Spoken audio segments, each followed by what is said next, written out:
Is it working?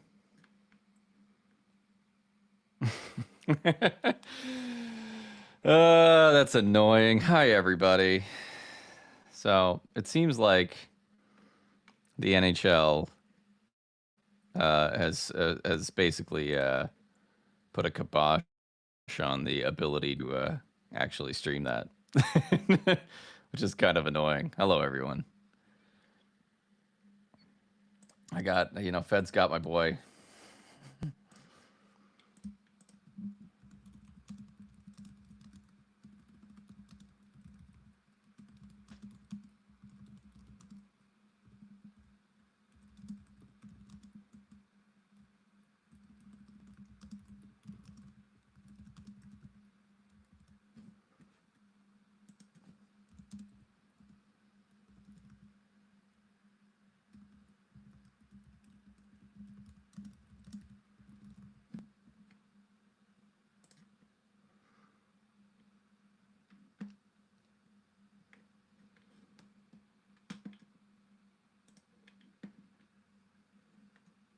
Dun, dun, dun, dun, dun, dun. We're back anyway. Round two. It just means that we're gonna have to be more careful and not put it in the corner. I don't want to get multiple copyright strikes. So we're gonna have to do this the old-fashioned way. Um, Welcome everybody. I apologize again for the brief interruption here.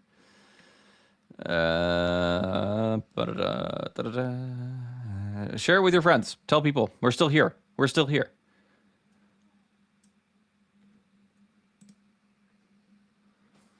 We're still here, even if ESPN doesn't want us to be. I don't think I can stream it in the corner though. I feel like I can't do it. I'm sorry. I wish I could, but it seems like I can't.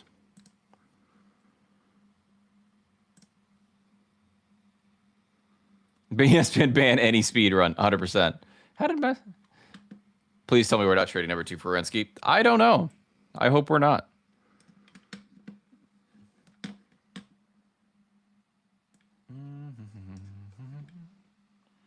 Dun, dun, dun, dun, dun, dun. Yeah, I hope you guys are good with my commentary. I think it's going to be a fun time regardless. You're going to have to follow along by yourself, though, at home. I am so sorry. That's the only way it's going to be, because I feel like I got the kibosh. Don't be scared. It's going to be great. It's going to be lovely.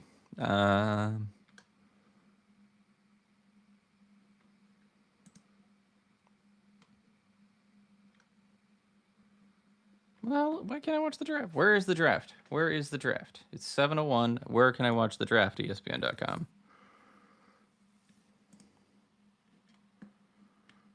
There it is.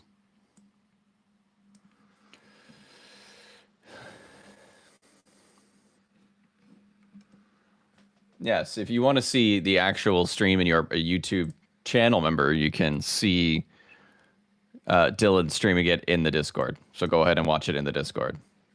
But still stay here for the commentary, because, I want to talk to you all. I love you guys. We really tried, though. I feel like we really tried. Boom, boom, boom, boom, boom, boom, boom. But yes, if you're interested in watching, it looks like Dylan is streaming it in the Discord. So thank you, Dylan, for doing that.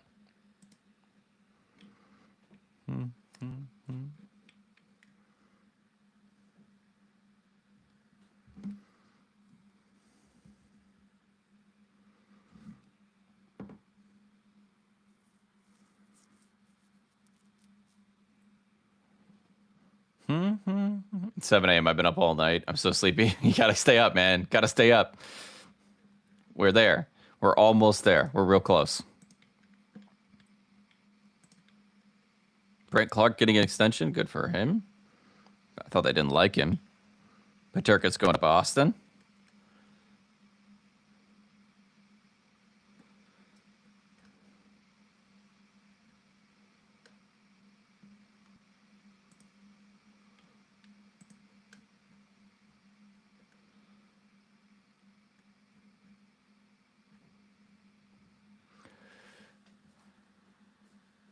Reed at number 2, baby. Reed Gustafsson. Rebuild complete. Maybe. Oh, wow. Did they get you 2? Dylan, did they get you in Discord? How is that even possible? Is that crazy?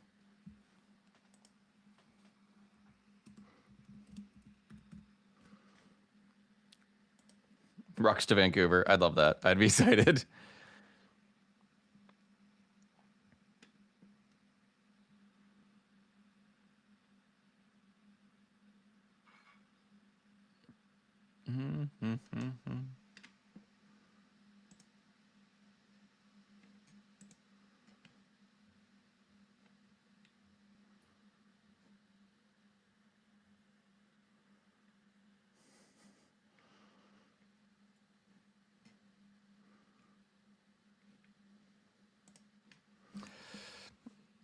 I'm so excited, you guys. This is the funnest night of all time.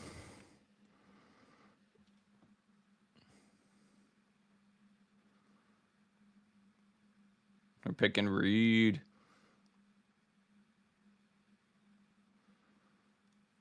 I don't know. I don't think we are. We're picking Stenberg, very likely. Let's check the betting ads, as we do.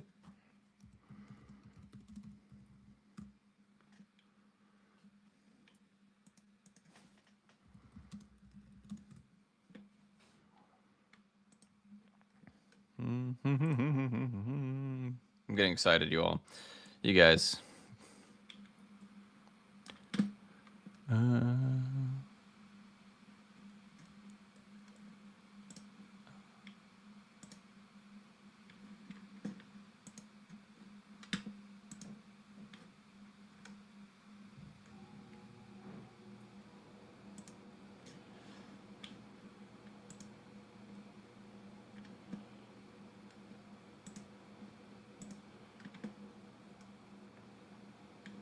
Huh. Trying to find the draft betting odds, but they might have been locked already because it's now 7 o'clock, so I can't find the odds. Anyway, FU to ESPN, I agree. ESPN you allowed to restrict tax-paying, free-spirited, good-natured Sharks fans. 82% of you said no. I'm going to agree with 82% of you. ESPN confirming. 199 of you voted, almost a full 100. All right, what else do we got to look at, you guys? We know these players. We've seen them back and forth. 18 whole losers in that poll. I agree. 18 whole losers. I really didn't think they could put the kibosh on this. I've been streaming the draft lottery for, I don't know, years now. Don't tell anybody. And it's been fine. But I guess we're too big. I guess we're too big. We're too big. We're not as sneaky as we thought, you guys. Anyway. Thank you guys for sticking around either way. Boom, boom, boom, boom, boom, boom, boom, boom. All right, I'm gonna go real quickly, and we're too burked up. I agree. I'm gonna grab a drink real quick to get started, and then I will be right back.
One under 90 people, even without my face on the screen. Wow! Wow! Wow! Wow!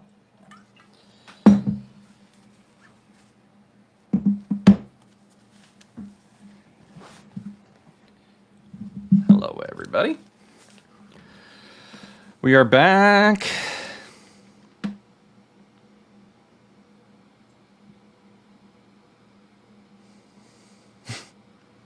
No, I would treat any Vegas fan. I am a Hippocratic oath, gentleman. I took an oath. They really do. They make you like recite it. It's the whole thing.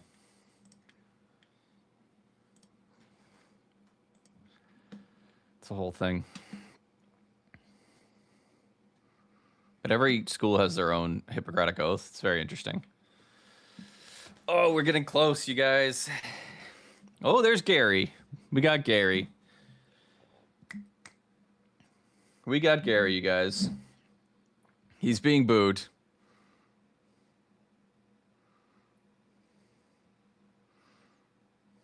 Who's...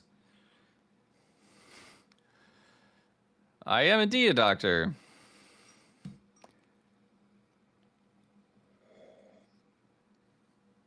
That's my job. I don't know who these people are.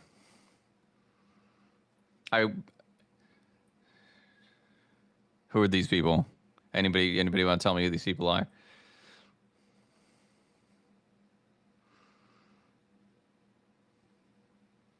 Apparently that's Deion Dawkins, everybody. He's taking Vontae Mack first overall. Who the fuck are you, Keegan? I am me. That's me. That's Josh Jones, so they're more than I am. Bieber's gonna announce McKenna. Bieber and McKenna have similar, I don't know what the word is, vibe. You know what I mean? You get what I mean? You guys get it. Definitely vibe. I want David goddamn Putney. Spam. I'm too infatuated with a minor.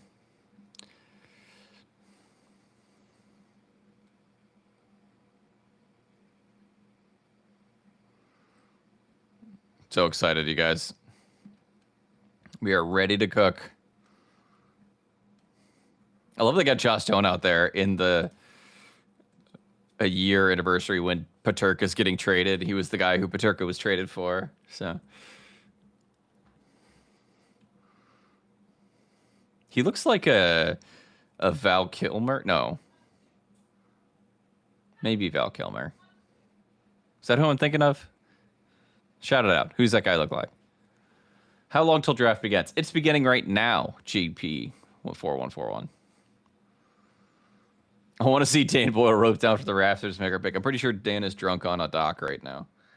But what time did they actually announce? Oof. They're going to start in the next 5 or 10 minutes.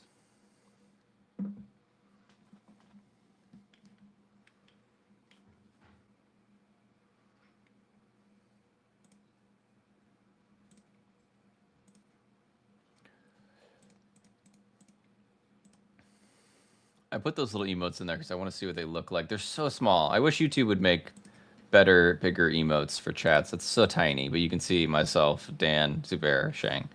They're so tiny. So tiny emotes.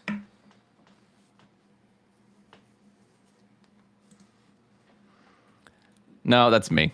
It says Shankbag, but it's actually me. Comes out. Shang will join probably after he gets finished writing up the second overall pick, probably, or the 9th. I bet you between the 9th and the 27th, Shang's going to show up. Home Alone? No, my wife's here. But I am alone. Please don't come to my house. Zubair once tried to start shit with me at Fremont Ice Pickup, but I put him in his place. Okay.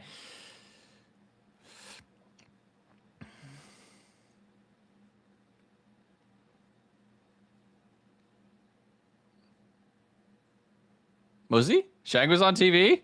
Shang cameo? I didn't see it. I missed it. I missed the Shaggy Mo. I love it. I love it. I love it. Normally the media is like in the corner. I'll have to see. That's awesome. Thank you for being here. I know that it's a little bit of a letdown after we couldn't have the actual stream up. But Wait, Blackstone Valley? Oh, yeah. Yeah. That's like right next to where I live.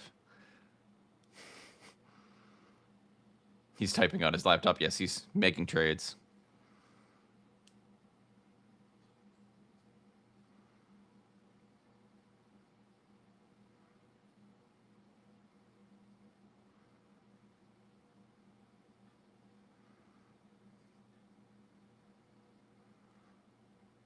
Mike Clark Mack, thank you for becoming a San Jose Hockey Now YouTube member. You have now access to the Discord. The instructions to join the Discord are in your membership. If you have any issues, let me know. But we'll get you into this Discord.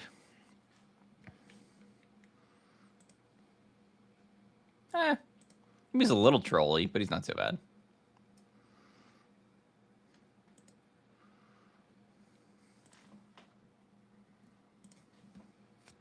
Yeah, right. It is kind of an abuse to wear those ugly ass jerseys.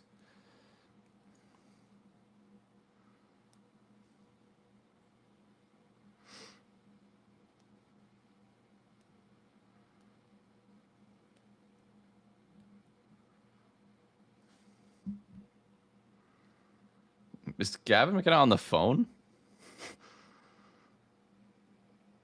It's probably the. Oh, he's crying. I think it's the Toronto phone call. Or he's asking him if would be anybody remembers if he was somebody was at your birthday. Yeah, like he's happy.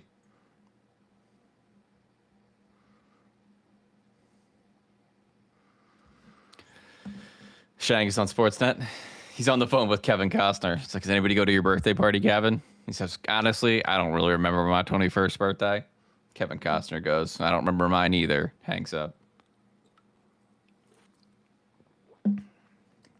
2 minutes on the clock for Toronto.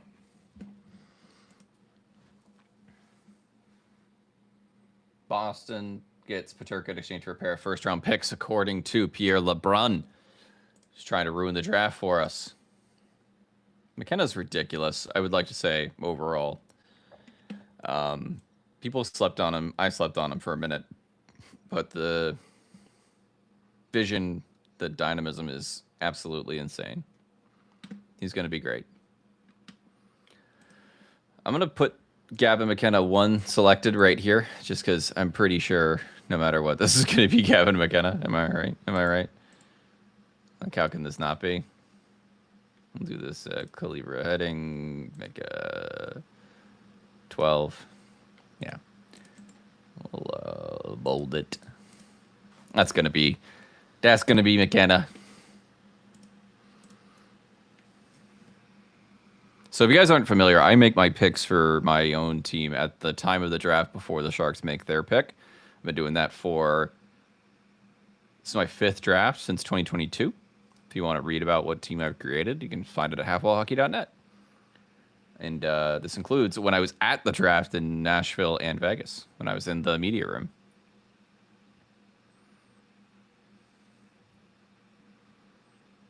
It's going to be McKenna. Like, there's no chance, right?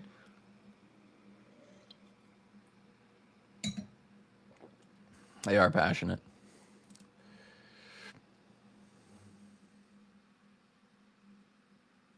Guys, I'm getting nervous.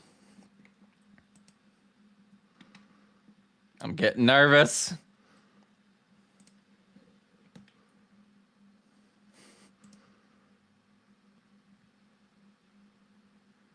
Have I calculated my accuracy on picks in the top 10 in the last few years?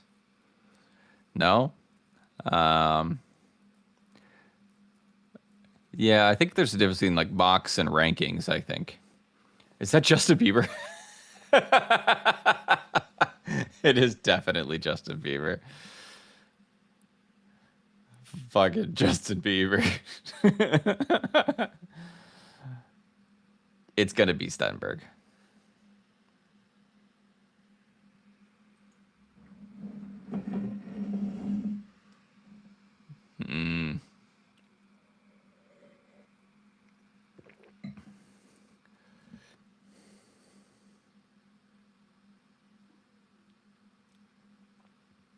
Justin Bieber.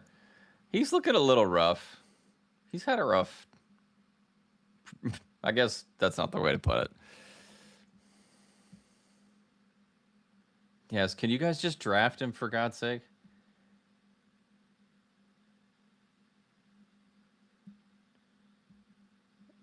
He's still again Gary Bettman. Oh my god, you guys, this is ridiculous. Can we just get to the Sharks pick already? We want the Sharks pick. We're not that excited about this.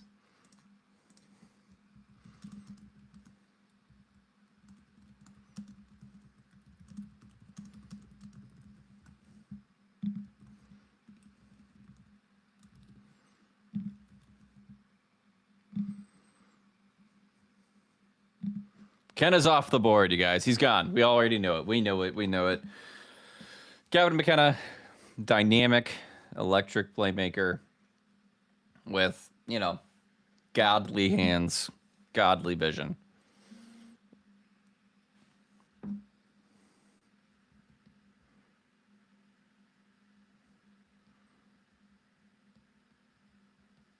Yes, the Justin Bieber bit is weird as hell. All right, so I have to make my pick. This one's easy for me. I'm going to pick my second best player available for my half-wall hockey Sharks team, and I'm going to choose Ivar Stenberg, number 2. Locking it in. I have to tweet it out, too. Oh, shoot. I got to figure out a way to tweet it. Number 2.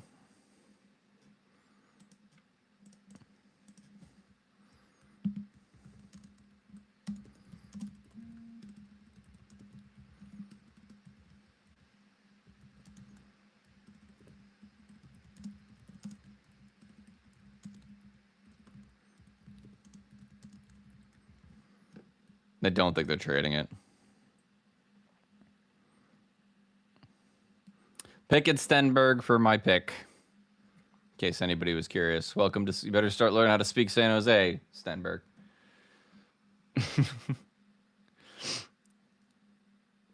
Yeah, no more celebrities wasting our time. I want Dan Boyle from the rafters, like somebody said.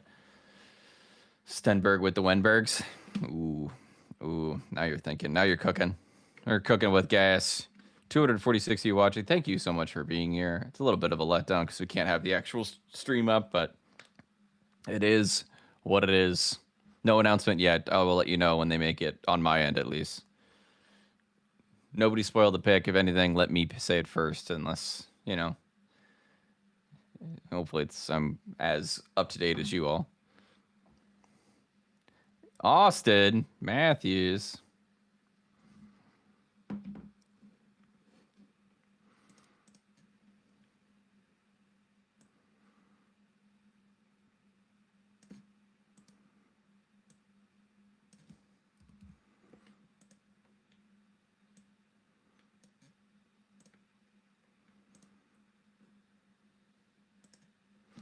Can we not talk about the Leafs for like 2 seconds? I get it. They have the number 1 overall pick, and they probably talked about the Sharks. So we drafted Celebrini forever. But I don't care about Bieber, and I don't care about Austin Matthews. Don't care.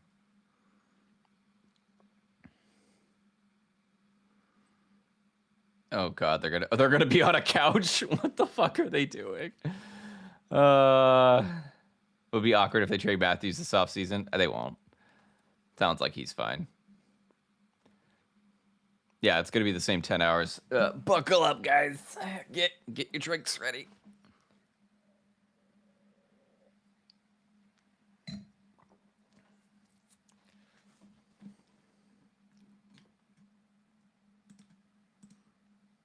Guys, we're getting close.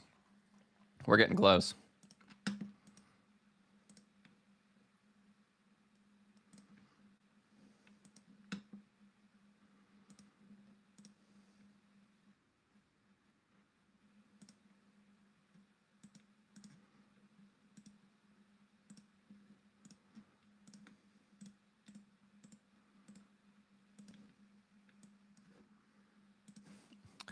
Guys, can they stop talking to Gavin McKenna for like 2.2 seconds?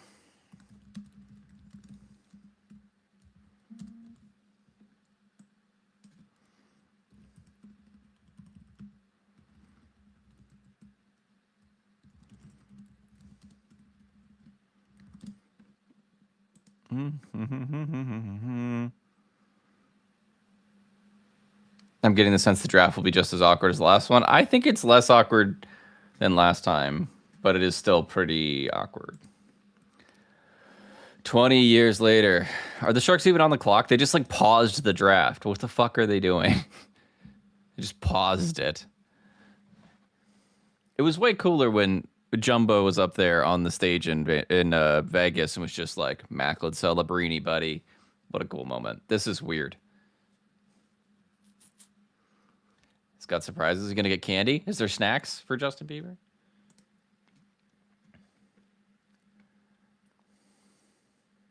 Draft started at 4 and the Sharks still aren't on the clock. Yeah, it's going to be 11 by pick 27. Is that Matthew Schaefer?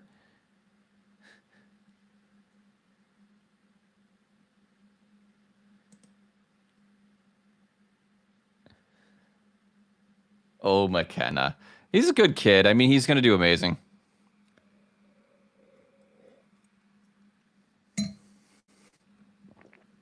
I love that they're having Matthew Schaefer do some unpaid intern work. I love it. I love it so much. 323 of you watching. Thank you for being here. We are building our way up to the draft. We are getting there. We're real close, y'all. There's a Bieber on a couch.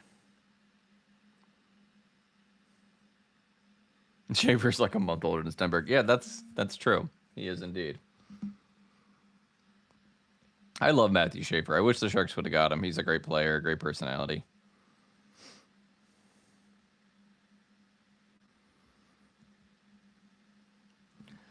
Two minutes left for the Sharks. I have already selected Ivor Stenberg. I bet you the Sharks do as well. We're going chalk here.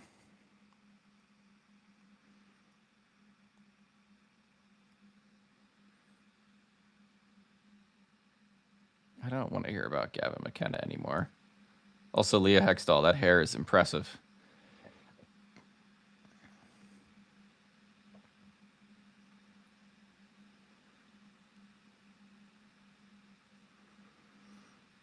We're at 93% Stenberg on our Who Will the Sharks Draft at number 2.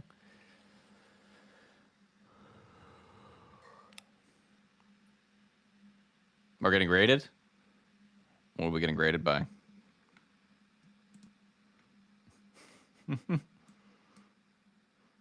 I'm so excited to be doing this year, guys. I wish we could stream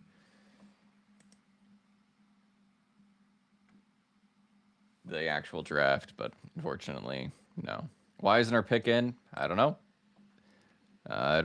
Probably because McKenna.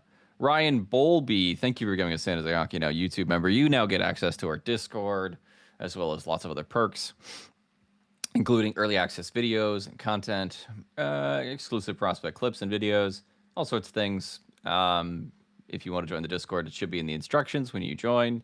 If you have any questions, let me know. But welcome. Thank you for joining. We are up to so many of you guys as YouTube members. We're eventually going to try and merge the YouTube and San Jose Hockey Now and subscriber so that you guys don't have to sign up for both, but still figuring that out. Some issues with the Hockey Now thing of it, but we'll get there.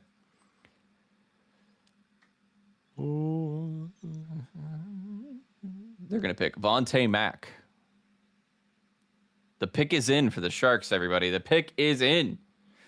The pick is in. Can we stop talking about Gavin McKenna? I don't care. I have lost interest. I do not care. Do not care about Gavin McKenna. It is our turn. We are going to pick. Who are we picking, everybody?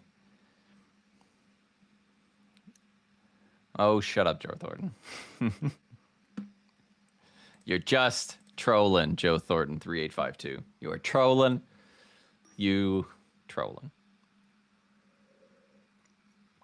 The world has collectively moved on for the need for Gavin McKenna. I agree. I 100% agree.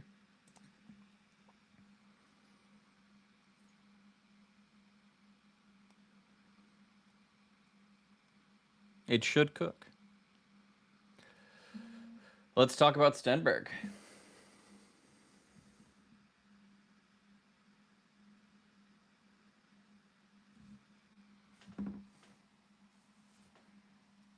pick is in for the Sharks. Here we go. You guys, it's going to be Stenberg. And I'm going to talk to you all about how awesome Stenberg is. Why are they all yapping? Is Dan Boyle.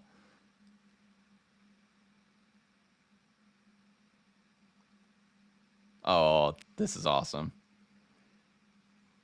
This is awesome. I didn't realize this was going to be her. She was on our show. If you guys haven't seen, there was an awesome interview with her that was on our podcast just a couple of days ago. That's amazing. Such a great personality. That's so cool. That's so cool. Yeah, she's awesome.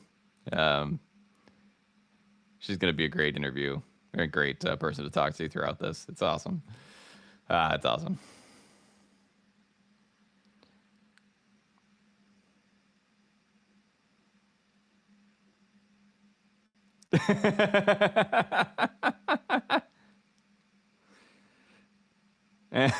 Should have brought the gold medal. Yeah, absolutely better than Beaver.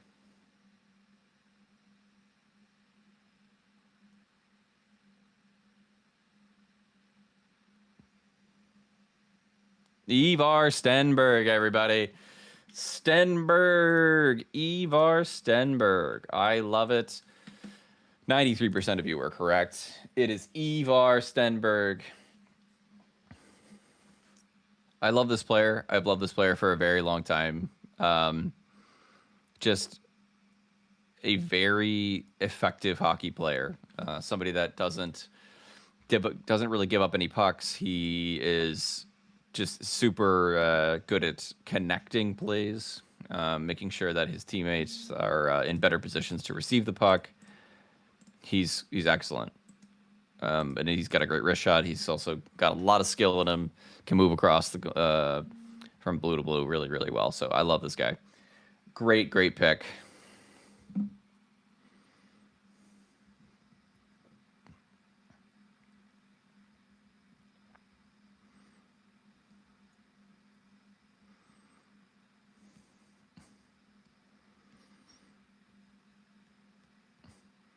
I love that Kevin Weeks called him a center, and he is not a center, but he meant to say forward, I guess. Let's go, you guys! I am so excited. It was a long, thought out process of whether or not we go with Chase Reed or we would go with Ivor Stenberg, and you know what? I never thought we would get either, and I'm just excited that we got one of them. He's going to be a great player. He fits in with the Sharks game or with the Sharks. Young core so well. He's going to look awesome in teal. Super excited. I know that we're going to get tons of comments like, you guys thought we were going to get Reed and you predicted Reed, but we've been saying for like a week that it's probably going to be Stenberg. And then when Eklund got traded, we were like, it's definitely going to be Stenberg. And if you've been following along, I've been excited about this player since September, October, something like that. Super good player. Sad we traded Eklund, but Stenberg is awesome. San Jose Aura is off the charts. You are absolutely correct with that. Lies. You said Reed. I said Reed, and then we switched to Stenberg. I would have chosen Reed for the Sharks, but that's a different thing. And also, after they traded Eklund, they really need a top six forward now, so I would have chosen Stenberg for the Sharks.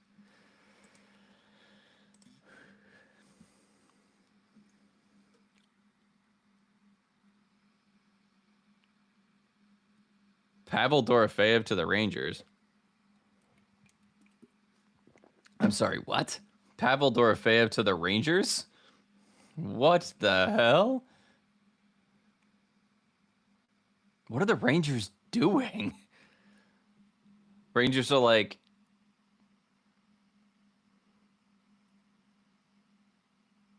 What are they... So they're probably going to get, what, like Trocheck? Yeah.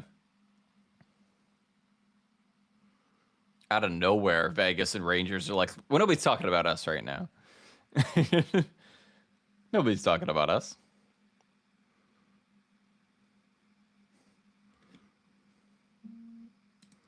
Starting to get spicy, everybody. This is gonna be fun.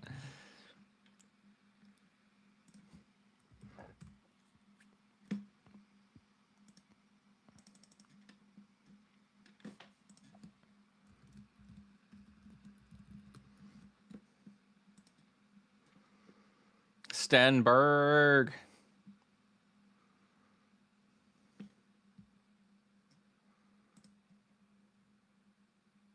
I'm so excited. Super excited.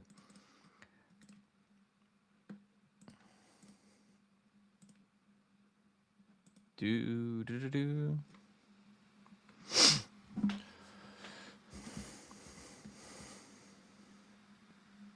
You know, I heard your name. You might black out.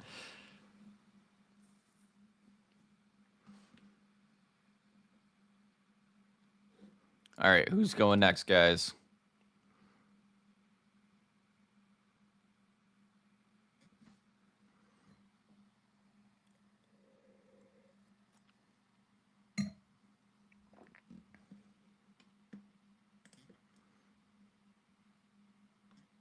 Reed's going next. I would agree. I don't know. I would agree, but I think Malhotra.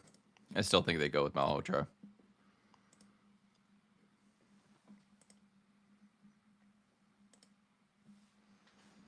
I cannot believe that they're trading Dorofeyev. Did Dorofeyev just like score a shit ton of goals for them in the playoffs? Like, what are they doing? They don't have cap space for him to sign him? I don't understand. Maybe they want Trocheck. Weird. Vegas does Vegas things, I guess. Then he does Vegas things. Vegas does Vegas things. That's what it's saying. Pick is in for the Canucks. Pick is in.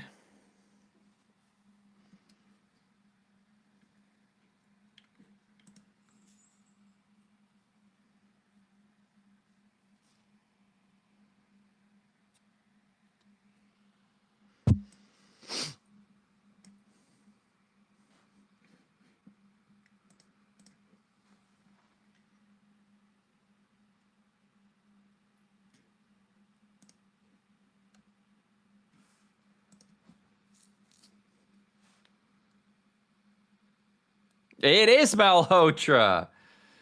It is Malhotra, everybody. That is surprising. I really like that. I really do. I think that's such a cool thing. Very rarely ever happens that have a coach and his son in the same organization. That's so cool. At the end of the day, they felt like this is the player for them, and I love him. That's awesome. But now Buffalo has been on the about that fourth pick. So if you can pry that away from Buffalo for 9-27, another prospect, something to get Chase Reed at 4, you do it, man. You do it. You trade whatever you can do to get Chase Reed right now. But I don't think they're going to do it. I think they're going to just let it go. I wish Buffalo would do it, but 9-27. What do they even need? Dmitry Orlov? Sure. Screw it. Give him Orlov. Give him Musty. Give him... Who cares? The Chase Reed dream is alive, but it's not going to happen. 9-27. Orlov, Musty, Mukabadulin. Throw it all in there. Please get us number 4. It's not going to happen. It's not going to happen. It's not going to happen.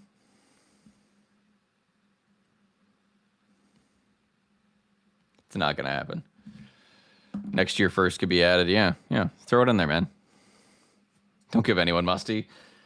I'd give it. The Sharks need that D. That sounded wrong. Sharks need a D.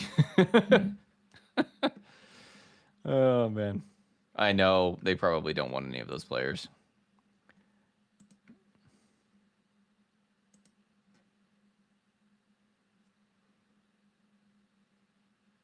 We can give Goodrow instead of Musty. Yeah, that'll work.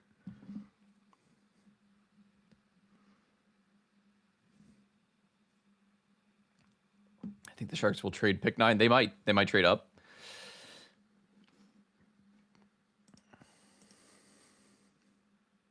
I do 9 and an unprotected first. I would.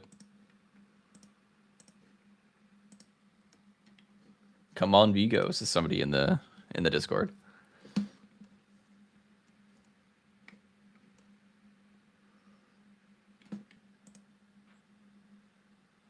Yeah, Vigo didn't, or Stenberg didn't get any couch time. This is bullshit.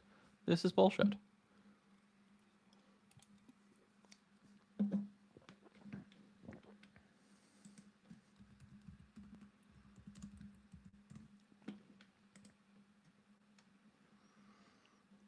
Yes, Caleb is going to BU next year, which is not honestly a good. It's had a rough year last year, so we'll see. I think they're getting Villeneuve as well. Interesting team now. Never ever trade an unprotected first. Never forget. True. True. True. True. True. Top 2, top 3 protected. Does that count? Lottery protected. So if we win the lottery, we get it. Yeah, I mean Stenberg speaks Swedish primarily. He might interview badly because of that. Joshua Carey not with that attitude. Stenberg flying straight to Celebrity Boot Camp. You're not wrong. By the time they get done with tonight, he's going to be on a plane to San Jose to be at Dev Camp by the 30th. Like, they might go tomorrow morning. Maybe they stay for the rest of the draft. Who knows? Doro for 2 firsts and a third. This one in the 20s and a top 10 protected one next year. That's not bad. It's a good pick. That's a good trade. I don't know why the hell New York needs that. Like, I don't know what the hell New York is doing, but that's a good trade. I told you, it's kind of becoming like an asset management league more than anything. I'm going to tweet that out because it feels smart.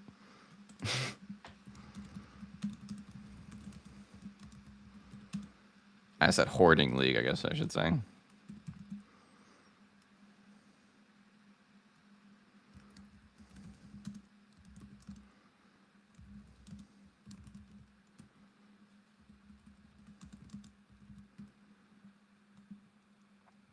They did still keep pick number 5. I don't think Dorofeyev is worth a top 5 pick, so. Vegas trading for picks to try and get Robo? Maybe. I don't think they can afford Robo, can they? God, if they can afford Robo, I can't even imagine. What do they have? Like, no cap space? Negative cap space? They'd have to trade out Hill. They'd have to trade out Carlson. Maybe. Maybe.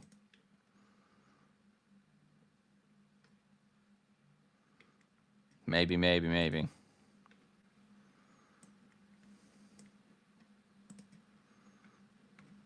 Maybe. You guys, we have 9:27 to get through tonight.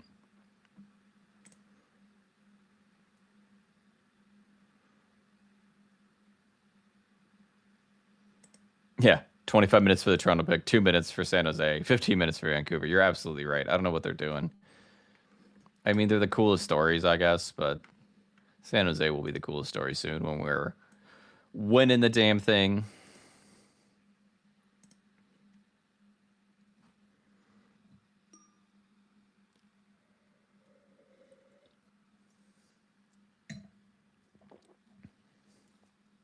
Pick is in. There goes the Chase Reed.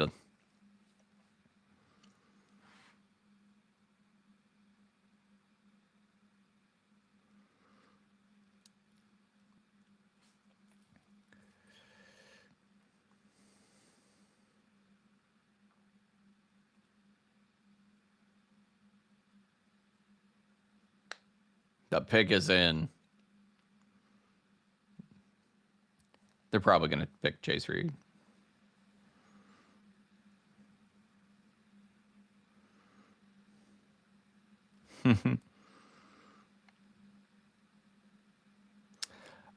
What if they pick Vigo Bjork? What if they just go fucking nuts with it and say, screw it? They're going to pick Reed. It's okay. Chase Reed, dream is dead.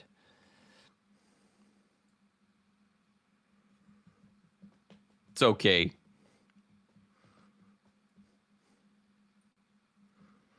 We're getting down there.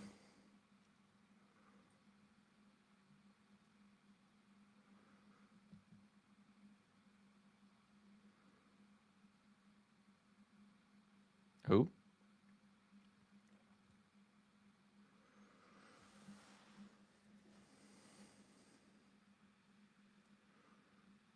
If they pick, yeah, I don't think they will pick Bjork. I just think it would be funny. They like Benson. He's small.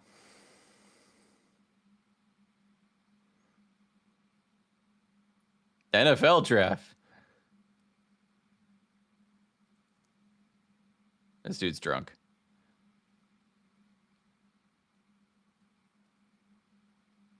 What the fuck? Are you serious? Jackson motherfucking Rudolph? It's the Vontae back. Holy shit. All right, now we are on the phone.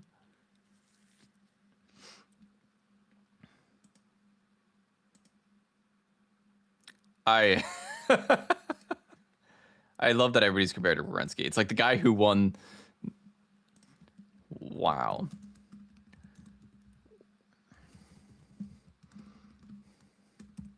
Guys, what the absolute hell is going on?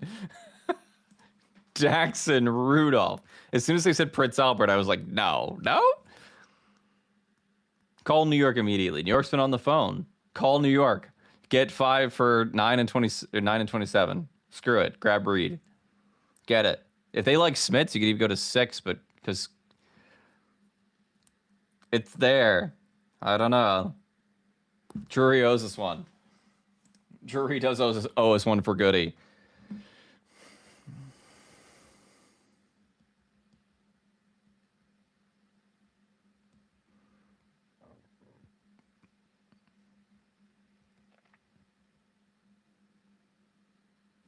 The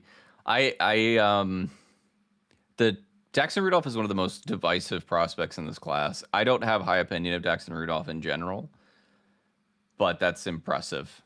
Why would Buffalo not have traded back? I guess, I don't know, man. I really don't. Summoning Salt. Yarmo's trying to outsmart. He does that a lot, though, with his picks. He did that in Columbus, too. He picks his guy. Like, he has a dude and he picks it. But I don't know, man. I wouldn't have picked Rudolph. I would have traded back. I would have traded back with the Sharks. Fuck it. Anyway.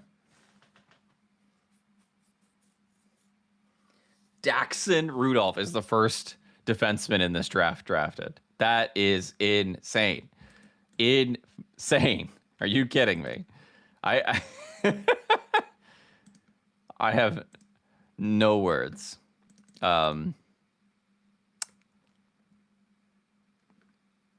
Wow.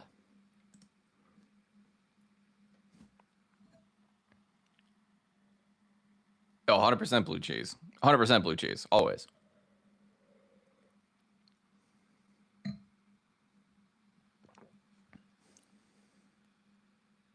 He does look like a young McAvoy. Scott Wheeler and Corey Prodman both just fainted 100%. It just goes to show that we have a lot of ideas of things. We have some right ideas, but not always there. This just opened up the Sharks' options a lot at number 9. Now we're looking at if the New York really loves Smits. I think they take Reed though. I don't know. They take Smits, maybe. Carl's to Calgary's been mocked forever. 7, maybe they take Reed. Then maybe you're getting Verhoff at number 9 if you stay. Maybe.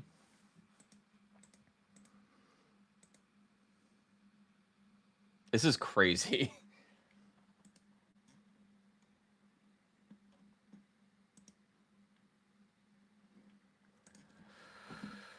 Oh, man.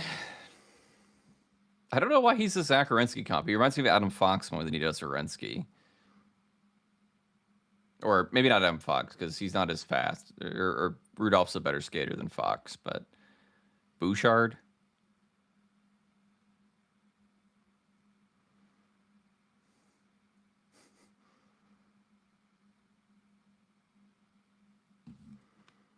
There's 3.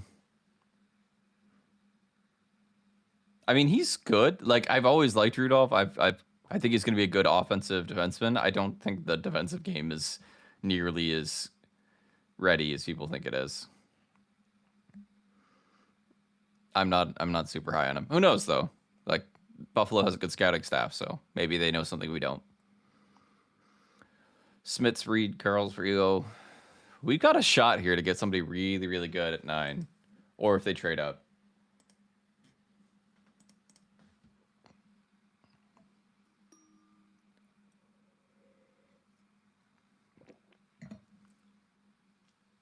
%.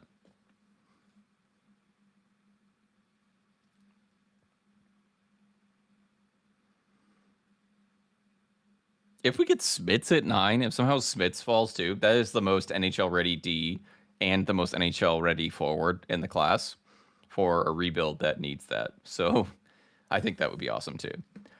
Oh, this is getting exciting. This is getting really exciting. Like 2 is exciting, but 9 is going to be super exciting.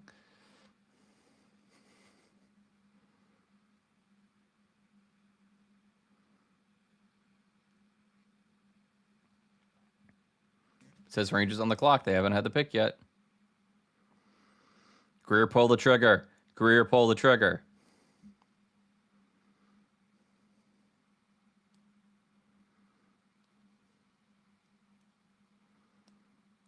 Nine and 27. Come on. That's a deal, Rangers. Come on. Take it. Take it, Rangers.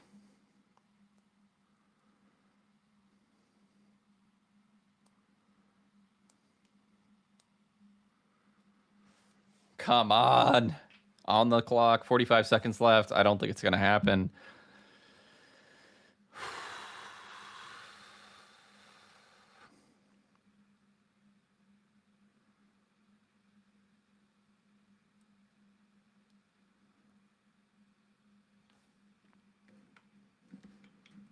I can scroll down a bit on my bottom left screen.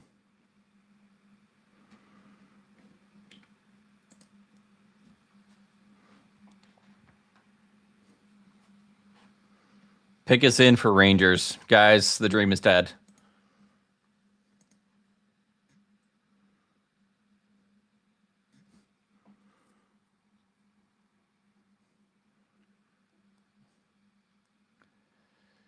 Screw it, Rangers. Pick Vigo Bjark. Just do it.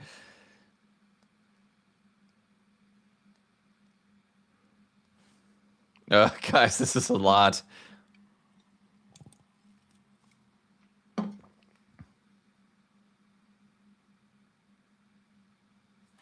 Albert Smits. Albert Smits, baby, at number 5. I really, really like Albert Smits. I think this is a great pick for the Rangers. I'm just going to say that outright. I really like him. He's 4th on my board. He is an aggressive defender that's going to make his way in the NHL very, very quickly. 100%. I love that Smits and Rudolph going 1 and 2 as they were like the 2 dudes that might have been on the back end.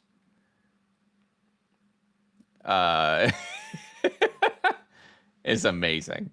Like, I love Albert Smits. I really do. One of the few players I've watched him since September or so when he stood out then, and we did a prospects corner on him. He's a huge D that a lot of speed, so much aggression, great point shot. He's going to be a good player.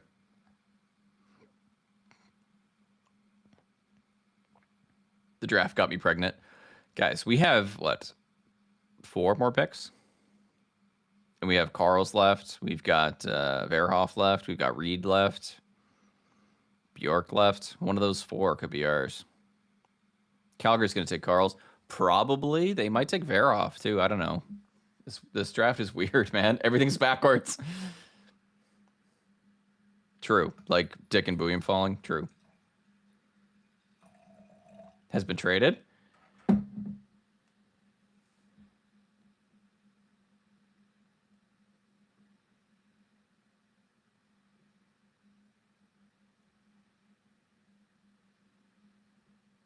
We have a trade to announce. Is it the Sharks? Is it 9 and 27?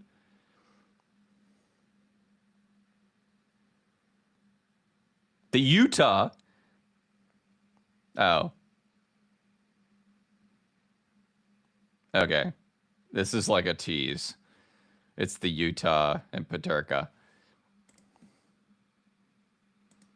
It's not the right trade. It's a tease, you guys.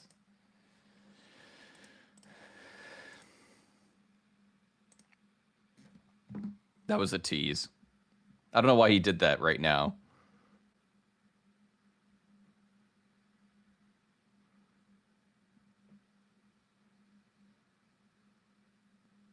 A double trade alert? Oh, it's just the Dorofeyev trade.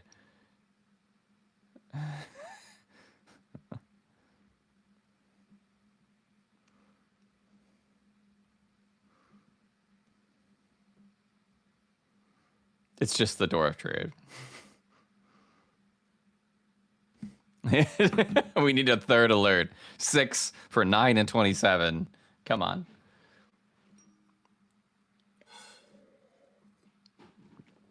Sharks might get Verhoff.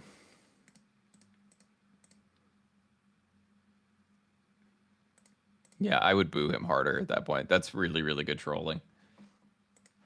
These trades happened a half an hour ago.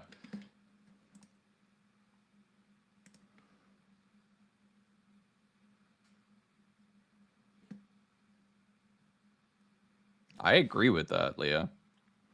Most able to get right into the NHL. I love Alberts. I'm a little sad the Sharks couldn't get him, but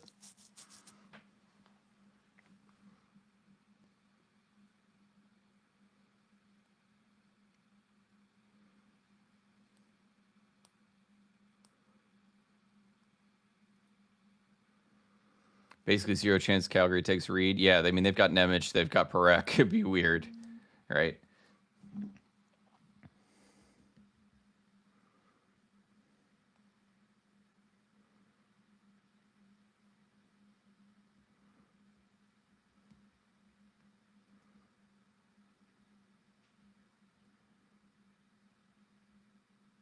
I cannot believe Dax and Rudolph went to 4.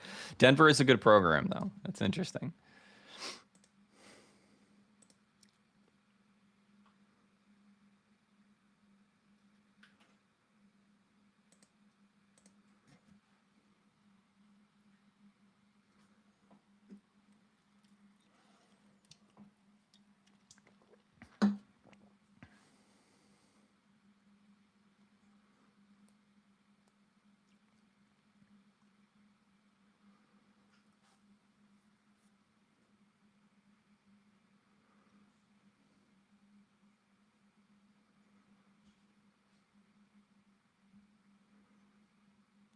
I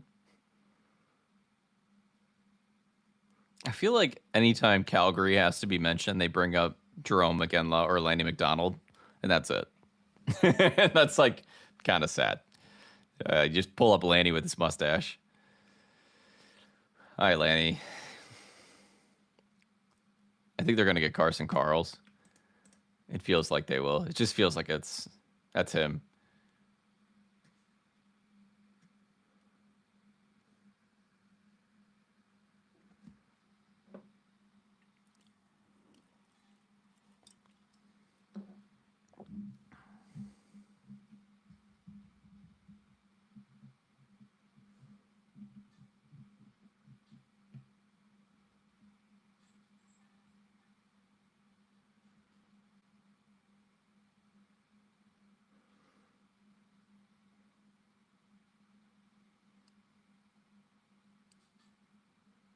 Yep.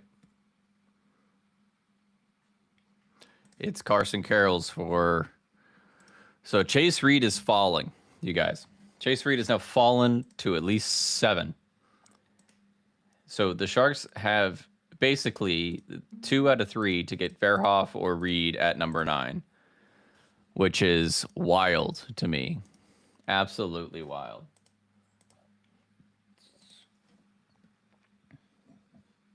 Absolutely wild. I want him to fall. Let him fall to 9.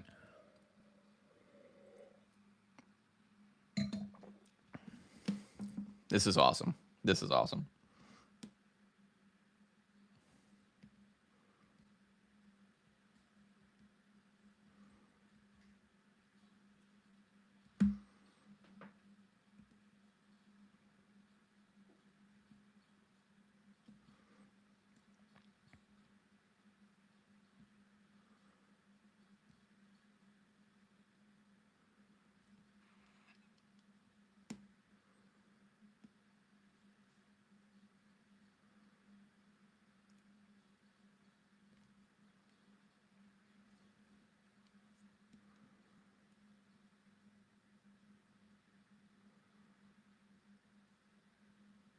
I love Landy McDonald. He's like NHL royalty. Seattle does love Verhoff, supposedly.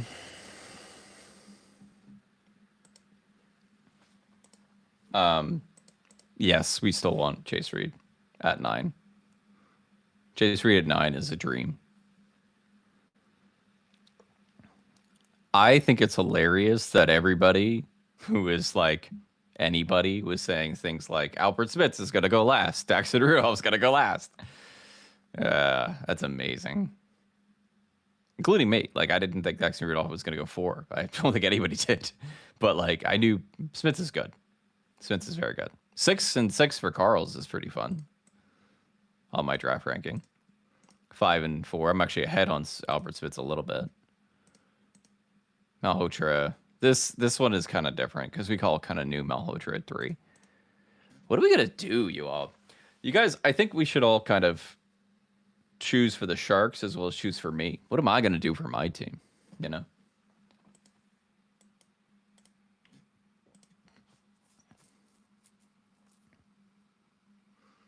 I think Reed is worth the 2nd overall pick. So apparently NHL teams do not agree, but he'll be gone soon.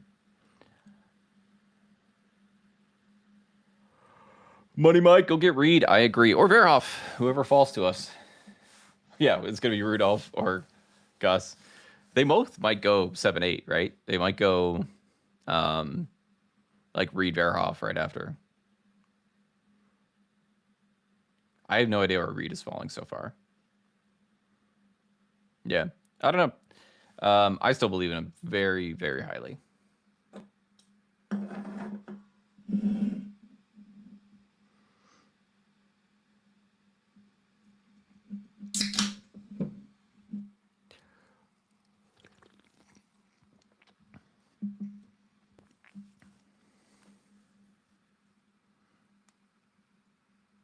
Right now, I would try and get the 7th pick to get Chase Reed.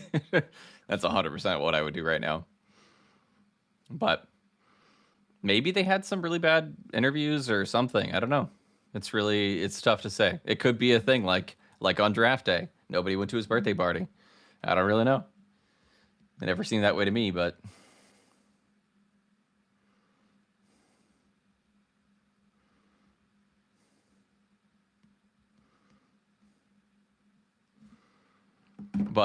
Seattle's going to take a D. They haven't drafted a defenseman in the first round since their inception. They need a good defenseman right now. Do they believe it's Keaton Verhoff or Chase Reed?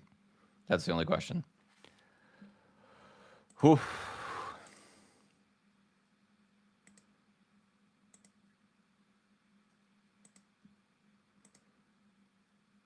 HF Boards is cooked. Yeah, HF Boards always goes down.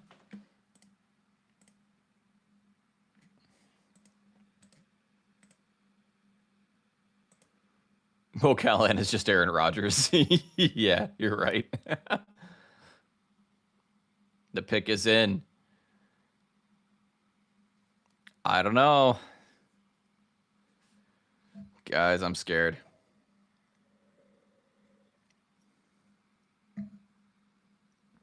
Chase Reed. Yeah. One of the first smart things that Seattle has done in a very long time. Kind of sad.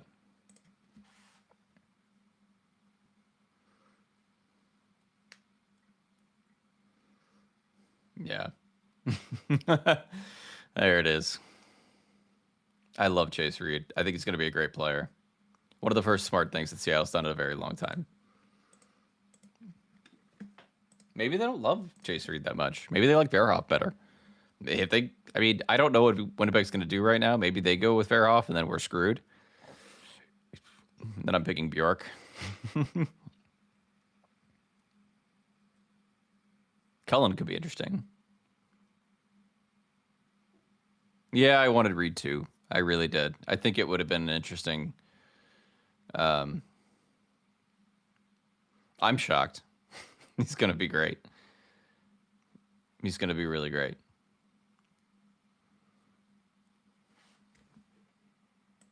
Yeah, if Winnipeg takes Verhoff, I'm kind of upset. I wonder what the Sharks do at that point. I'm probably picking Vigo Bjork at number 9 because I think he's the best player left available, and that's all I care about on my team. But Sharks, I don't know. Maybe they go with Malte Gustafsson. Wyatt Cullen's a good pick.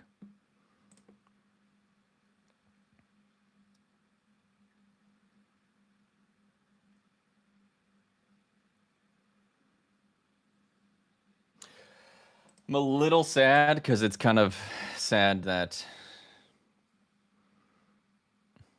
Verhoff is such a Mike Greer pick, though. Like if he gets to us, he's the pick. He's absolutely the pick. He is very much Sam Dickinson, but right-handed and a little bigger, a little slower, a lot slower.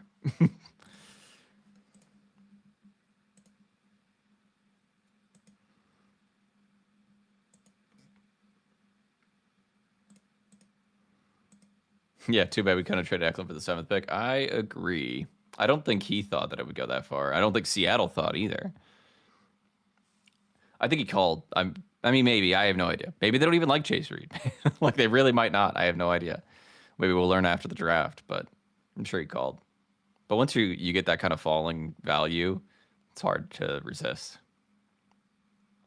Can we draft the kid that's on the mic? Yeah, let's draft that kid. Yeah, he seems pretty good. I'd like to draft that kid. Oh, dear.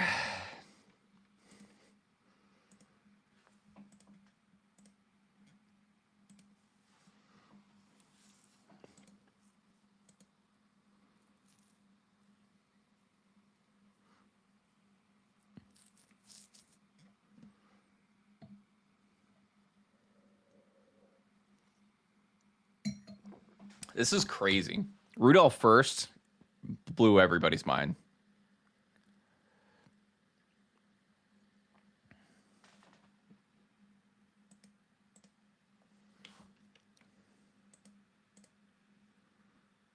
This is crazy.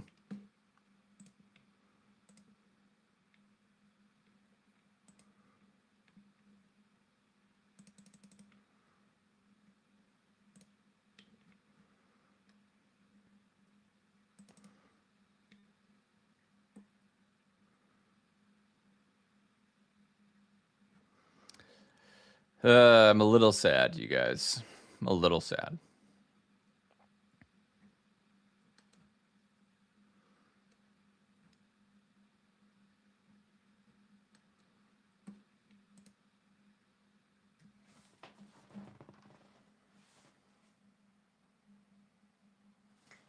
First thought about Eki to Steny. What? I think Stenberg's a better player than William Eklund. So I'm excited to get him on the team. I love Eklund, but yeah, I think Stenberg is a good fit. I think also it's just a roster construction thing. You can't have Eklund, Misa, Macklin, and Will Smith all kind of small, plus Stenberg. Like it doesn't really make sense. You really do need a little bit of size with that much skill. I believe that Bjork will be better than Eklund. So, yeah. But do we need Bjork and Stenberg in the same class? No. My team sounds great.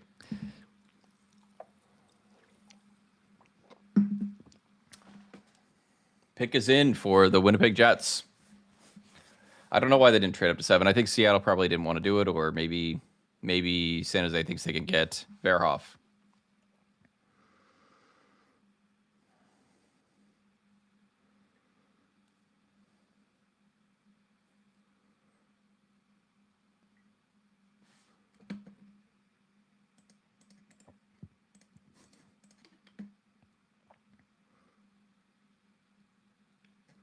All right, Bigo Bjork at number 8. So that means it is Verhoff at number 9. You guys, do I pick Verhoff as well? I know that we're talking about the Sharks right now. I think Verhoff is also my pick. I'm picking Verhoff with mine because I need a right-handed D that goes with Lane Hudson on my team. So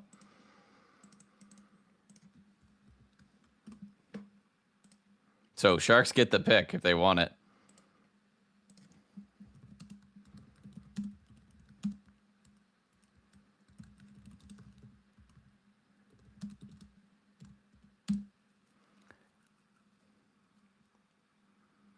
Yeah, I'm going to lock it in, I think. Right.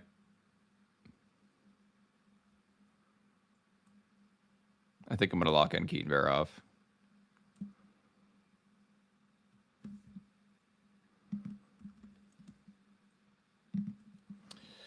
All right. Half Hockey Sharks pick Keaton Verhoff at number 9. This is awesome for the San Jose Sharks if they pick Keaton Verhoff. This is an amazing outcome. Keaton Verhoff is a fantastic defender who's going to be in a Sharks jersey for a very long time.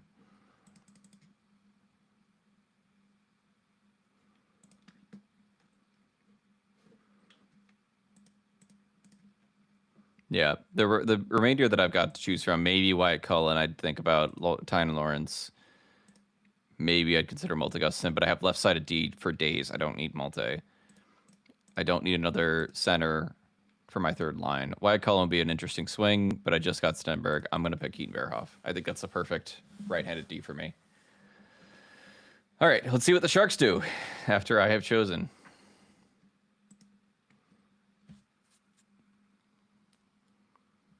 They're going to do it. The Sharks are going to pick 100%. They're going to pick Keaton Verhoff. 100%. They're going to pick him. And I am on board with that pick 100%.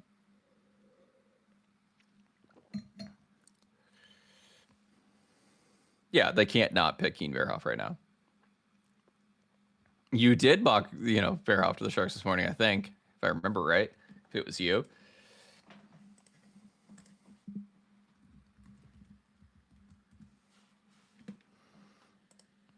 They have to. Summoning Salt in the chat.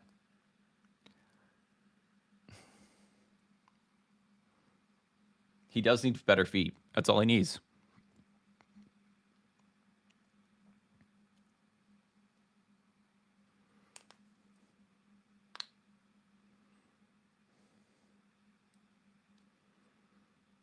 I am pretty close on my top, not like ranking wise, but like my top 7. They're all gone. It's pretty good.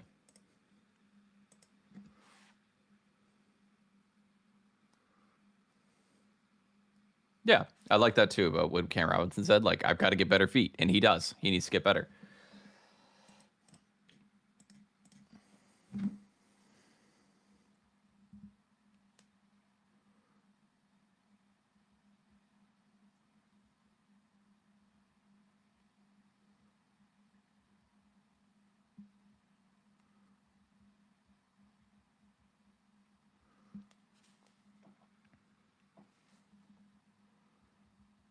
Mm-hmm.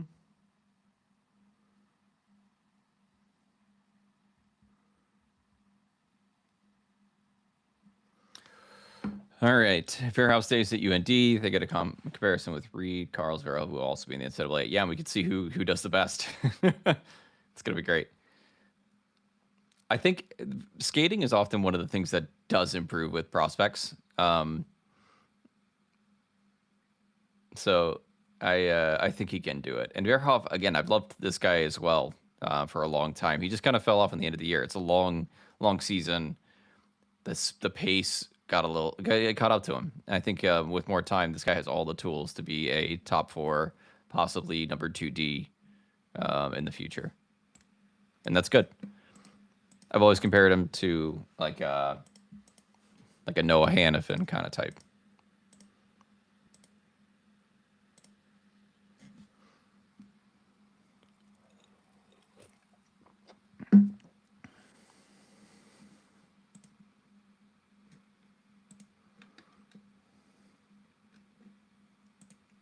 I love that my half all hockey sharks and my regular sharks picks are going to be the exact same. Like if they don't pick Verhoff, I am confused.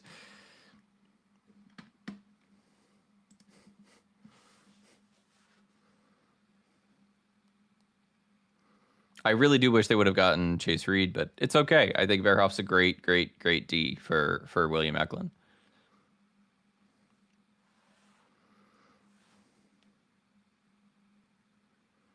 Yeah, Verhoff's a June birthday. Absolutely, Ryan. Cheating for Keaton. He was the top D prospect. He kind of fell off again because he had a rough NCAA, but like a pretty good NCAA, like all things considered. Still a great player. I'm excited because he fits my team so well. And also the Sharks. He's going to fit so well. Pick is in. Give us Keaton. Give us Keaton. Come on. Give us Keaton.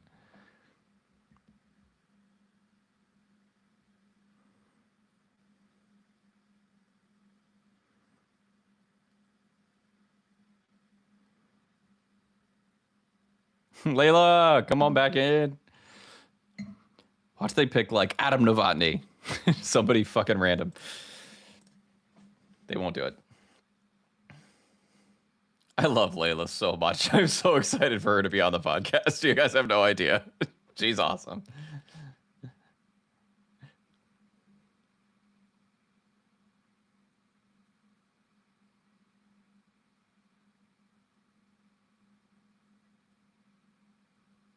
Yeah, she's so awesome.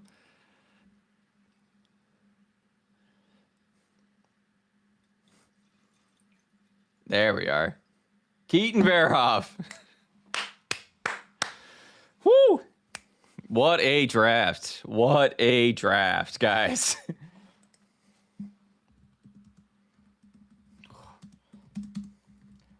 I I my lord. Verhoff reminds me of Verhoff only in name, I guess. Great player. Great player.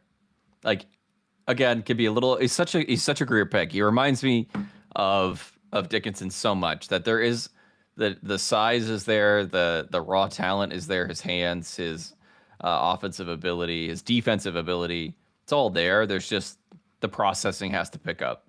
And more time, more reps, more speed, he's gonna get there. So it's like that's that's such a career pick for what he's been doing on D. So I love it. An amazing pick.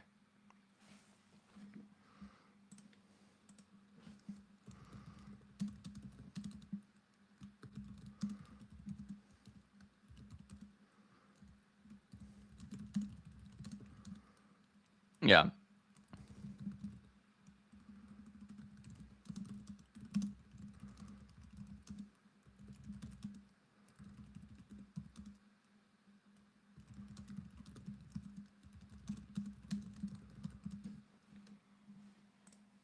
I love it. I'm really excited. I think this is an awesome pick. It's such a good pick for the Sharks. This is like, yeah, the Eklund Gambit worked, says somebody in the Discord. Artifice Urbe. What a name, actually. Artifice Urbe, that's an awesome name if you're in the chat right now. That's an amazing name. Um Now 3 hours till he picked 27. You're right. It will be. I'm gonna like let this marinate a little bit, and then I'm gonna go to the bathroom so that I, can get all hyped up for the next picks. Verhoff is really young for the draft. He's really young for the NCAA as well, and he still produced very well for that. Big kid, smart kid, needs a little bit more time with his processing and his speed. I think he's going to be a great right D for the Sharks for a long time. I really do. Great, great pick. I like him way better than I like Daxon Rudolph. So, like, I don't hate Daxon Rudolph. Maybe he comes out and is the next Kale McCarr. I don't know, but geez, if he had stayed at WHL, he would have mocked tour overall. Maybe he was playing Victoria, right? They're not very good. Maybe he wouldn't have been. They're never very good. ND or Cuda next year. I'd say North Dakota. Him and Carl's is one pair. Woo! It's Carl's, right? That's going to North Dakota? I think it is. Let me Google. Let me hit a Google. Let me just get a little Google real quick. It is. Yeah. So him and Carl's is one pair. Yeah. Go back, win a natty or like contend for a natty.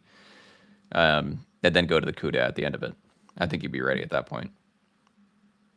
Bleal falls to 27. Blyle. Maybe. Or we take Sherbakov or Sokolovsky or falling forward. I've always been on the train that at 27, they're picking like one of these big, bottom six kind of guys that have a lot of speed and skill. Morozov, Ignatavicius, Brooks Rogowski, one of those project kind of picks, because that's what Greer loves to do at the end of the first, the beginning of the second. It's just like his jam. That's my thought. All right, I'm gonna go to the bathroom real quick. You guys keep talking. Thank you all for being here. We have hit a 330 concurrent viewers, so thank you again. What a draft, you guys, and we still have 20 more picks left. 22. This has been awesome. So I'll be right back.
All right, y'all.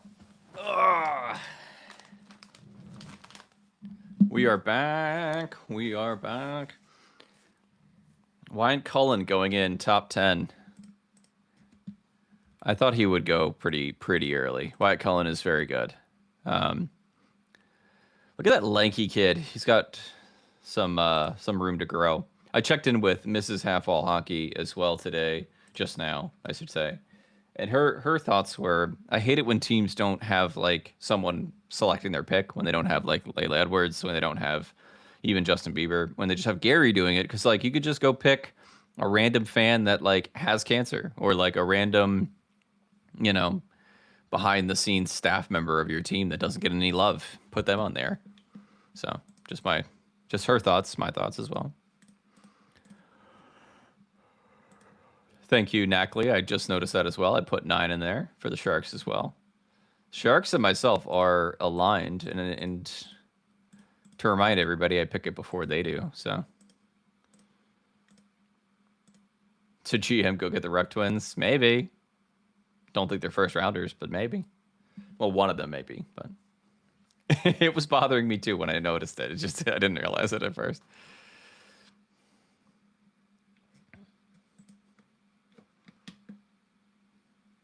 It does move things along when it's just Gary. He goes a lot quicker. Yeah, like it. Go get somebody. We might get Villeneuve, maybe. I think he'll be available at 27. Will he be drafted by the Sharks? I don't know. We'll see.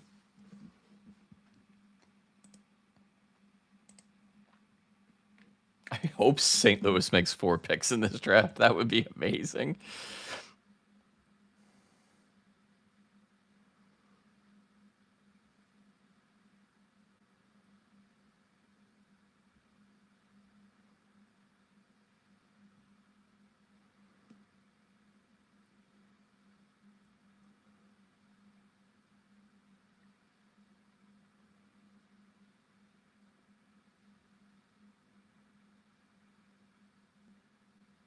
I love that they got Verhoff, you guys. It's such a good pick. Like, it's what they need.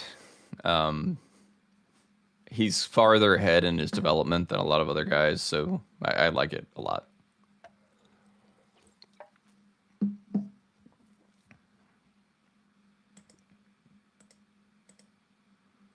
Quantity over quality. Maybe. I don't. My personal opinion about the Ruck twins is that Liam Ruck is a first round talent, and I don't believe Marcus Ruck is. But you could still get him in the second, I think. I think there's a lot more players that should be drafted before Marcus Ruck. But Liam is very good. They're both very good. Like, they're good players. I just wouldn't go like 15, 16. I think you're leaving a lot of value on the board.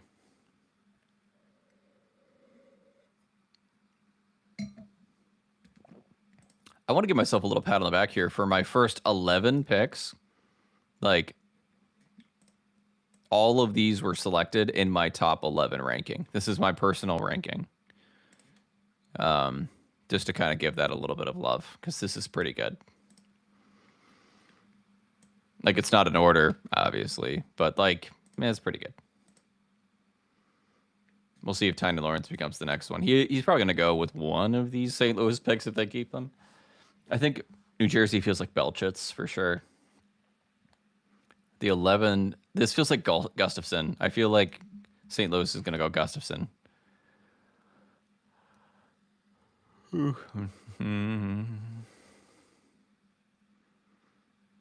We are right now at the St. Louis 11th overall pick. Yeah, Stenberg and Verhoff were talked about as 2 and 3. 100%. We talked about it on the podcast all the way in September, October as the guys. Both still very good players.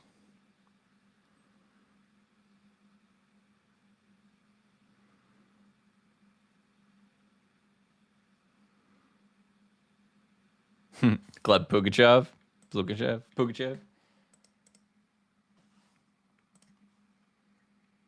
Pavel Dorofeyev, 7 years, 77 million with New York. That $11 million a year. Is that how the math works? My God.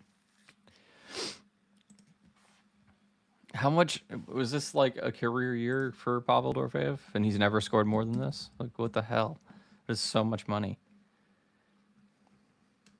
Like, he's a good player. He's a great scorer. 64 points is his career high. Damn, man. How do I join the Discord? 2 ways. If you would like to become a San Jose Hockey Now YouTube member, you can join that way. Or if you are a sanjosehockeynow.com subscriber, you can email sjhockeypod@gmail.com, and I will get you into the Discord.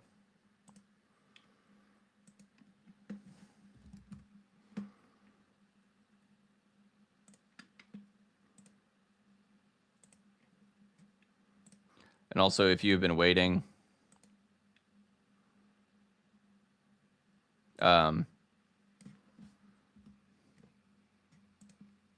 if If you are asking, I am responding now for the Discord link. So I just sent Discord links to people who are SJ Hockey Now subscribers. So if you want to join the Discord and you were waiting, I just sent it to you. Blues have 4. Tynan Lawrence for pick number 11. I didn't even realize.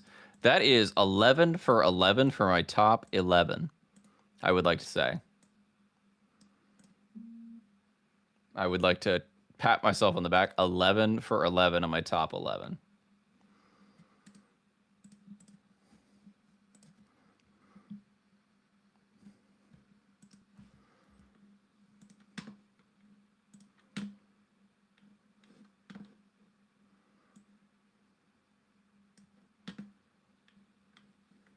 That's pretty good. Like, I think these are the best players in this draft, and I am pretty excited that I got 11 for 11.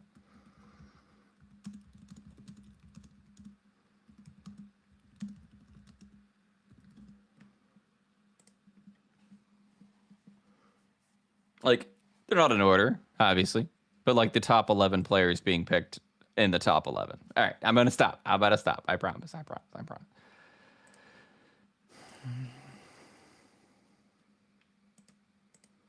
All house money tonight. Yeah. Yep. Give myself too much credit, you guys. I think New Jersey goes Belchitz. That's just my opinion. I think that's such a New Jersey pick. Who do I have at 27? I have Xavier Villeneuve at 27. So maybe. Maybe.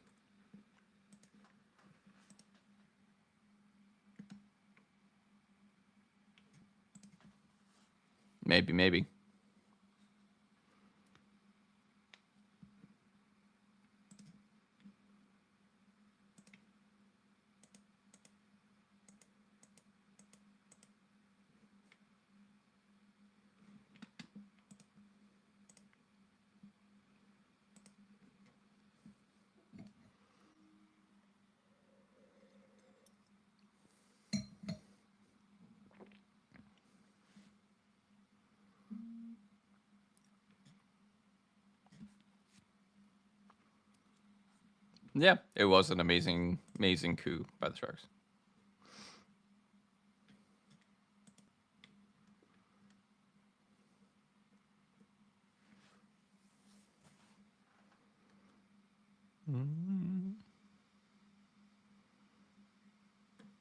Anyway, hope you guys are enjoying. This is this is fun. This is like this is too long. I mean, we've been here for what, an hour and a half, and we've gotten through 11 picks. This is too long. But here we are.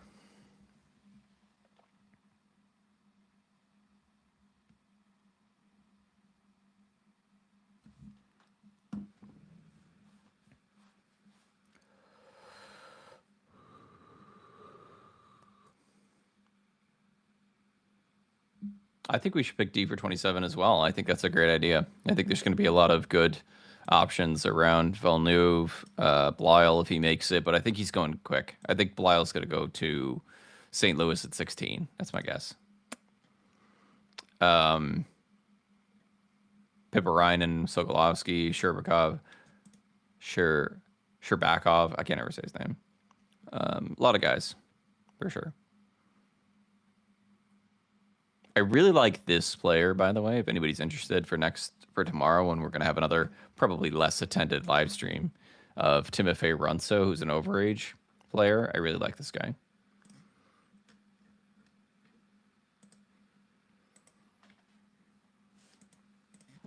Yeah, Sokolovsky, the 6'7" dude from London. I think he goes quick too. I think he's in like the 20s, probably before 27. But you never know. Keep Verhoff at 9 is pretty good. Pretty good. I'm gonna say Belchitz. Just feels like such a devil's pick is Belchitz. I'm gonna say Belchitz.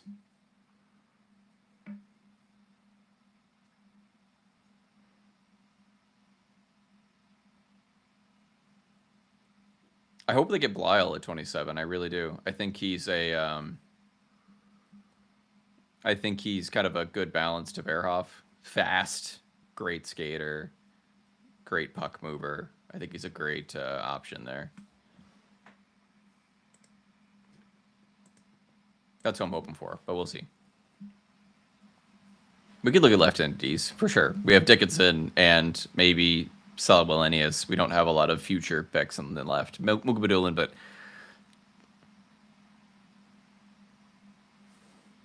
command. All right. Yeah, this is where we start to differ. 12 for command. I like command.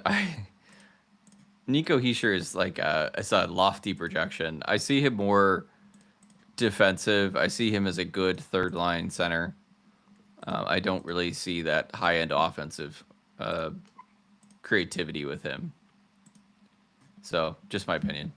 I think he's good, great player, and he's going to be a good player for a team that needs a player at 12 overall. I don't think he's going to be a top 6 player, but he's a good player.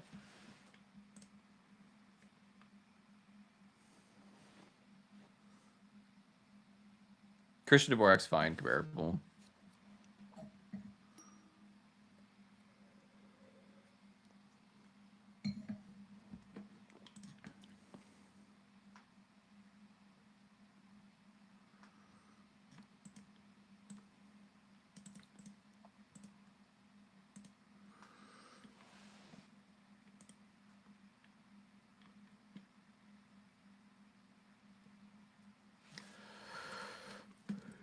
Yeah, I think we do still need a future power play quarterback, but we'll see. We'll see.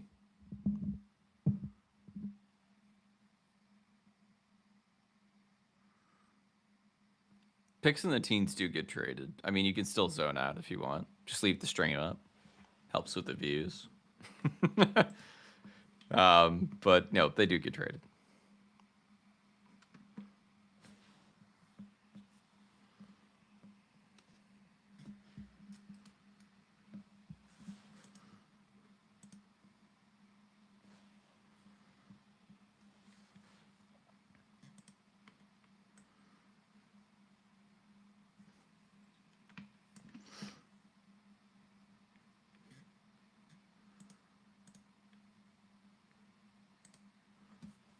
I like Alexander Command. Good player. He reminds me of a better Nico Sturm. That's how I've always thought him. 27 plus prospects for Marcus Pettersson to Keaton. I would love that. I think that we'll see if that's possible.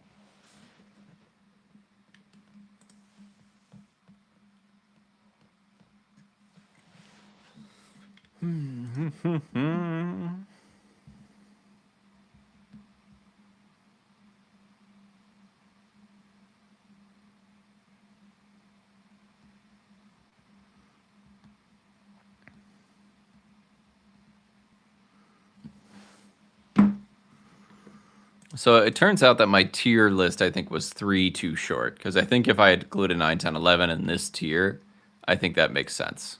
Just looking back as I'm looking at my own list here. Because these top 11 feel like the best 11 prospects in the class, and now we're just kind of shooting from the hip. Malte Gustafsson might be one of those dudes, though. I think maybe him too. And then if I had like braked this that way and Klepov down, I think that makes a lot of sense. Yeah, I think there was a different break, but that's okay. We got pretty close. I am gonna stream tomorrow. I plan to do the same thing. I don't know how many people are gonna actually watch because like it's 11 a.m. and that's 8 a.m. San Jose time. But I've got to make my picks anyway, so I will be up making my own draft picks and following the Sharks picks, giving you whatever insight I can. I can't guarantee you I know everything about the picks that are gonna happen tomorrow. I'll be honest about which ones I haven't seen, but the ones I have seen, I'll let you know. So. What time? 8 a.m. East or Pacific time tomorrow.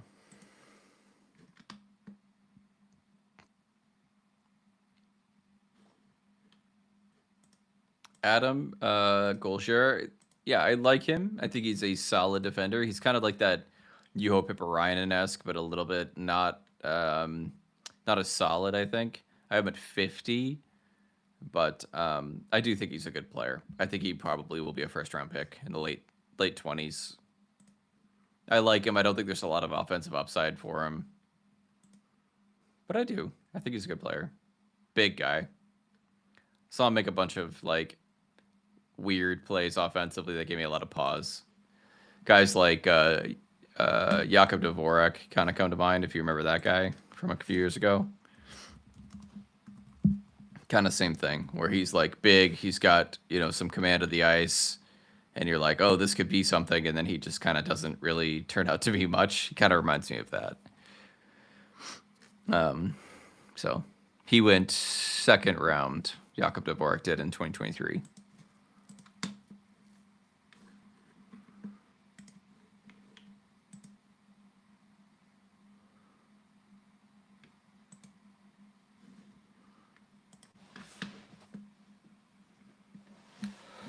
All right. Islanders are on the clock. Who do we think Islanders are picking? Who are we picking? Yeah, later picks are always a fun time.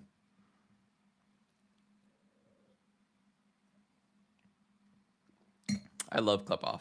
They're talking about Klepoff on the show. Belchus has got to go.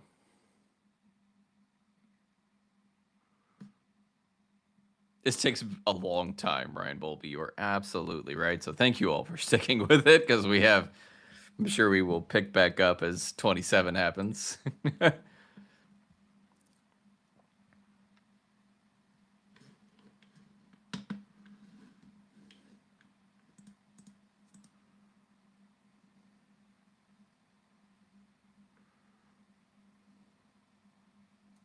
Is it Matthew Schaefer?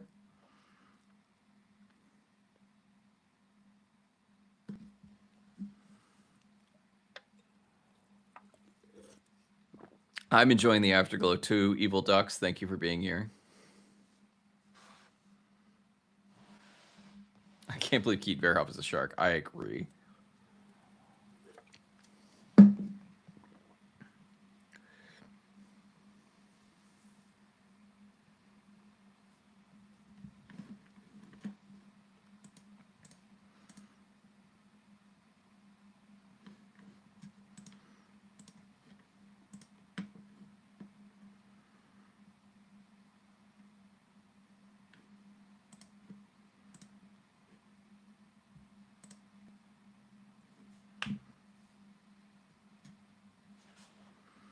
Who is Islanders picking?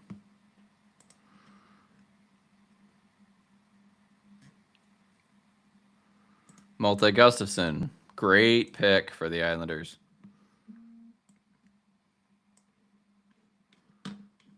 I like this pick for the Islanders.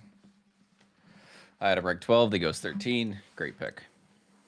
Malte Gustafsson is a defensive powerhouse in progress, I should say. Great player.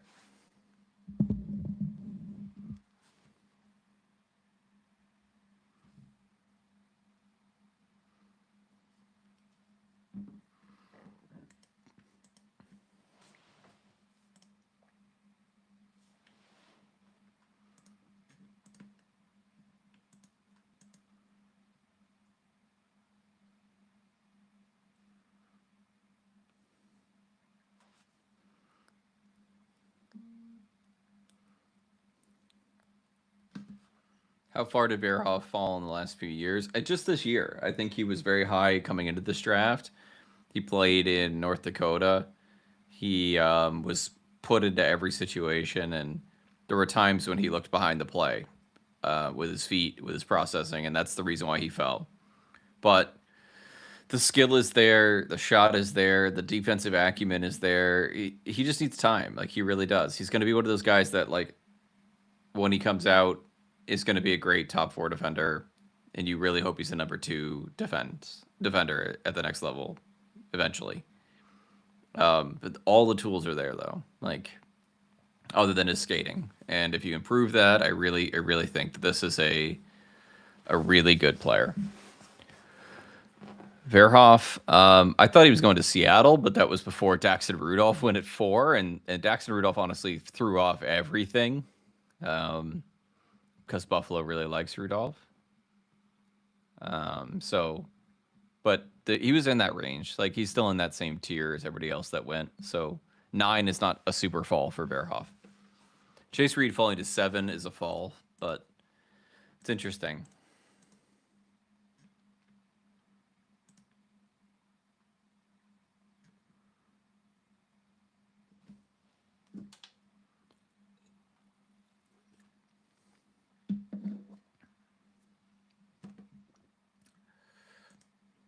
Yeah, it looks like this was the tier break.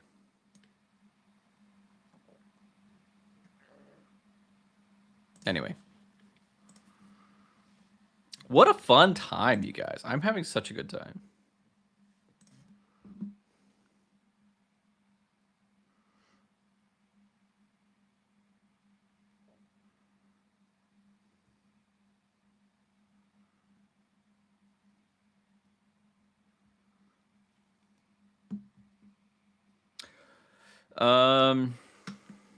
Let's say Belchitz now with the 14th pick for Columbus. Yeah, very excited now. With Marchenko? Marchenko?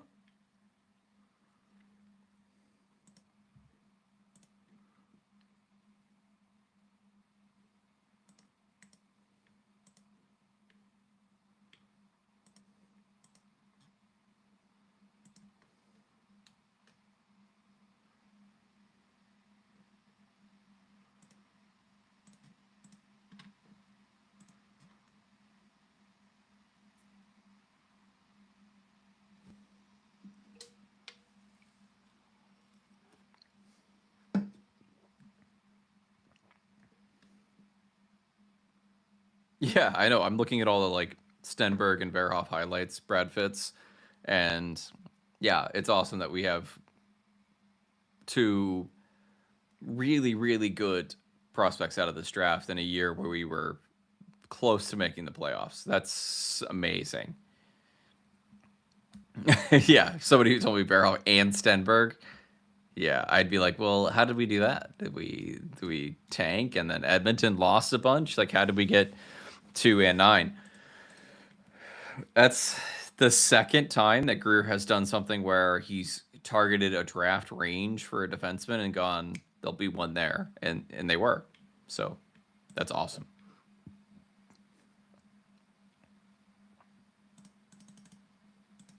Oscar Hemming for Columbus. We are honestly like pretty good on our picks here. We are not too far off. Like this is a very good tier ranking and draft ranking for myself here. Like 14 to 16. Like the only one that's weird is Rudolph, but nobody could have predicted that unless you knew Buffalo. And everybody else is kind of by value. And I'm actually pretty proud of myself.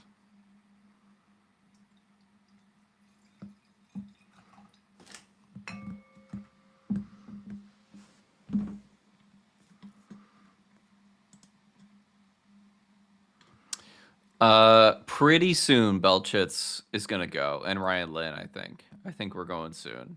Next is St. Louis. I think they pick. Who did St. Louis get last? They got Lawrence. So I think they choose Ryan Lynn for one of these picks, and they choose Belchitz for the other.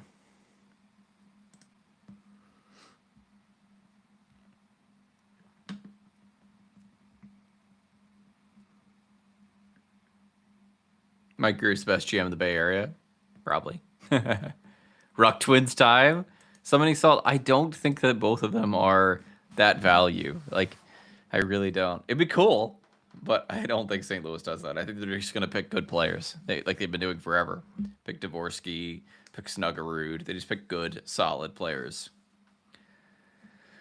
I think they pick like Ryan Lynn and Belchitz.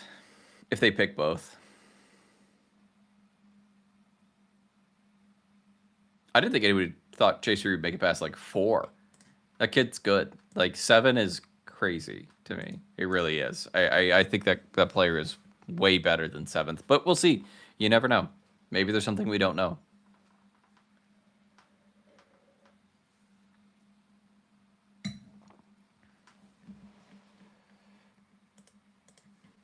This is a hype draft, though, for the Sharks. This is awesome.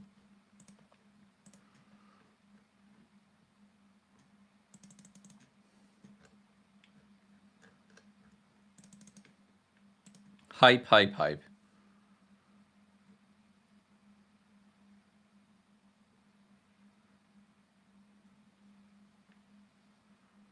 Yeah, and Verhoff is such a career pick. It really is.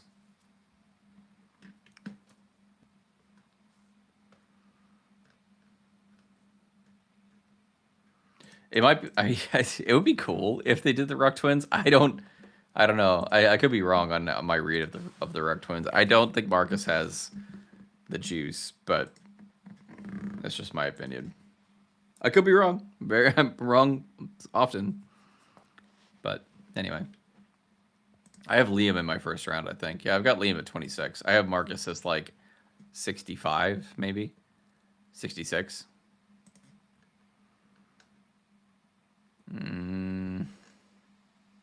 68. So they're good. I'm not saying they're bad. I think Liam's better than Marcus, and I think it's interesting to take both players. I don't know how you make that work, but I wouldn't take both in the first round. Be fun. So why do you hate the Ruck Twins? Yeah, you're right. Actually, I really into Frankie Ruck. Frankie Ruck is my guy. If you haven't seen Frankie Ruck, dude's a tank. Dude's got it. Frankie Ruck. Yeah, 27, 29, sure. If it's like late at the end of the first round, take them both. I agree with that. Middle, there's so much value here. Like, I really think Hermansen, Belchitz, Lynn, these are just better players. In my opinion. Just my opinion.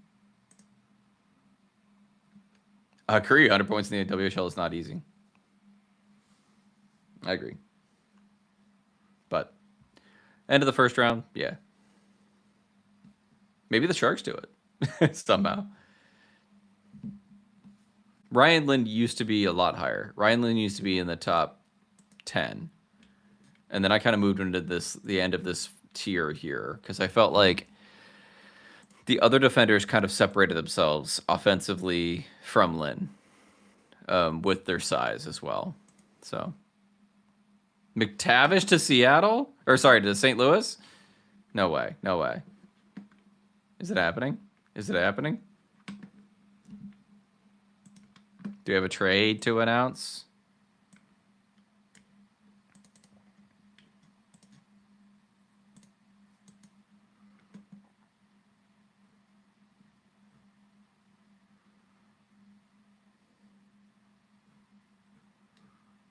Is it happening? God, somebody needs to fix her hair.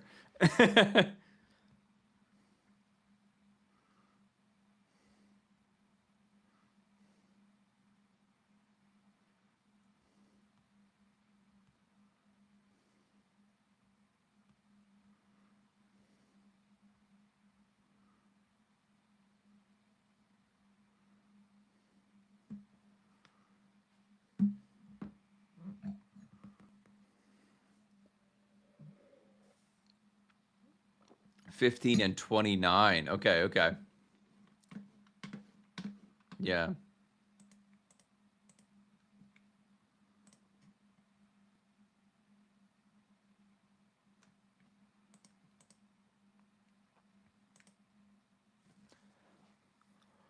Previn, it's a good question. I would have traded up 9 and 27 to 6, but that is aggressive, and you are missing out on somebody good at 27. So, but I think where the Sharks are, I think I would have done it. So I think he's the Sharks' best hope of a number 1D. But I do love Verhoff, and that's a great option too.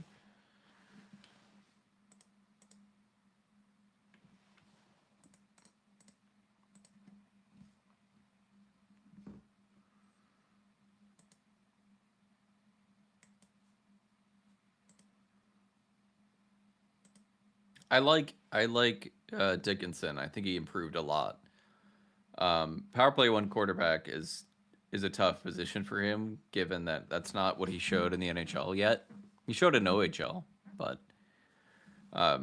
It's just not really his game so far in the NHL. Will it turn around? Maybe, but he might also just lean into what he is right now, which is a solid top four D with great skating, some good offensive pop. I don't think he has the quick thinking to run a power play right now. So, but I do like him, and I think he's going to be a good player. I think you might just need a different guy to run your power play, and that's okay. Maybe I'm wrong. Maybe I think Dickinson Verhoff's going to be an awesome, like, really hard to play against pairing soon. So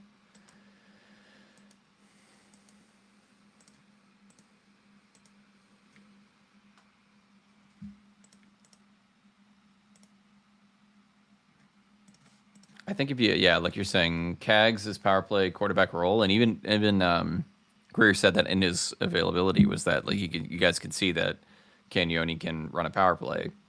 I think he gives him a shot there. Doesn't mean that he's playing first pair, but Verhoff Dickinson eventually is your top pair. Cagnoni in your bottom four. Yeah.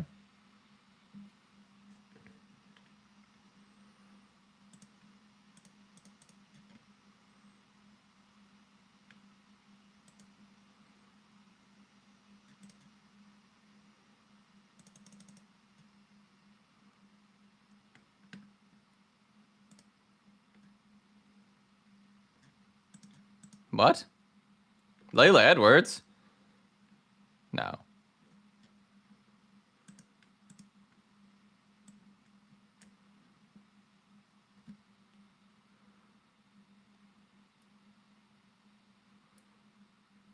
He really didn't get a shot on power play one. You're right. Maybe he will.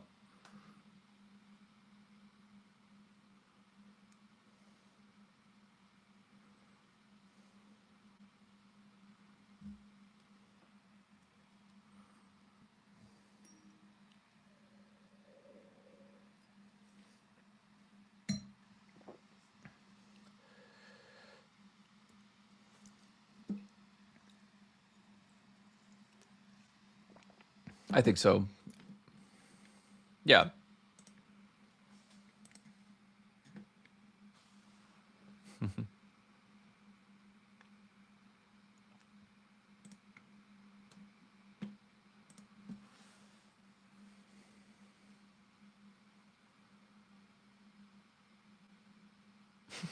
I do like Musty. I've always liked Musty. Great player.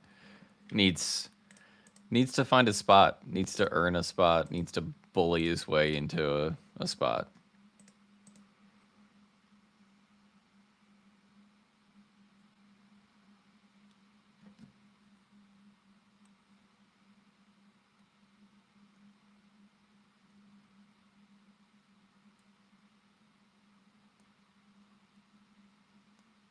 I love they're talking about Mason McTavish's defensive ability, but he was like one of the worst defensive forwards in the NHL last year. They're like, oh yeah, they need defense because Mason McTavish is bigger and can be physical occasionally.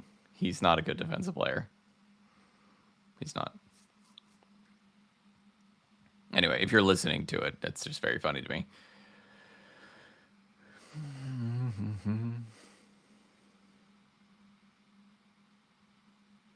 Yeah, that's a very musty thing. Sometimes he's like on it. He uses his body. He's very like carries the puck. He looks really effective, and then other times he's kind of just around. And you're like, "Where's Musty?" But then he makes a play, and you're like, "That's an NHL play," and that's what you hear. So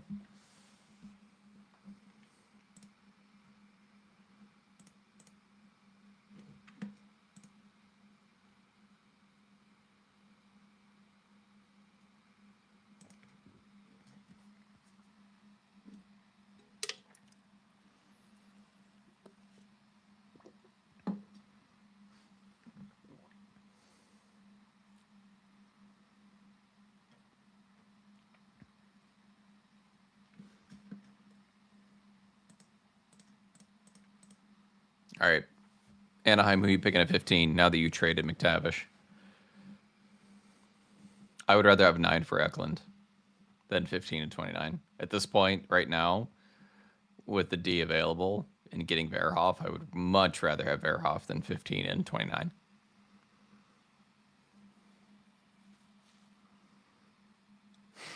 Every year the draft is this long. It doesn't get quicker. It just happens.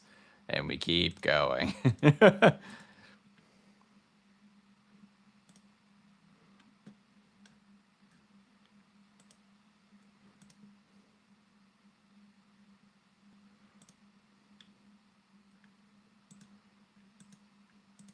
Nikita Klepov at 15. You guys, I am on fire. I am on fire. Like, I'm not gonna like toot my own horn here, but people had Klepov in the 30s and the 40s. Klepov is the truth. He is the truth. Like, I've loved Klepov for a while.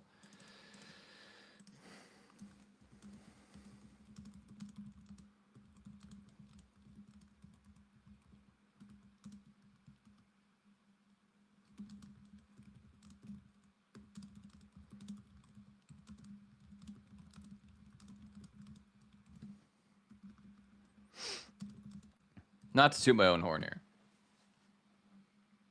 Thanks, buddy. This was preparation. Lots and lots of preparation. I spent hours and hours watching these prospects to come up with this list.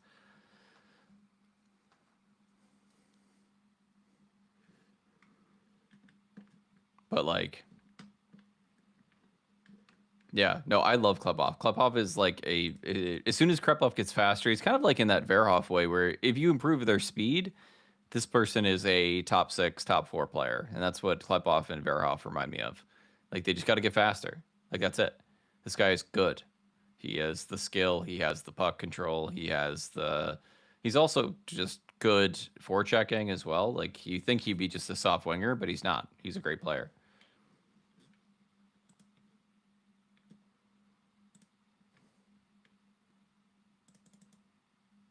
Yeah. I'm gonna toot my own horn here. Like, this is pretty good. Like, we are doing pretty solid right now. Like Verhoff, or like Verhoff, I'm not gonna count, but this is pretty good. Mm.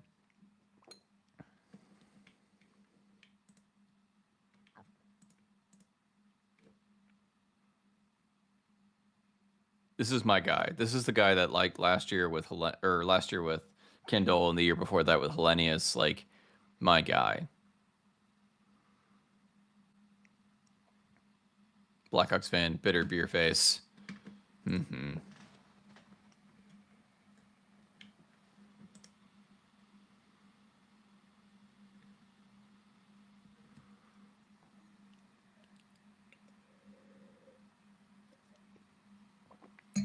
Would I trade Verhoff for Werenski? I would, but doesn't really make sense. Counts on trading back from 27 to 34 to 37. Most of the time, those go from like 34 and like 50. Do the Blackhawks not have a first this year? Actually, I don't know. Do the Blackhawks have a first this year? Do they might have traded out all their firsts, which would be hilarious for a rebuilding team to trade all their firsts. But they do have 3 firsts next year, I think. So that is them. Let's move this one down a little.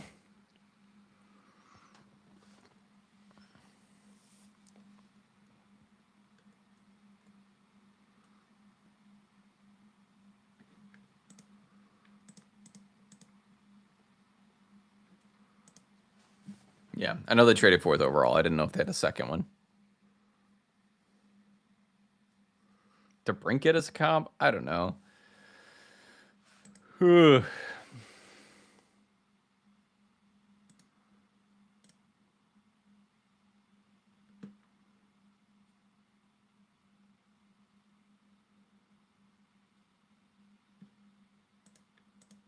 Yeah, I thought they would have too.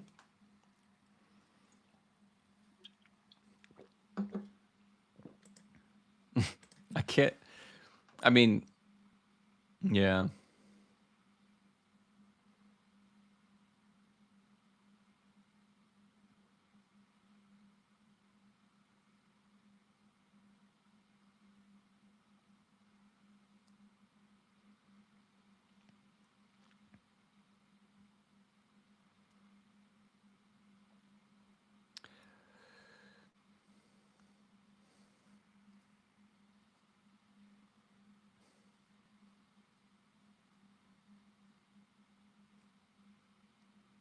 He will make them better next year. I agree with that. I'm not denying that at all. Is he that far away? Or are they that far away? I'm not sure.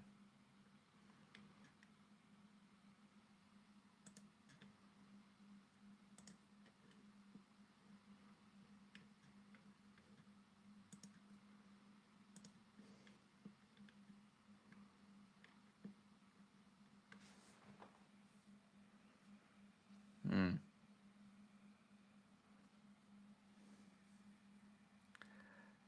Yeah. Anyway, we're getting there. We're what? 15, 16 picks? We got some time. We're getting there. Taking time. We're getting there. Here comes the Blues.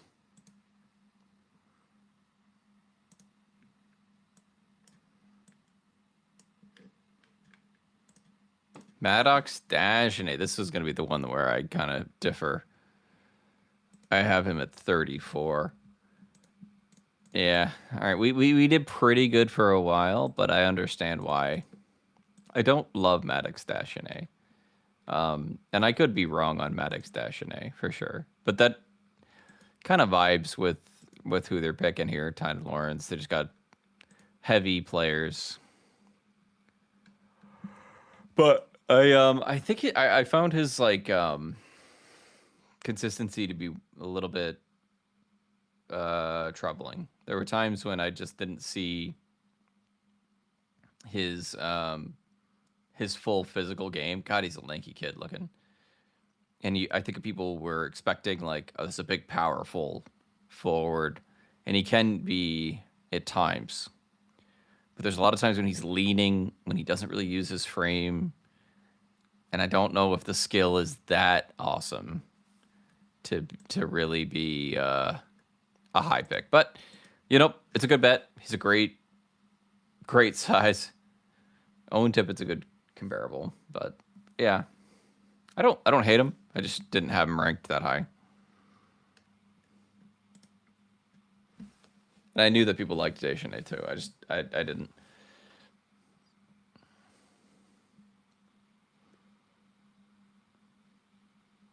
I can't believe Deschanel above Belchitz though. I don't know. I feel strange about that, to my opinion. But good for the Blues, I guess. An interesting weekend, an interesting year for the Blues. I don't even know what they're doing. They're just kind of like deck chairs, honestly, on the Titanic. In and out, in and out.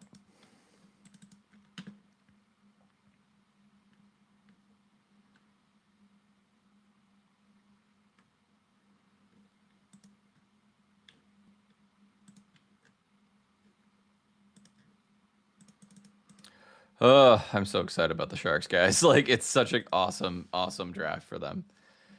Ah, this is awesome.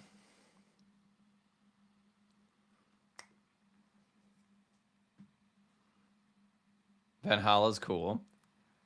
Um, I got a lot of late round gems. Tomorrow we'll talk about them. I want to like focus on the first round, but I have a lot of late round picks that I think are gonna um, surprise. So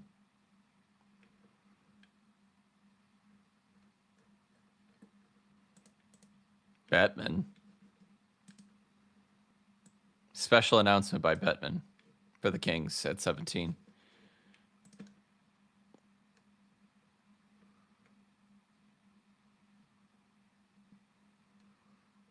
What do I like about Blyle more than Villeneuve? Blyle plays a better defensive game and a more projectable offensive game generally. Blyle has a little bit more physicality rather than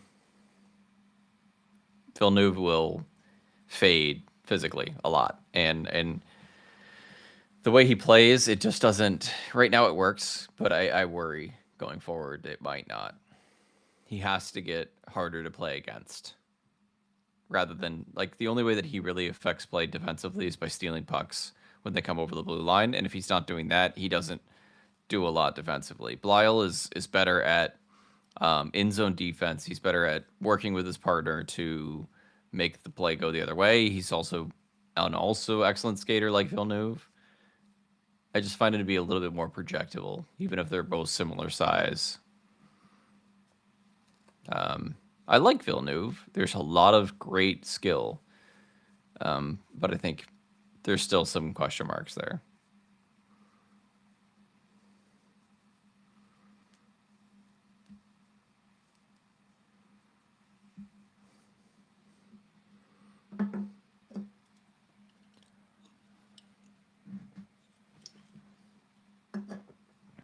Doo-doo, doo-doo.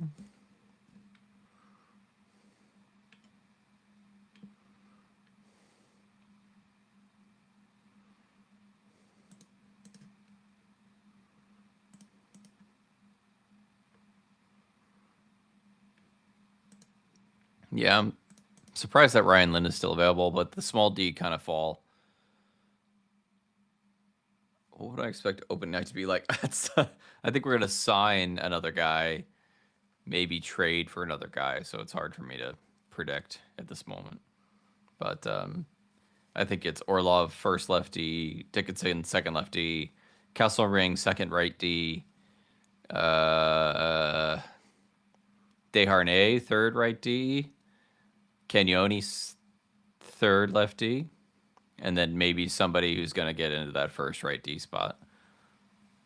Or they trade over Orlov to first right D and then sign somebody in the first left D spot, like a Ryan Shea or something.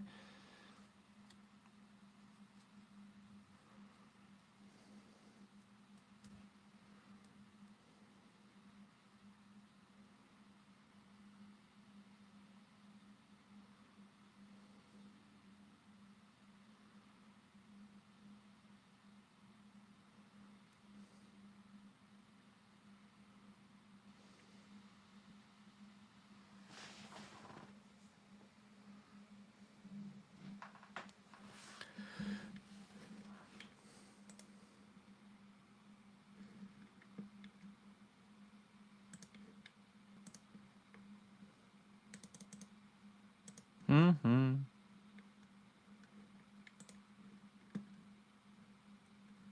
Possible trade is what they're saying right now on the pod or on the cast.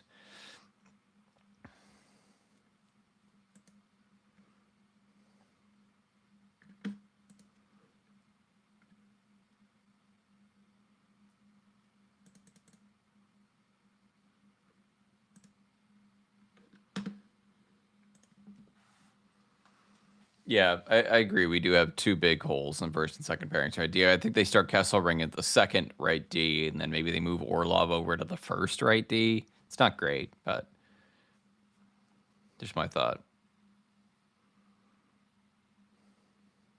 Yeah, LA will trade for somebody who's 34 years old. Yeah, they'll just do something weird.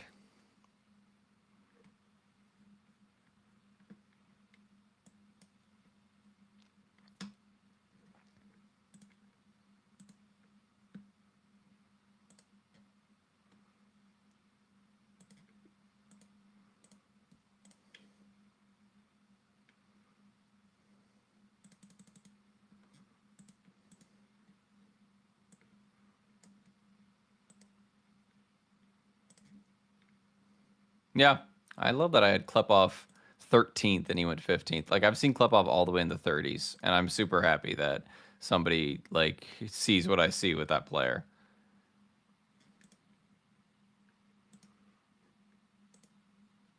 Yeah, Tickets to Orlov is our top pairing. Yeah, it is rough. I'm not gonna lie.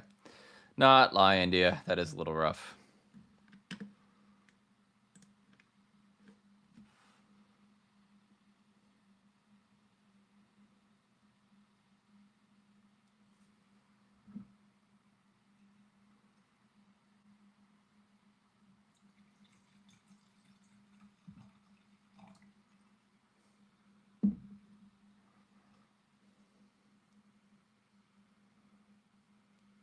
There is a trade.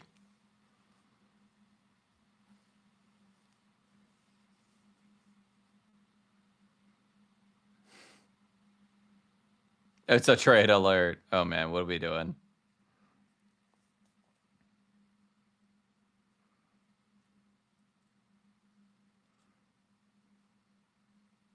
Utah to move up 2.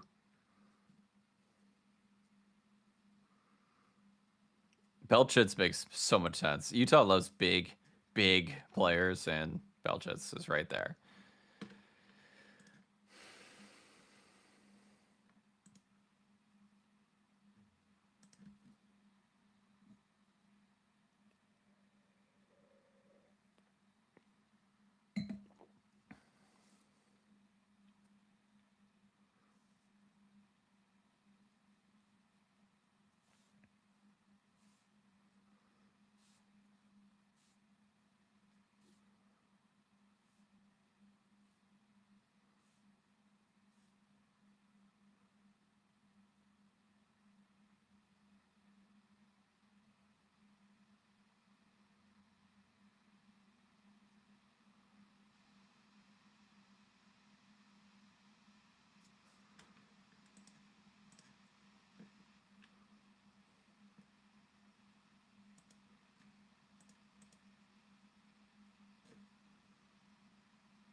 Utah loading up for Wensky? No, I don't think so. Kings picked up 83.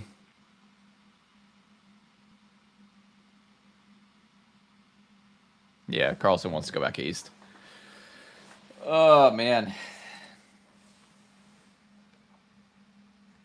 Thank you all for being here. Thank you to our San Jose Hockey Now YouTube members for being members, and a couple of you have joined during the stream, and that's been amazing. I'm excited to talk with you guys all summer in the Discord, and you get behind the scenes access to all of our inner workings.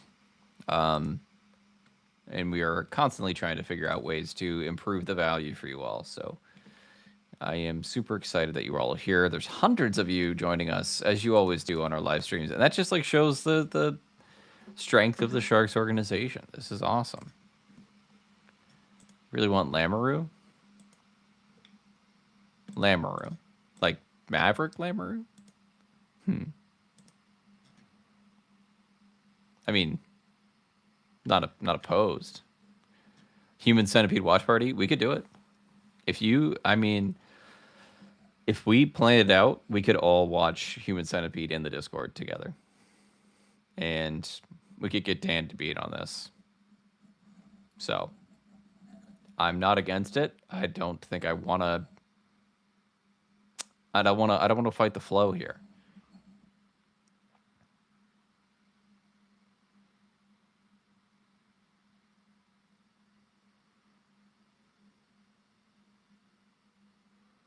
Blackstone Valley is where I live. That's like 2 streets up, by the way, in case anybody's curious.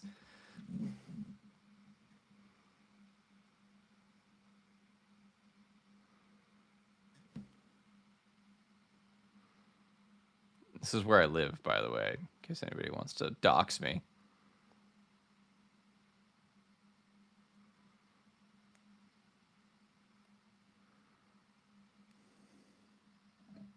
Rhode Island.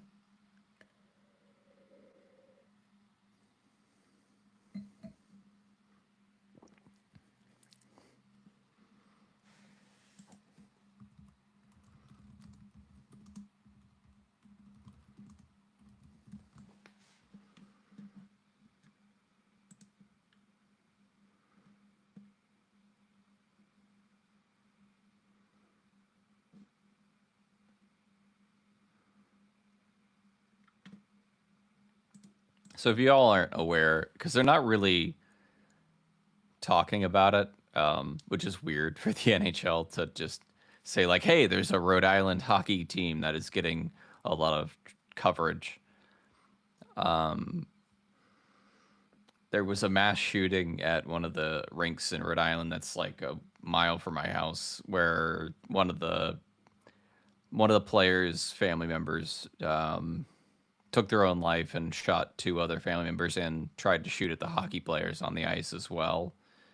And I don't know if he actually like shot a hockey player, but it was a whole big thing here in Rhode Island. And yeah, it was horrific. They were all a bunch of high school kids, and it was awful. Um, so yeah, I don't know. They should probably have mentioned that because it just kind of feels like they're just saying the Blackstone Valley hockey team is here. But anyway, there it is. Now they're talking about it. Yeah, that's where I live in Pawtucket, Rhode Island. Yeah, it was awful.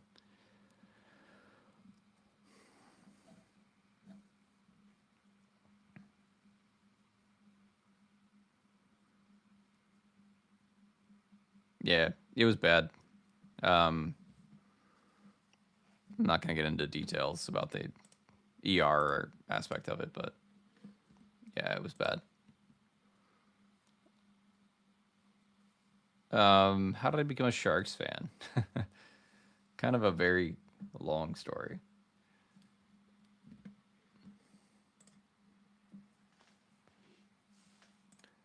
I'll wait till they're done talking, and then I'll talk to you.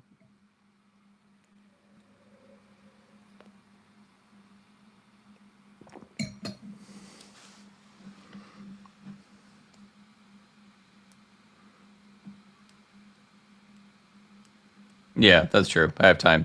Yeah, my extended family, um, my cousin on my mother's side, third cousin, she married Scott Hannon in the 90s, and I was a child.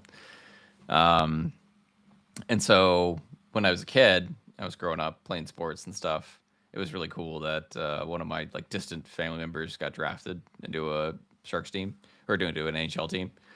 So then I started playing hockey and watching hockey after that, and I've become a Sharks fan ever since. Even though I grew up in Florida, I don't live in California.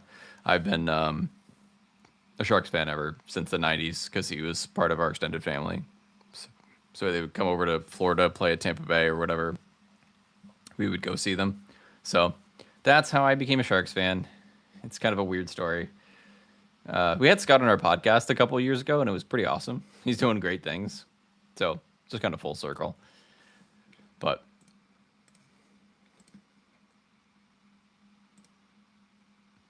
Ethan Belchitz gets selected to Utah at 17. Yeah, Hannon's was like my favorite player growing up. I would watch him every single game. It's honestly how I learned how to watch like a specific player was what as a kid I'd watch Scott. Like I'd watch whatever he's doing and I'd be like, he had a good game, he had a bad game, or whatever. And that's how I like developed the ability to like watch a single player because I'd watch Scott. So he's a great guy. Anyway, that's the lore drop and why I'm a Sharks fan, even though I live in Rhode Island.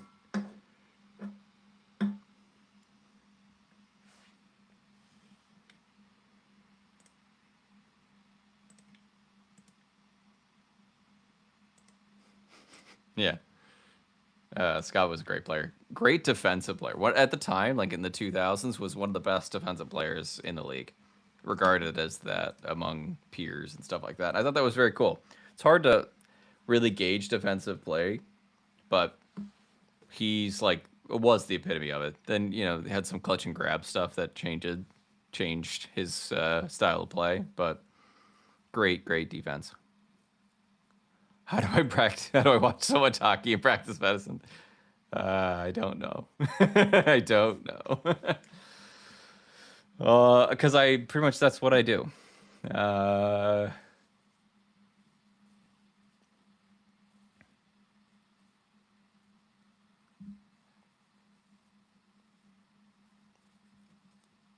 Uh, I don't know.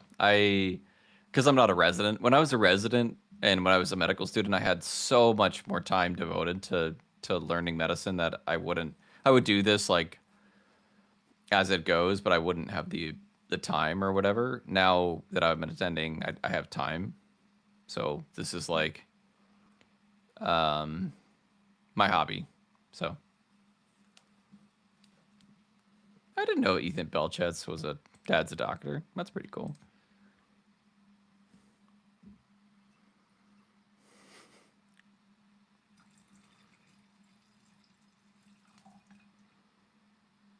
Yeah, I would love a Vlasic Lidstrom award kind of idea. Like, I think defensive defensemen are kind of lost. Like, Jacob Slavin deserves an award for how good he is at defense, and he doesn't get it ever. He'll never get an award for anything in the NHL, and that guy's like the best defensive defenseman in the NHL. That seems weird to me. So I agree. Like, that's the kind of guy that, back in the day, Scott Hannon was just a defensive defenseman. He would contribute a couple points or whatever, not like a liability defense, like offensively, but yeah, those players also are very hard to draft too. So that's why they fall to, like, I think Slavin was a 4th-round pick because of that. So interesting.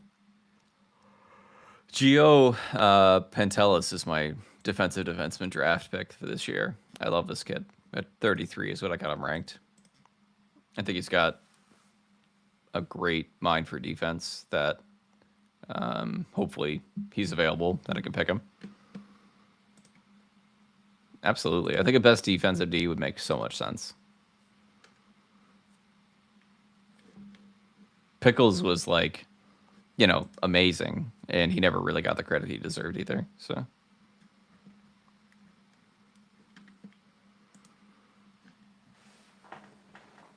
yeah, Smith is going to be good too.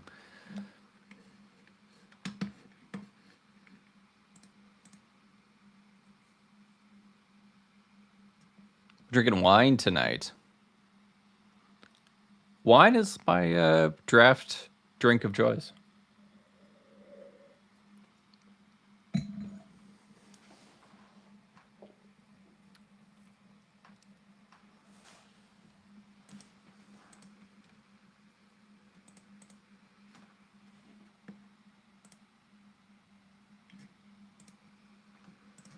Not always red. I drink some white wine. I drink some rosé. My wife likes white wine and rosé. So, I think Shang could be any of the Sharks players in a fight? No, no, not a one. It's not a slight on Shang. I love Shang, but no, no. Shang is like, I don't know, 5'7". I mean, he's a lover, not a fighter. Yeah, Shang is a lover, 100%. Cax would crush him. He might. Cax would probably crush him. Shang's gonna come on here and start talking shit.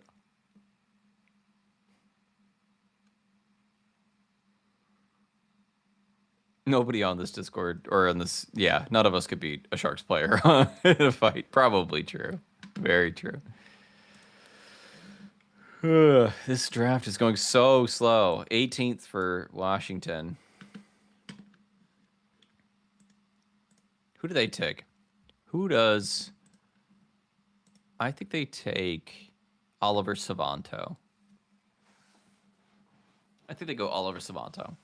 Does Dan count? I think Dan could kick Shang's ass too.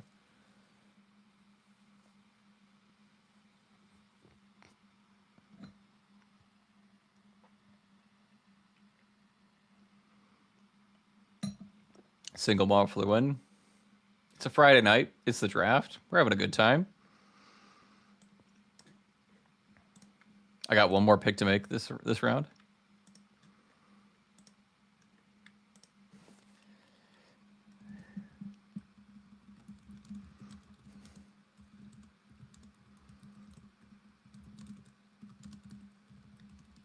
Hey, I called it. They picked Savanto. I called Savanto. Savanto, I like him. I think he will be a good hockey player. I think he's very young, and I think he's got a long way to go. But I can't believe Maddox Dagenet went above Oliver Savanto. I think Oliver Savanto is a way better player, more complete player at this age. I would have picked him all day over Maddox Dagenet. But great player. Net front, a little bit of nastiness. I don't think the creativity's all there, but Also, not a great finisher. So it's like, what are you if you're not that creative? You're not a great finisher. 200 foot guy can be net front. I like him.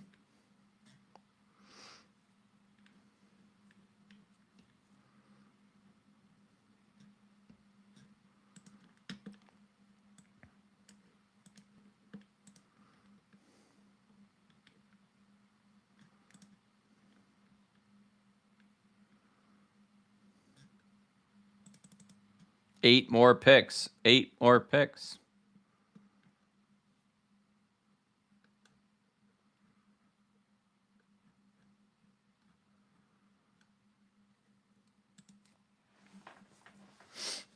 All right. Who's next, guys? Ryan Lynn, Elton Hermanson.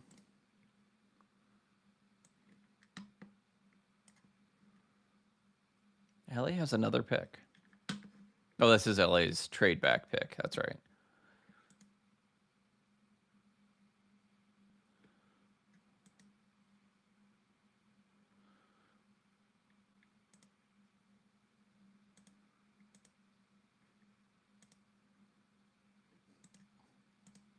I want Tommy Belial at 27 if he's available.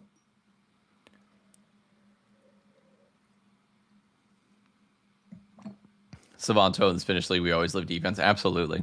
Very Finnish thing to say. Pippa Ryan might go in the first round too. Hope you're excited for that.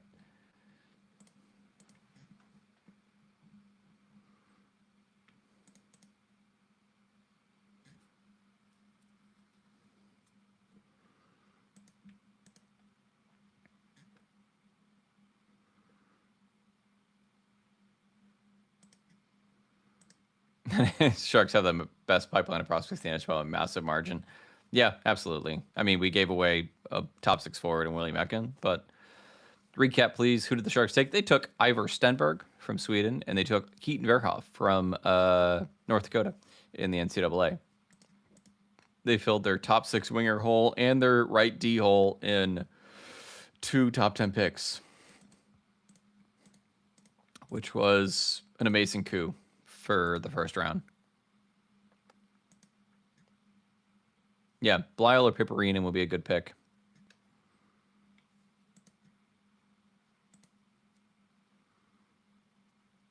Stenberg and Verhoff.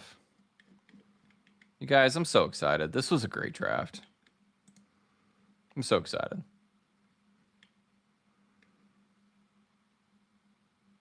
Yeah, 2024 draft and this draft are going in the storybooks. Agreed. 100%. This is how you build a franchise. The Sharks are doing it like to a T.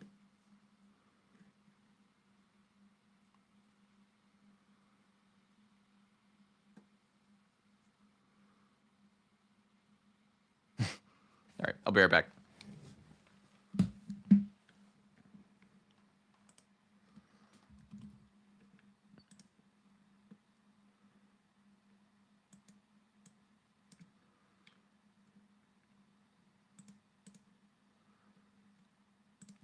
Be right back. Hold on.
Okay.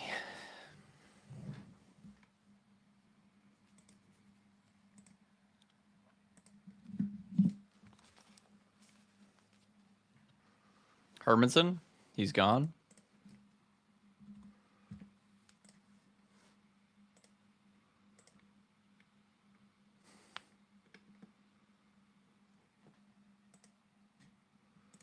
Yeah, I love Hermanson. I think he's a great pick here. I think he's a creative playmaker, great shooter.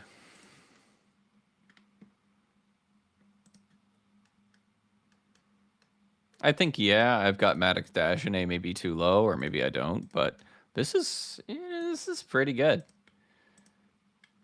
I'm like pretty proud of myself for this ranking that I've got here.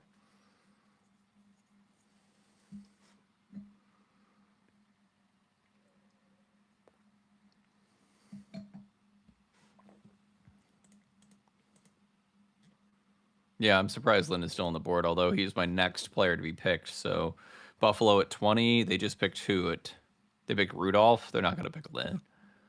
I'm going to say they're going to pick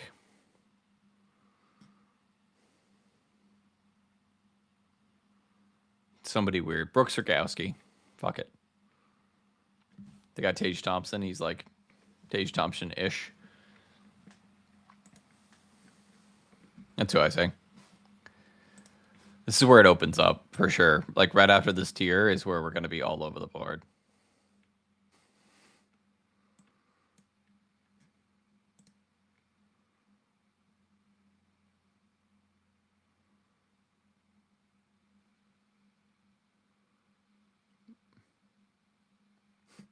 What you doing, Bill? Yeah. People probably did have Stenberg 1 overall. He's that good. 100% that good.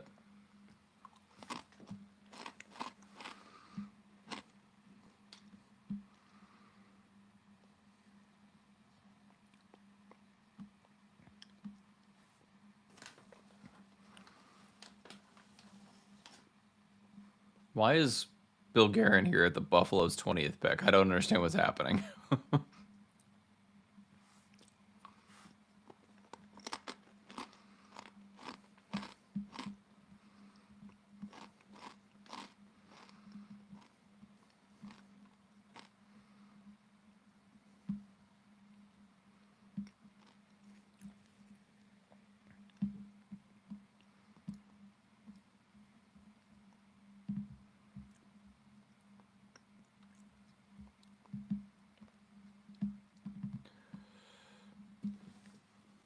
I guess, but why right now? Yeah, that's because we didn't think Verhoff would be there at 9, to be honest with you. Wheeler and Keegan are the same person? Probably pretty close. Hermanson's got the skill. Like, that's the thing you need when you're trying to, like, put a guy... Because a lot of players have skill at this range in, like, the 15 to 25, 50 to 45 range. But, like, you want the players that really connect plays at a high level with a little bit more insight into the overall game, like Klepov and Hermanson do. And that's who I put ahead.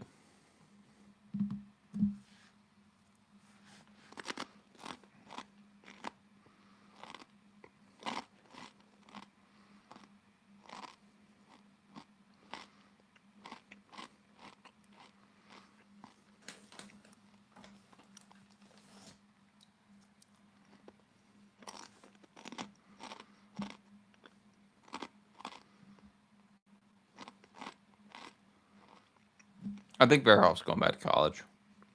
I would say probably. He has to improve his speed.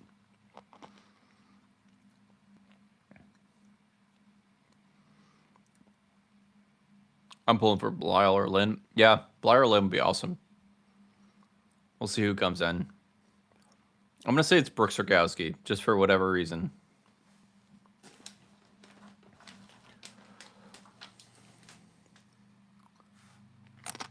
I hope you guys don't mind that I'm eating. If you do, let me know. I'll stop.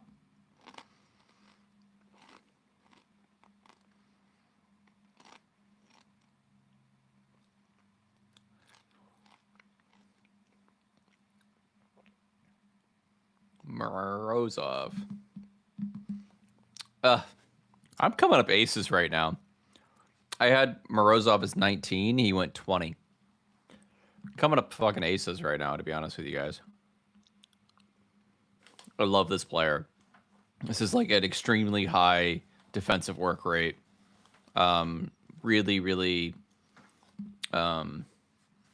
solid defensive player.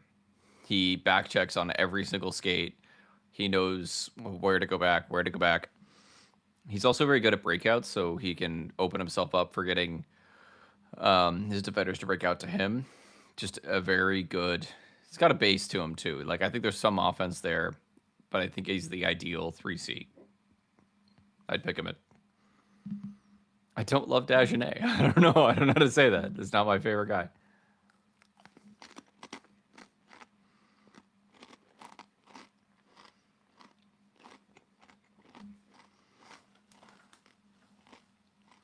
Yeah. Hockey sense offensively, for sure. His defensive hockey sense is great. He's a really, really good defensive player.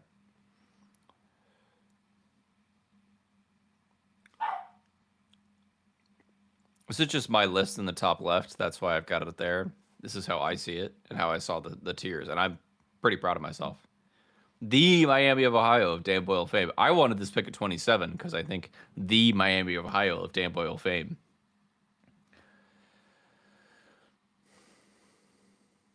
I love breaking down rookie prospects more. I think there's interesting things that happen at like year 1 and 2 with a prospect. And then after that, it just becomes shades of the same player that get a little bit better. Happened with Eklund, happened with Gushchin, happens with Musty to an extent, happens with Cagnoni. It's just like the same player, but a little better. So if you're not at the year 1 or 2 mark, projectable NHL player, you might not be. Dan Boyle said he liked Chase Reed the best. He did say he looked at Verhoff, but I don't know if he didn't share his thoughts in the podcast.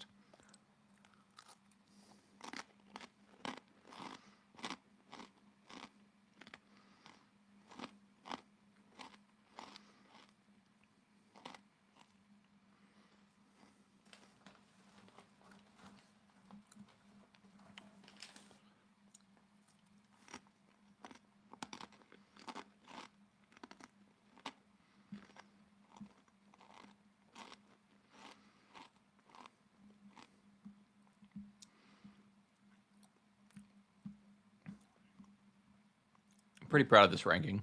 I'm gonna keep saying it, but it's pretty good. It takes a long time to actually like think through a ranking in that way.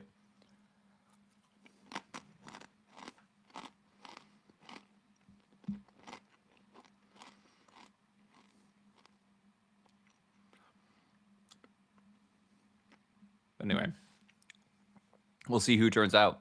Like that's the other thing is these players have to not just be picked here, but they have to be good at the slot they're picked in.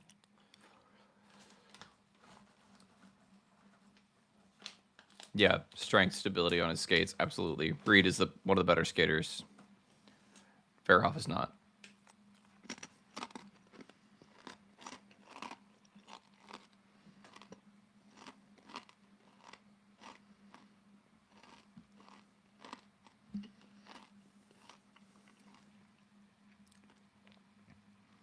Yeah, I think so. In 2028, that makes sense. I think he needs one more year in college.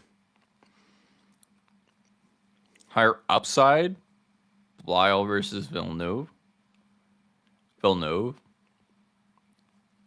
But that's like saying Ryan Merkley has higher upside than like Shakir Mukmadulin. You know, like not that they're like completely different players, but I mean it's like one could play in the NHL, one cannot. And that's what the problem with Villeneuve is if he doesn't make it, I don't think he plays in the NHL. So.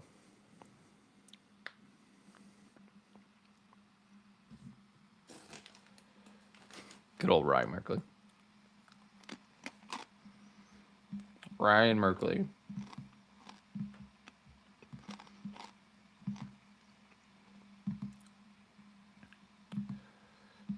Ryan Merkley can still, yes, we have the Merkley window to look forward to. He absolutely can pan out still. He could be a UFA option. Merkley is like the ultimate scouting test, you know, like Merkley is one of the best passers I've ever seen at the junior level. One of the best playmakers I've ever seen at the junior level. If you had him at the point with the puck, brilliant. Or even like in his own zone with the puck. Everything else sucked. Everything. Like defensive skating, defensive awareness, defensive positioning, like shooting, any kind of puck carrying beyond like a simple deke, he sucked. And he never got better.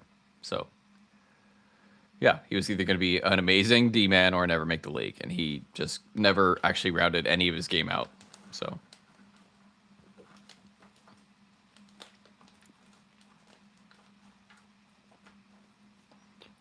yeah, if he was like a really offensive-oriented right wing, he might be pretty good. But he just didn't really have any idea for the game beyond the puck on his stick. That was the biggest problem with Merkley.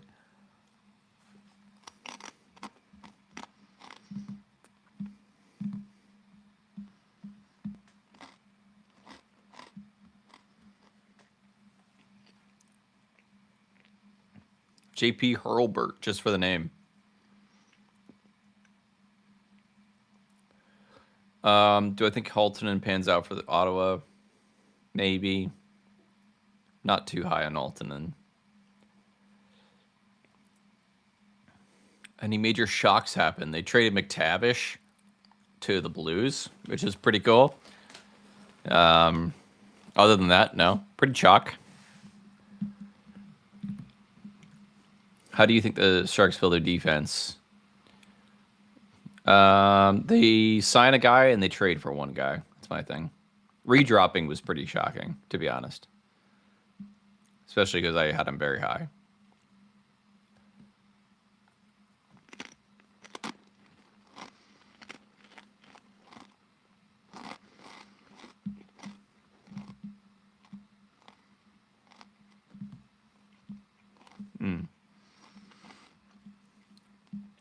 I'd rather have Svoboda than Haltonen at this point in their development.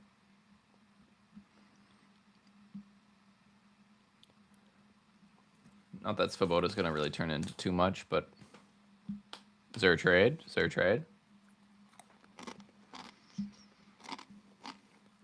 I'm eating Takis in the corner, so I apologize, everybody. Yeah, not enough wheels. Best shot that he can ever have.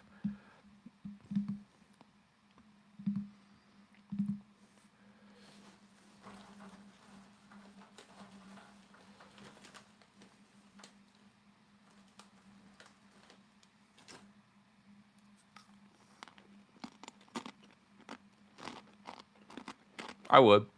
Yeah. Right now you can trade 27 and 62. I would trade it for Blyle or Lynn, one of the two.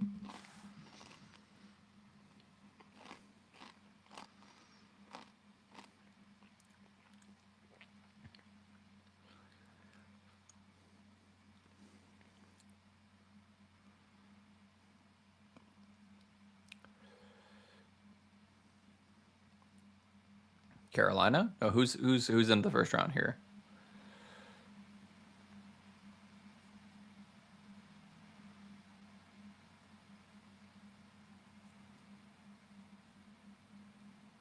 Oh shit! It's to the Sharks.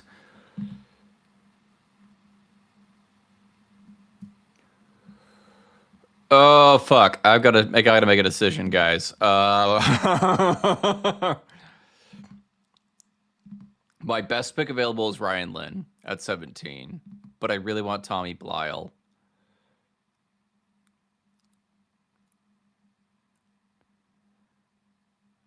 Shit. Okay. I don't get another pick for like ever. I don't get another pick forever. All right, I've got a minute here. I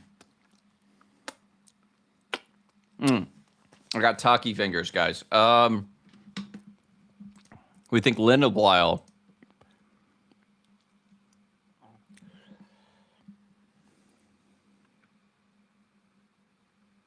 I'm gonna choose Blyle, and I love that I get the opportunity to choose this, but I'm choosing Blyle. What are we? 21.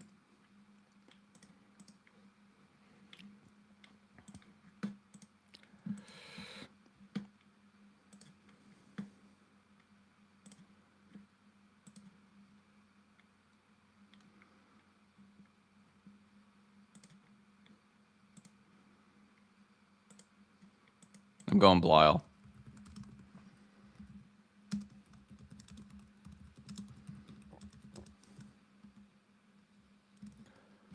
Is it 21?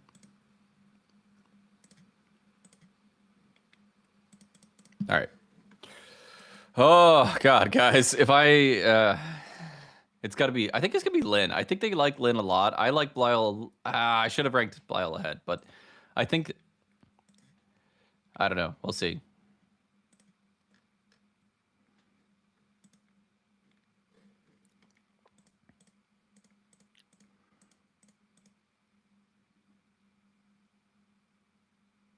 Ryan Lynn. Good play. Good pick. Good pick. That's a great pick. The Sharks are coming up aces, man. Like, this is an amazing draft. You get Ryan Lynn. You get Verhoff.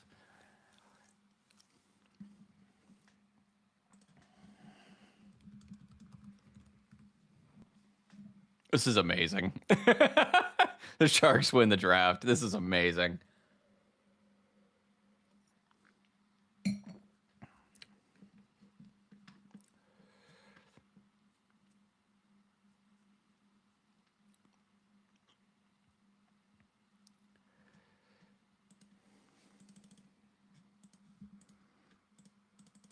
Like Bly or like Lynn is my.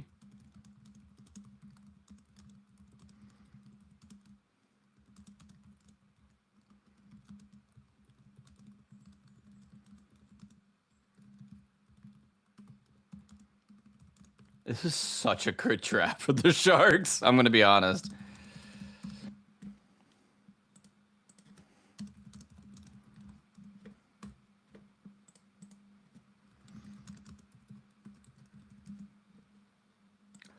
This is awesome. What a draft. This is amazing. Like,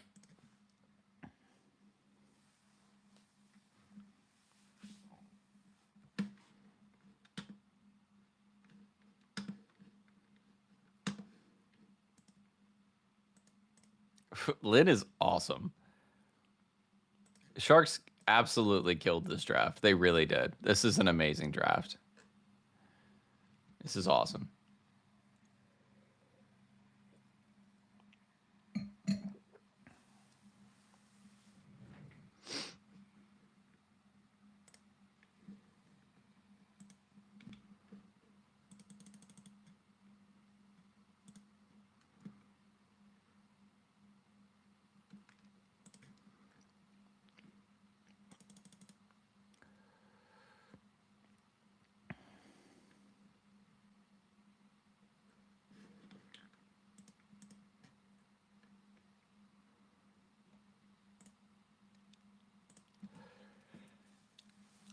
I'm a little sad that I don't get to pick tomorrow, I guess.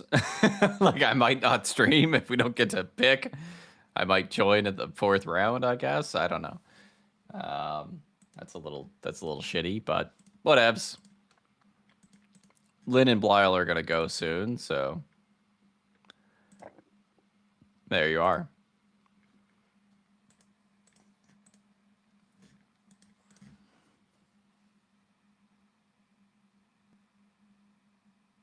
Ryan Lynn is a great defender. This is the other thing that I think people don't realize is Ryan Lynn defensively really solid. One of the best in this class. Smart player defensively. Um, so I'm not mad about that pick at all. I don't know why it took so much, like 62 and 120, but whatevs. I think so. Verhoff top two, Lynn top four. Yes, I think we're missing one absolute stud. But yes, I think you get Verhoff 2, Dickinson 3, Lynn 4. That's great. I love Lynn.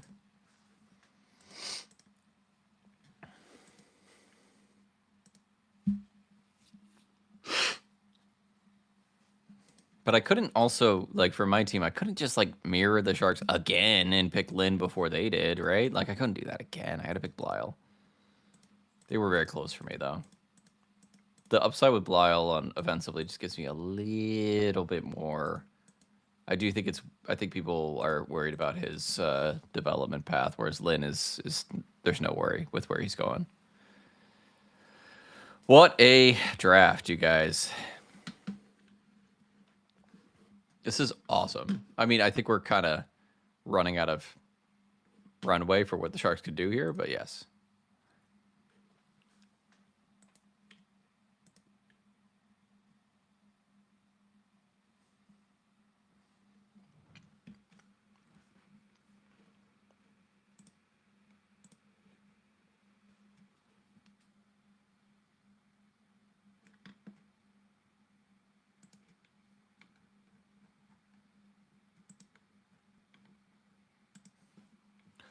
Right-handed D don't grow on trees, even 5'11" ones, for sure.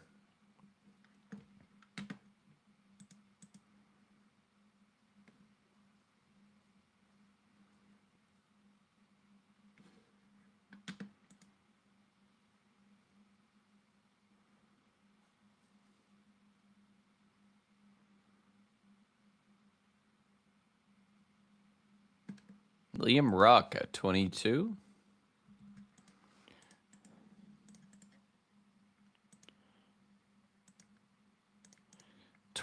I got him ranked at 26.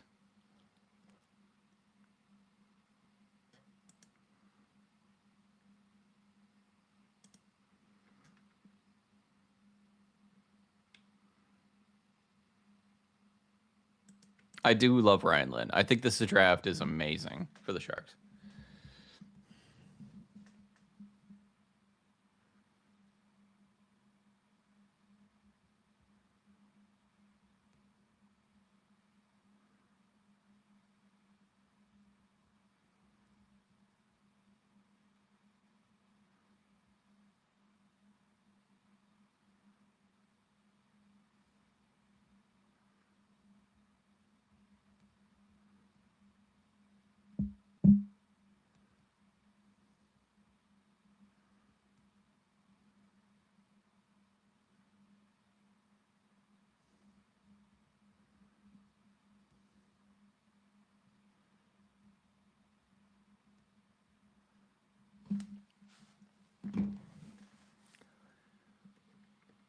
Oh, this is such a good draft. I'm just going to keep saying that.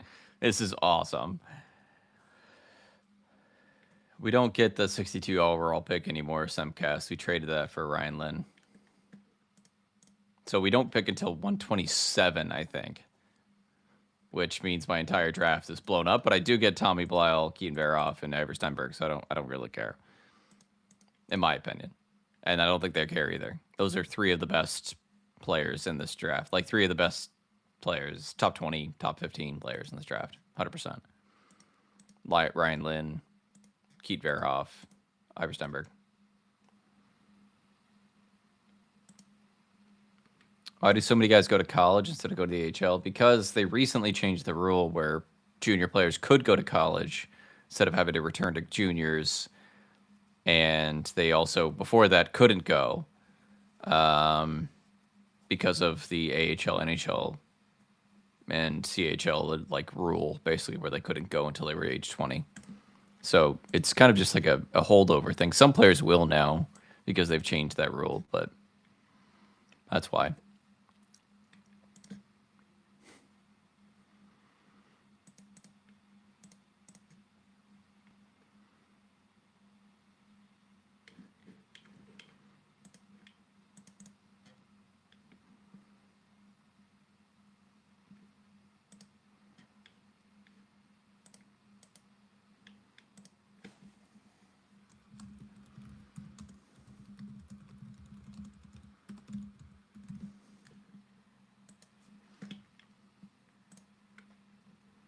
Yeah, I love this draft. This is an amazing draft for the Sharks.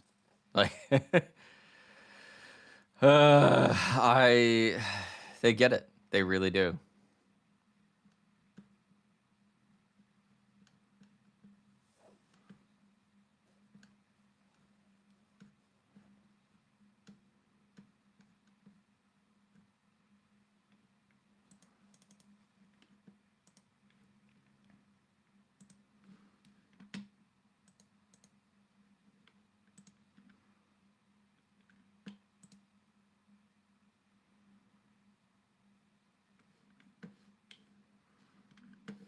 Yeah, we got two right-handed defensemen that are excellent in this draft, I think.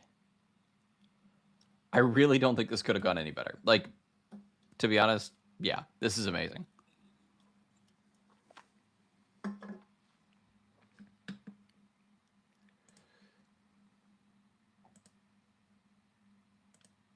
I just texted Boyle, like, hey, you're going to like Ryan Lynn.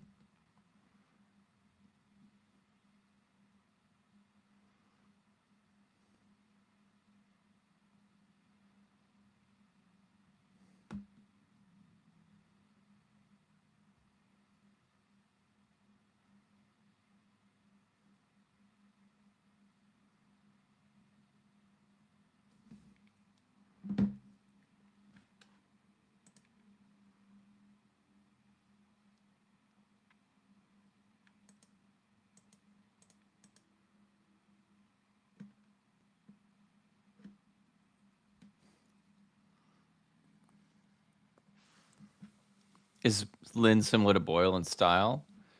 I think Lynn is a tiny bit taller than Boyle. I think they're not really similar to the way they play. Um, yeah, I like. Um, I think Boyle's a little bit more offensive than Lynn, although Lynn still has great offensive instincts and was going to produce to the next level. But I think Boyle was just a little bit more special.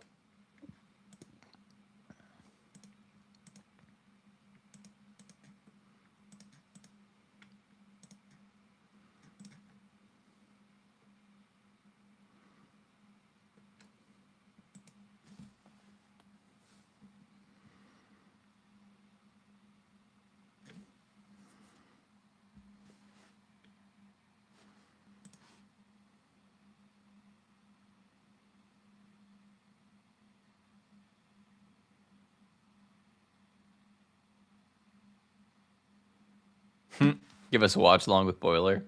Yeah, let's try it. We might. Why did Reed drop to number 7? I don't know. I really don't. Um, it's kind of a combination of factors. I feel like it just, yeah, Malhotra going there at 3, 4 with Rudolph just kind of threw everybody off, you know. And then Smith was going 5, and then 6 was going Carroll's, and then it was just like they're there at 7. So I don't know.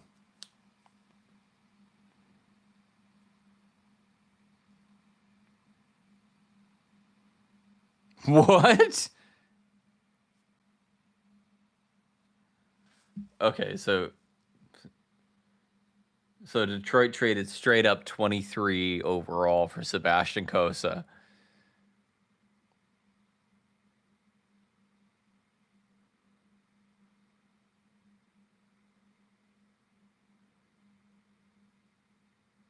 Wow. Okay, apparently they don't like Sebastian Kosa. I've never loved Sebastian Kosa either as a goalie prospect. And they just traded him to Utah.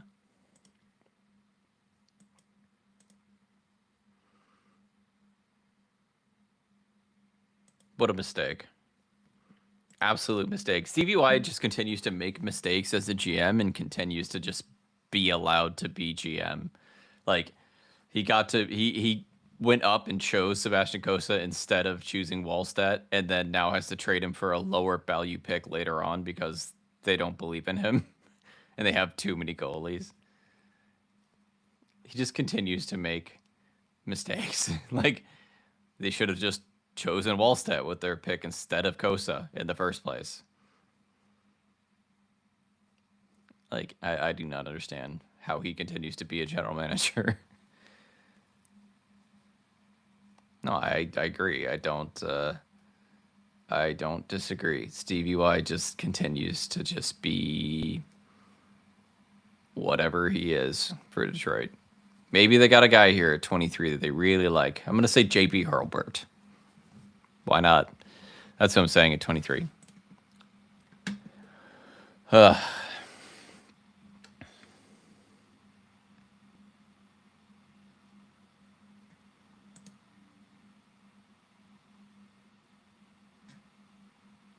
Yeah, Wallman. That Wallman trade should get any GM fired, but their name's Stevie Y, so they're not fired.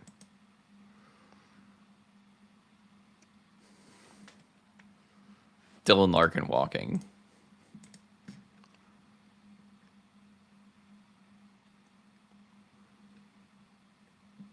But everybody needs a GM to just get good players off of, so.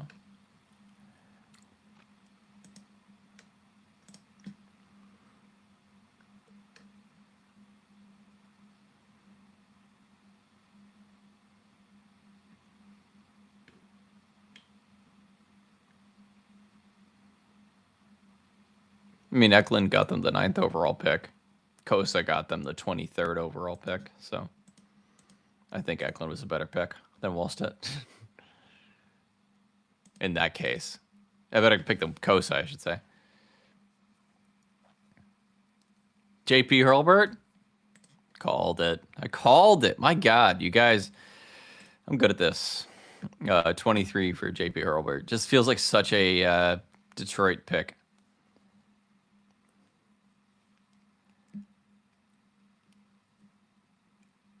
Called it. Just not my pick, but I do like him. And I guess I ranked him 21. He went 23, so I like him more than he was ranked. Needs to develop his 200-foot game.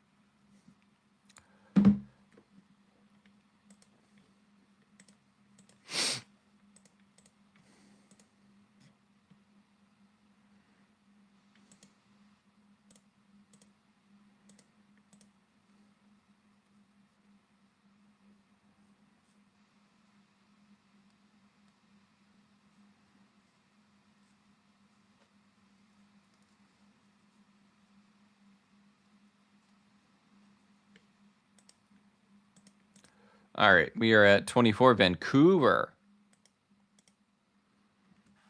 I feel like Colby Barlow is a lost cause at this point. I liked Colby Barlow in his draft year. I really do. But I think he has kind of lost his way a little bit.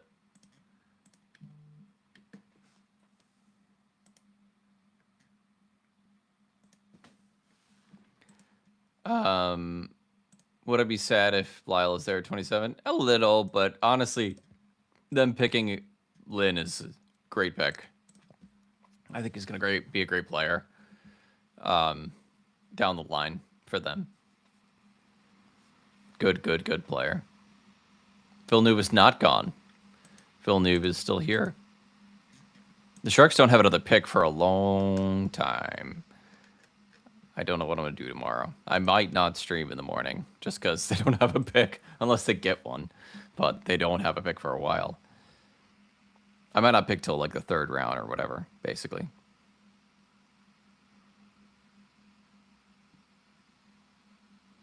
Who's the first goaltender? I think Tobias Trayball is the first goalie, but Dmitry Borichev might be the first goalie gone too. One of the two, I think. Borichev, I got 45. Trayball, I've got 35. One of the two.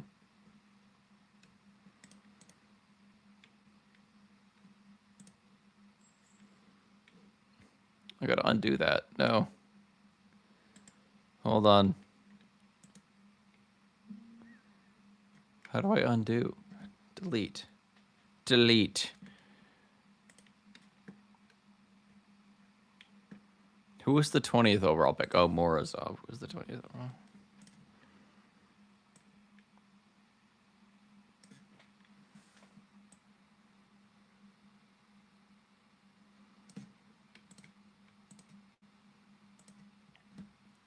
Well, there's no more left. FSH. I think the Sharks are done. Like, they're probably not going to get back into the first round. Klepov a reach? No. I love Klepov. I think that's an awesome pick. I had him ranked 2 slots higher than he went. Reed and Verhoff is 1 and 1A, essentially. I see them as, like... Reed has, like, a higher chance of being a number 1 D-man. But I think both of them could be first pairing D-men. If that makes sense.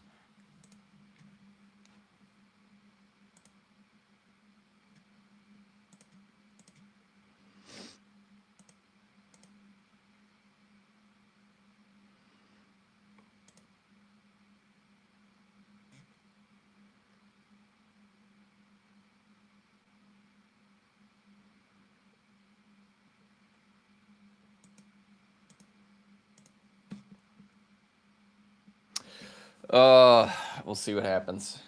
I think we did steal another first round. This was an awesome, awesome first round. I really am excited about what they did. Like, it's ridiculous. They got Stenberg, which basically was our Eklund replacement, a little bit farther ahead at his development when Eklund was. Verhoff, who is exactly what we need on the right side, and then Lind, who's like an upside bet, but still has a good floor. Like, he's still going to be a good player. So an excellent first round for the Sharks.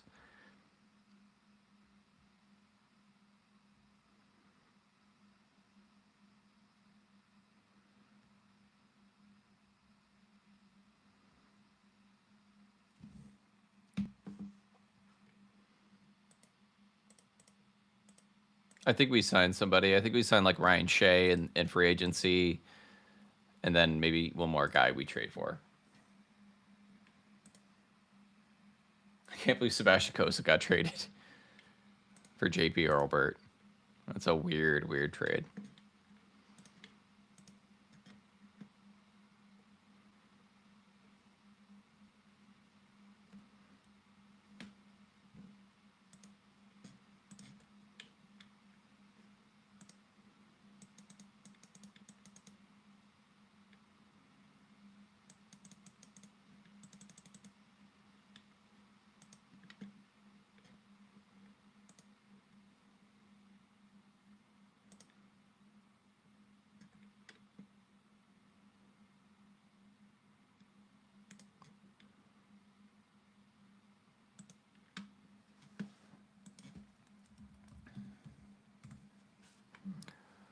Oh.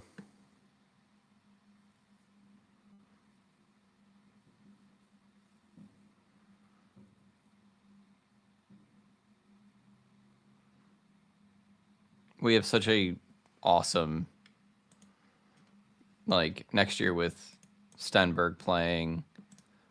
We get to watch Verhoff in college, Lind in college, and see how they're doing. And like, it's a great refresh of a prospect pool that was little down this year. Like, yes, we had awesome prospects playing in the NHL, so that helped, but little down. And I think this is just a great refresh. I'm super excited.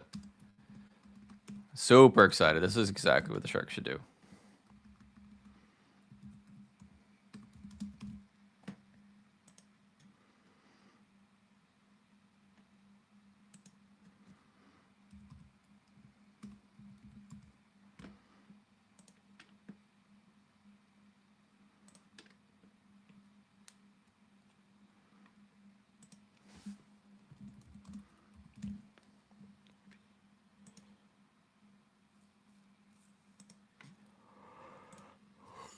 Adam Novotny goes, what, 24? I think I'd call that. I call him at 25.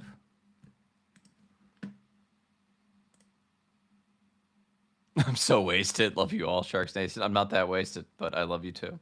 I love you too.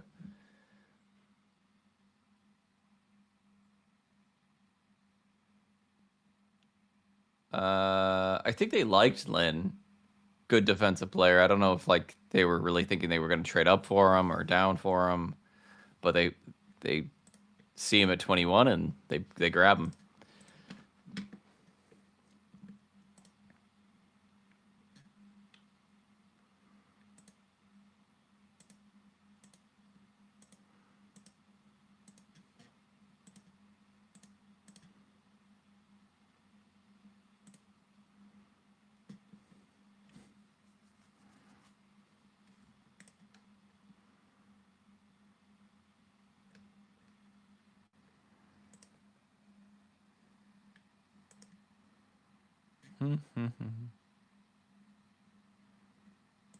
Do you think Sharks would have taken Lin if Verhoff wasn't around?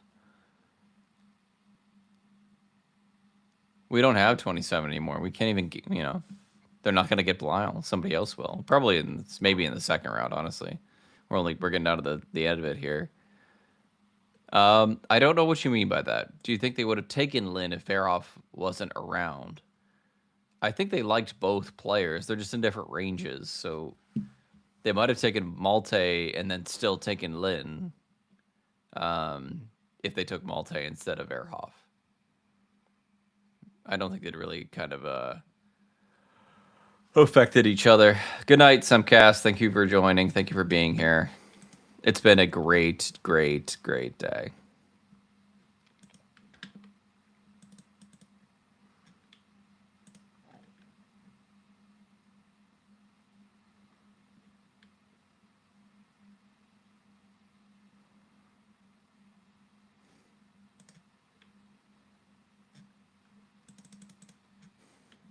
Yes, Gustafsson has been picked. Gustafsson was picked at 13.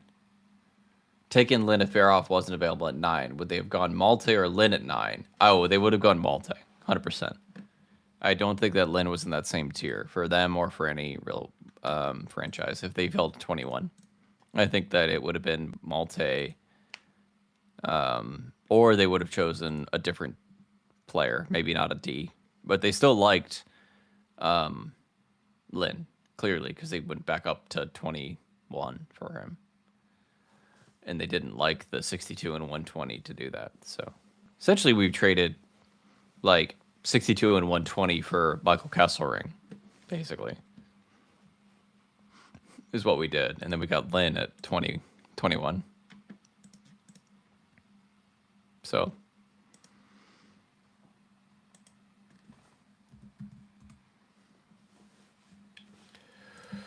anyway, interesting draft. I think they're going to be really, really happy with their picks.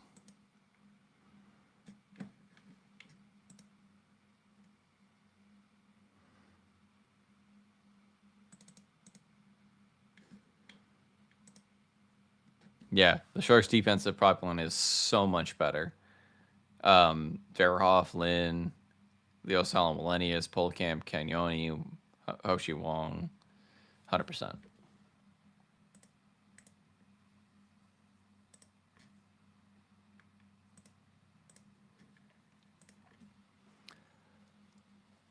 When did we get 120? We traded 104, I think, for 120 and Andre Gasso a little bit ago. A couple days ago, we got a guy named Andre Gasso from college. His rights, basically. I think we also traded a 5th. So, interesting draft.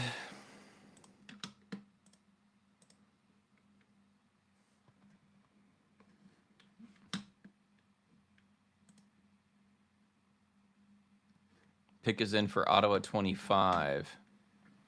Thank you all for joining. This has been a really fun round 1. I know that we had like a little bit of a stuttered start because we got up super high and then the man shut us down on ESPN. But I'm happy you guys all joined me. This has been a lot of fun.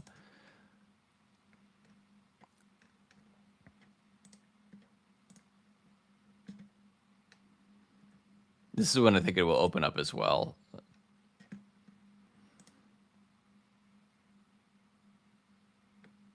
I think they take Jack Hextall. No, American. I'd say Brooks Rogowski. I don't know if it's for sure, Alex, if Verhoff is going back to college for a second year, but I'd suggest it probably, but who knows? Good night, Kay.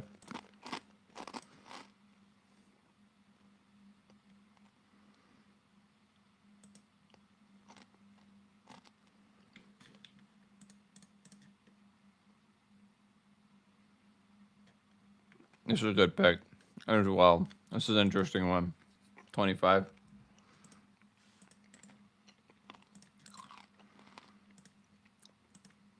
There's about no tape on this guy. Very, very skilled though. Like he's got lots of hands, great shooter, great playmaker, but there's just no tape. He missed the year for injury.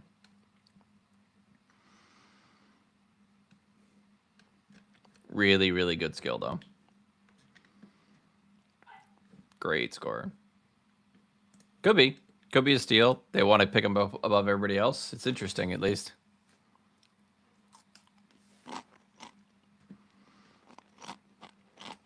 I got him at 56, but I knew he was going higher.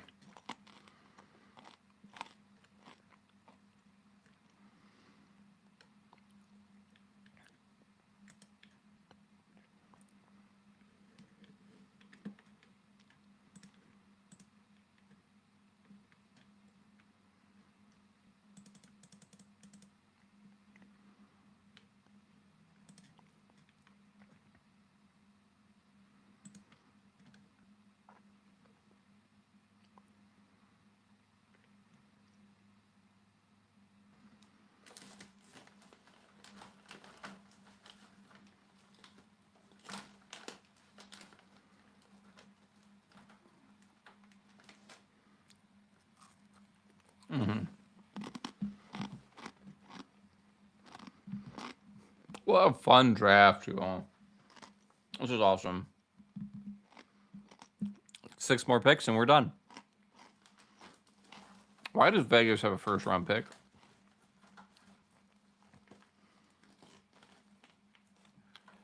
If Ryan Lynn were 2 inches taller, he would have been a top 5 pick. I think it would have been a top 10 pick. I think it was 4 inches taller, he would have been a top 5 pick.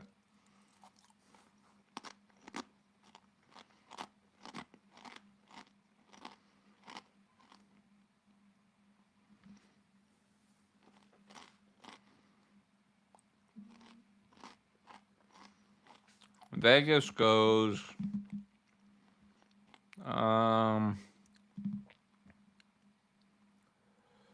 Vegas goes Gleb Pugachev.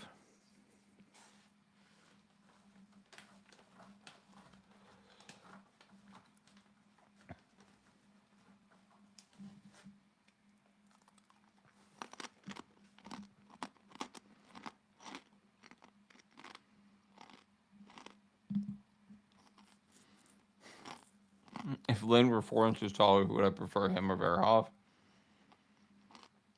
Lynn, probably.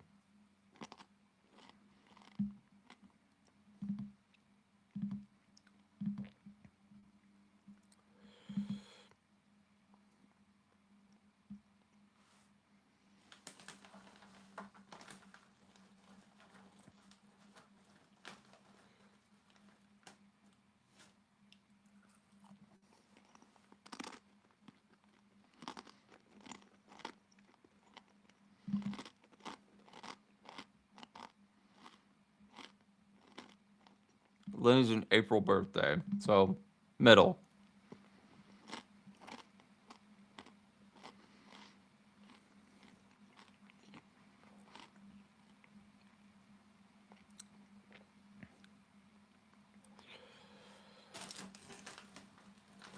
I don't know. Maybe.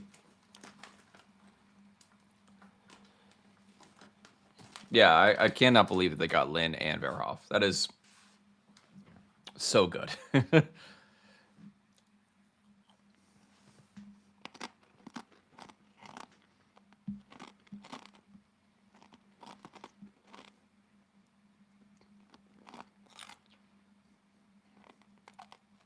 Oh, there's a trade.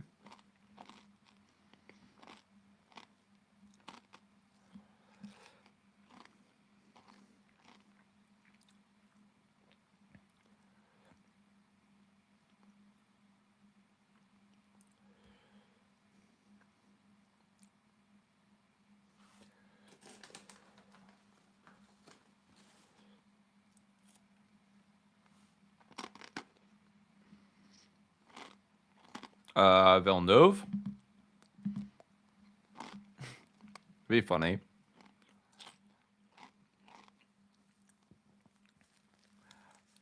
Yeah, 20, 62, and 102 in a Michael Kessler ring and Ryan Lynn is a. It's better than you can get from those picks. So, I think.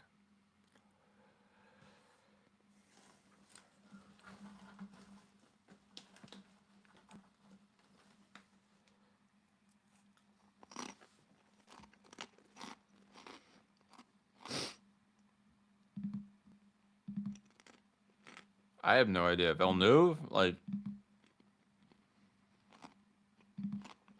Hextall.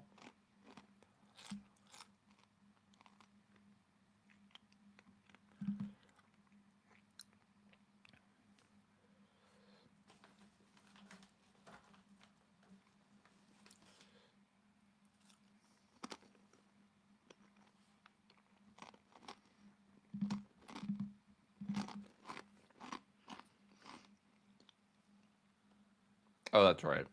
They got that from Dorothea.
Can they make the pick already? We're just waiting.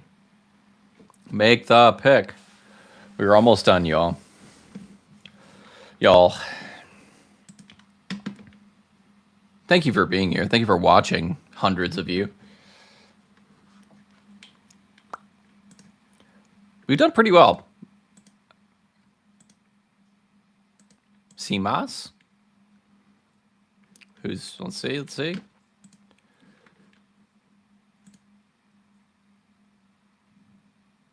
I thought Pugachev was going to go to Vegas, but it makes sense. 26. This dude hits.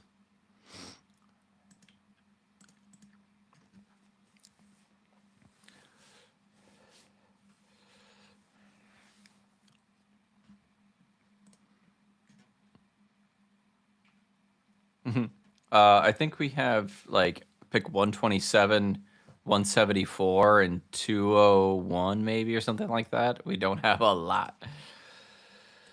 It's okay. That's not how the draft works, Frank. Like sometimes you don't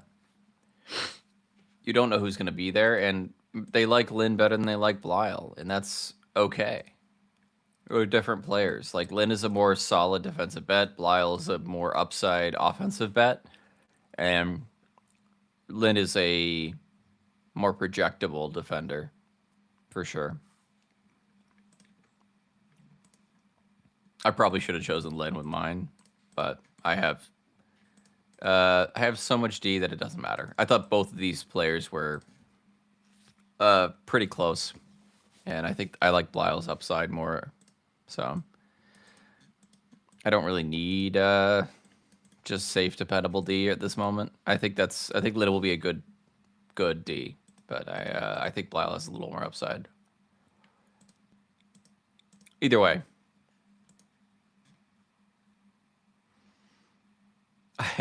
I don't think they get many picks left. They drafted great. They drafted amazing. They drafted 3 of my players in the top 17 with 2, 17, and 8.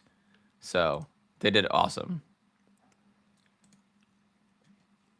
And addressed areas of need and just really, really good projectable players that aren't that risky. All of them I feel like will play in the NHL.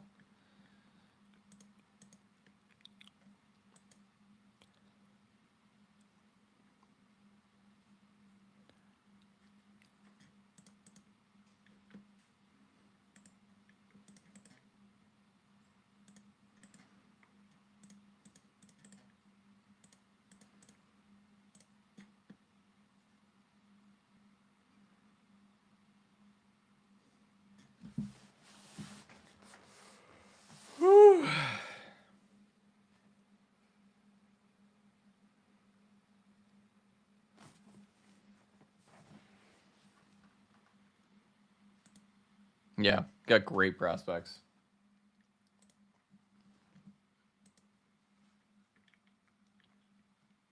I'm very excited. It's been a very good night.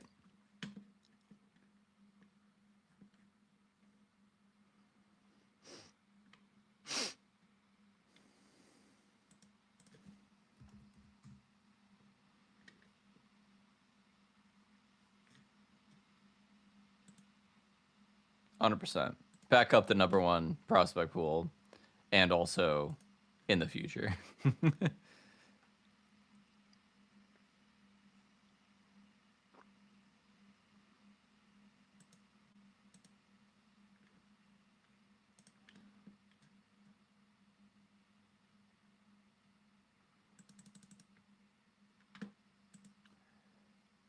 Oh, 27.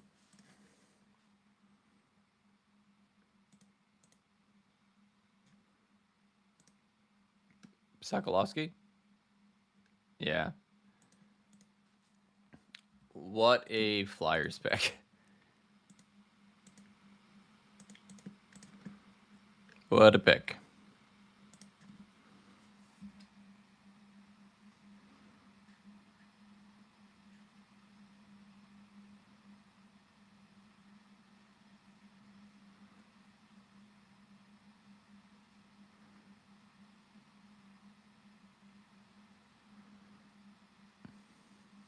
Yeah, we have a great prospect pool.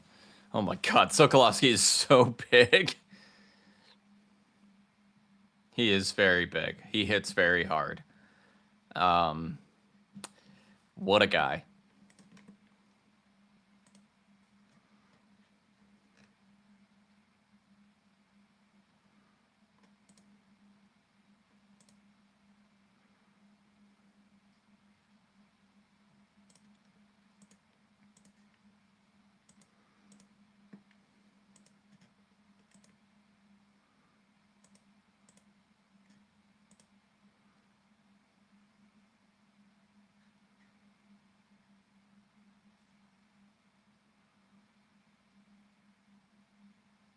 I don't know if he has like, I think he has negative puck skill, but the man is big and he hits, and yeah, he is what he is.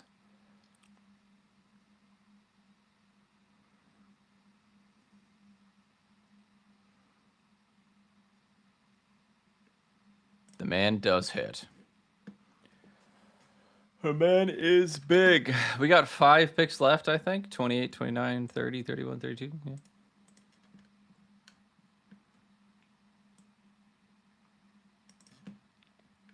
We have, what, 2 picks out of my top 30? No, 3 picks out of my top 32. So that's pretty good.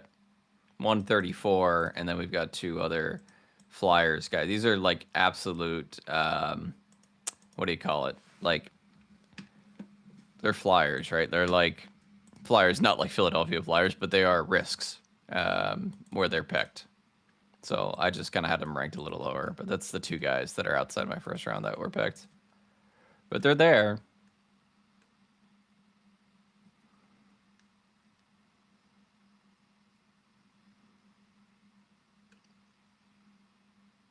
But he also had like 8 assists, so like all of it was nothing this year.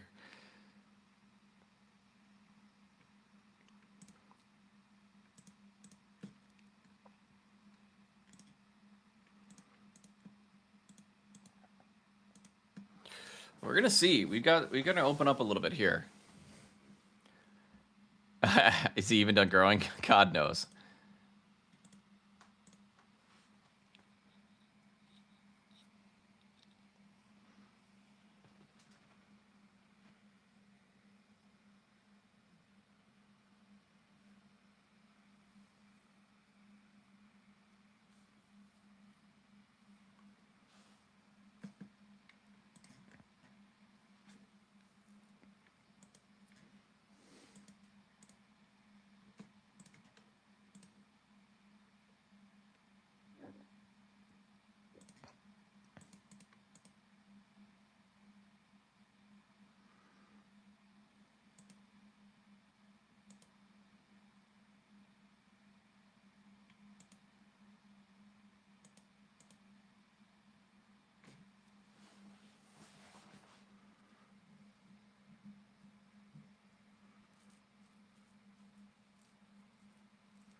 Vegas is choosing down 1. That's funny.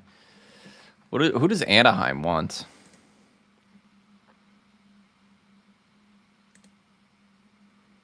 Maybe Belial, yeah.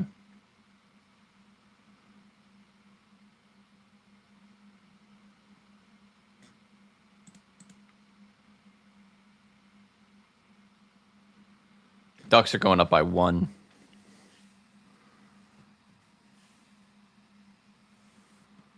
Almost done, y'all.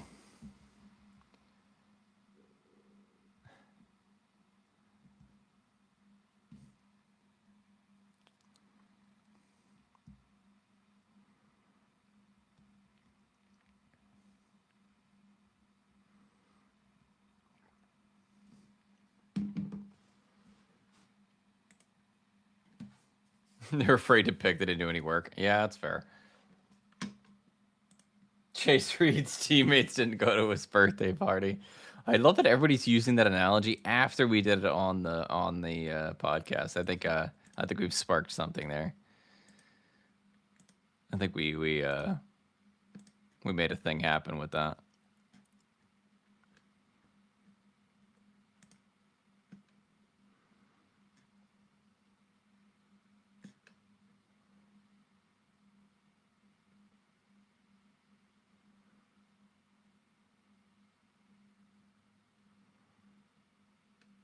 Trade alert.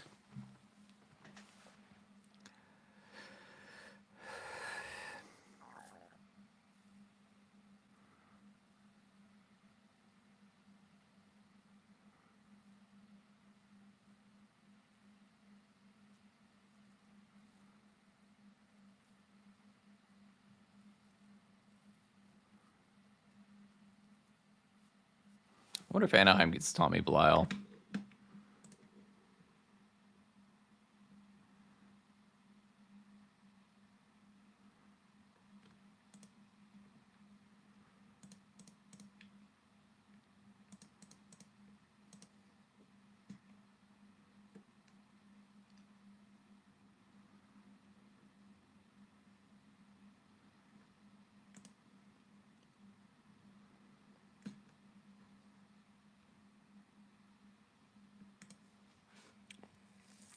Anaheim did my thing where they picked Klepov early, so maybe they're on my vibe, and they also picked Belial early. We'll see.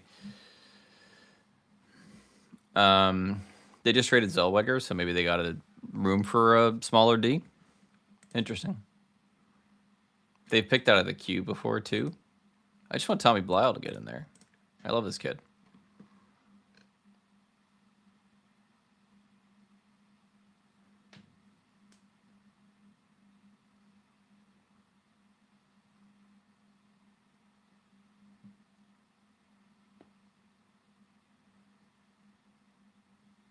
But we got like 5 picks left. Who's here? Anybody still here?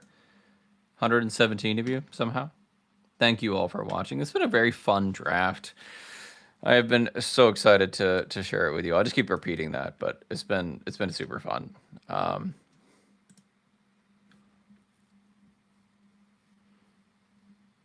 Hi, evil ducks.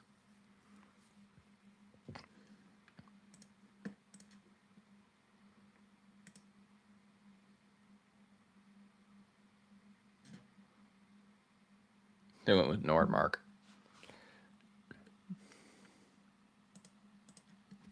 Nordmark, extremely good, skilled player, but a lot of question marks about his compete level.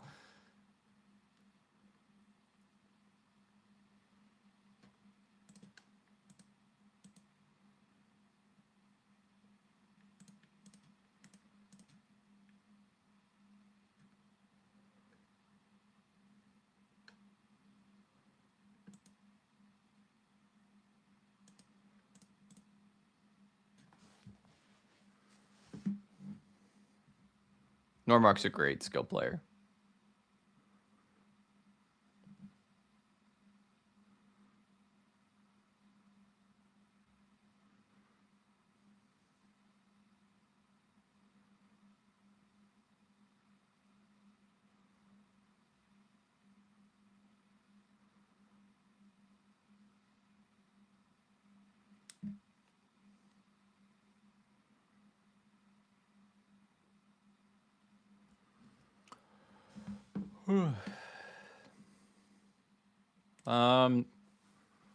I think if I remember right, I can't remember if they did a Greer interview after the first round of the other drafts,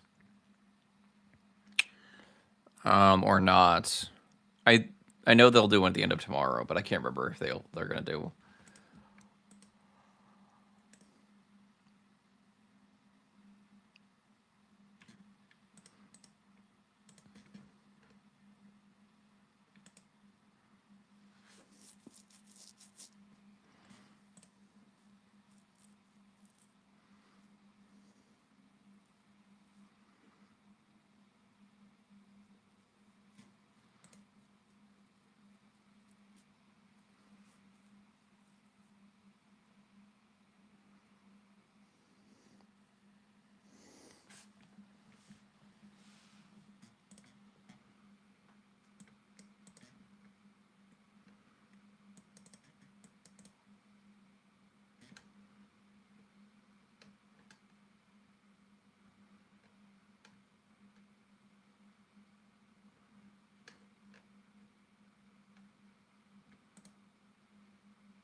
Ooh, you guys, I'm getting sleepy. We're almost done. Do I think Houston gets a team over Austin? I have no idea. I don't know enough about Texas. Austin would be cool. I've been to Austin. It's a great young city. I've never been to Houston. I have no idea. Maybe two different teams in San Jose.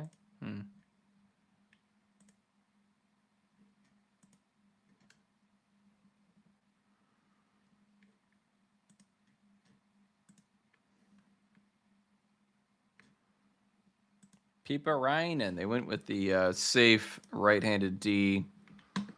Juho Pipa, who I believe, had my first round. I did right here.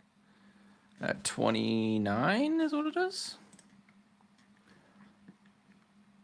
I know where they are, kind of, but like I don't know how to answer if they would be a good NHL team. I like Austin.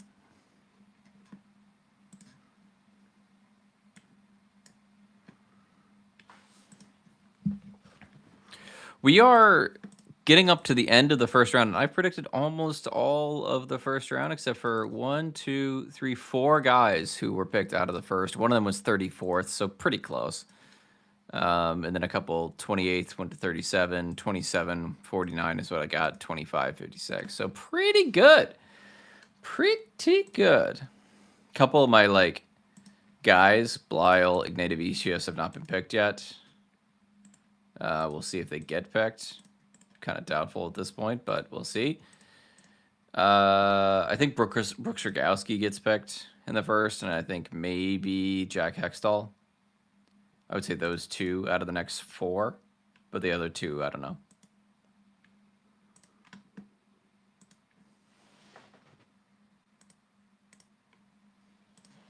I like you, Hope Brian. Good pick.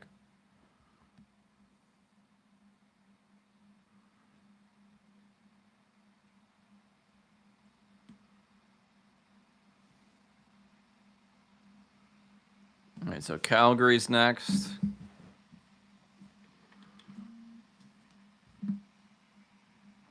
Then we are almost done, Yohan.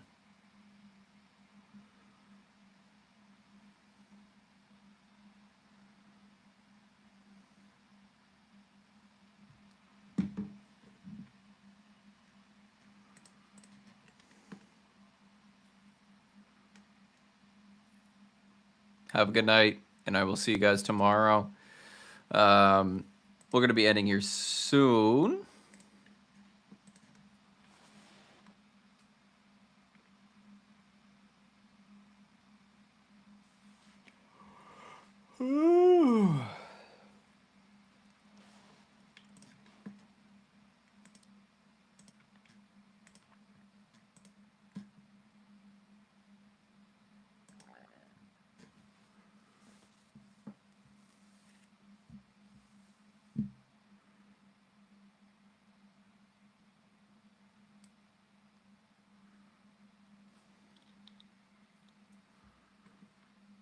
Couple more picks, and then we are done for the night, everyone.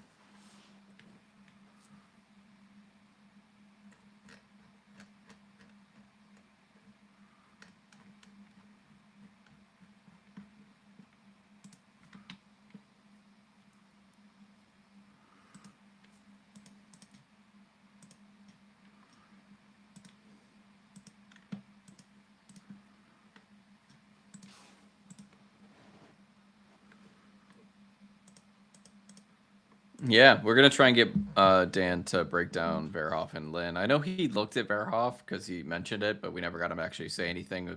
Last week's episode was a whirlwind, but we will definitely get him to break down their games throughout the summer, so you guys have a little bit more of a NHLer's perspective. Super excited.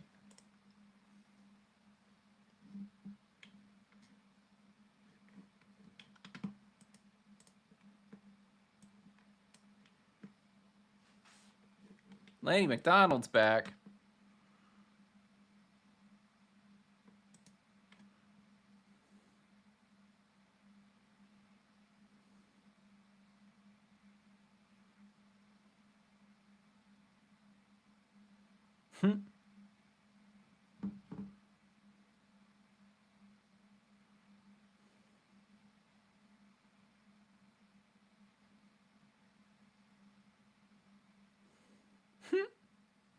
Oh, Lanny. I love Lanny McDonald.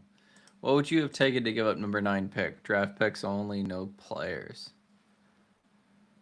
I wouldn't have done it. I think at that stage with Verhoff on the board, I wouldn't have done it.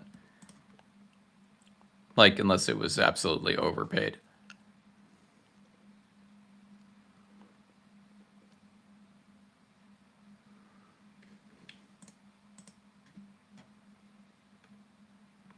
Jack Hextall. Yeah, that's a good one. I had him mocked at 30, or I had him ranked 30. He goes 30.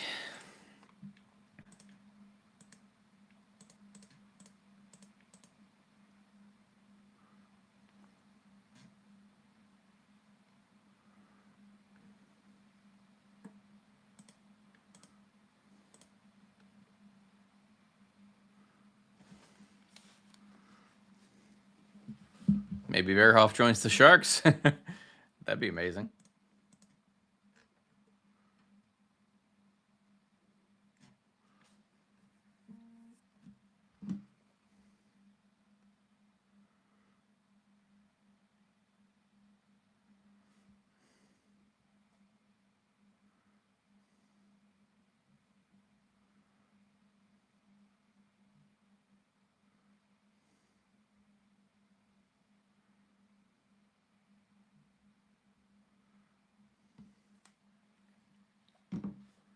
I like Jack Hextall a lot. I find him as like the perfect fit third line center.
Super excited about all of these players. The Sharks had a perfect first round. They really did. I wish they had more picks in this draft, but they got such value out of the players they picked. And that's all you can ask for.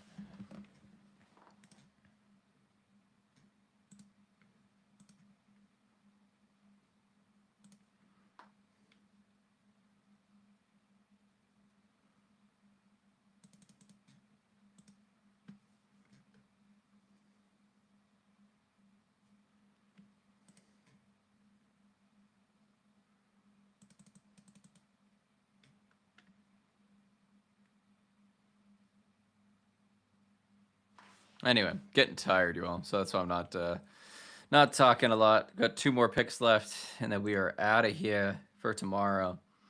We'll be on probably. I don't know if I'm going to be on right at the beginning of the second round, somewhere whenever the Sharks are actually going to make picks.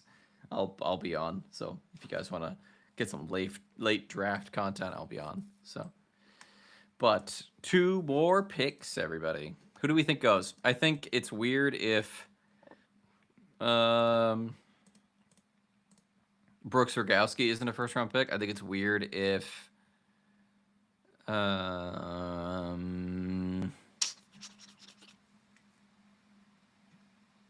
Dmitry Borichev, maybe. Canes are picking if they actually keep this pick, and they might choose Tommy Blyle because they love skill. But they might also choose somebody like Ignatievic, like somebody, maybe Preston would be an interesting one, or Villeneuve, just the highest pick. Blyle might not be a first rounder, which is not unexpected. He's a smaller defenseman, but I think it's a steal if he gets to the second round. Love that guy. Great skater, great puck mover.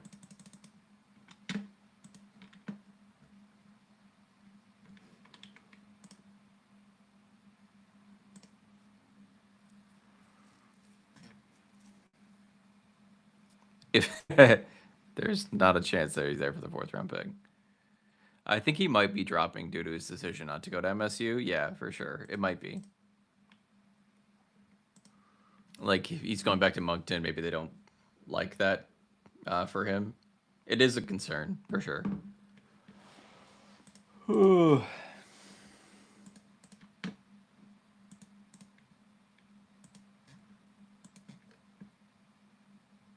But otherwise, it's been such a good draft. Like, I got some good picks here. Like, Albert Smith's at 4, Klepov at 13, Morozov at 19. That's such a good. These are all guys that were ranked much lower, and I picked them ahead. Hextall 30 for 30. Ruck, yeah, Marcus Ruck not in the first round.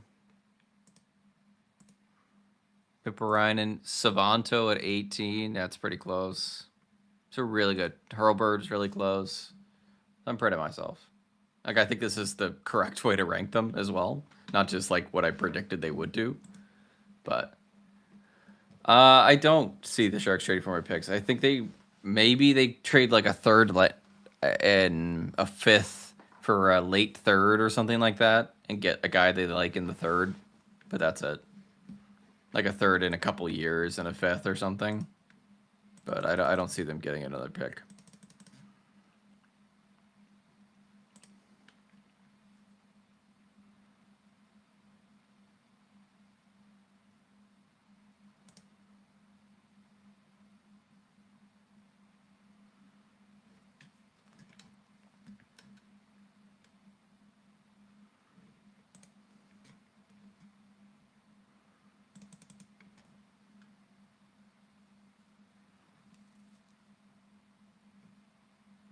But if you like work it out to if 3 years from now Kesselring is, you know, what do you think he is, and he's a fourth right D.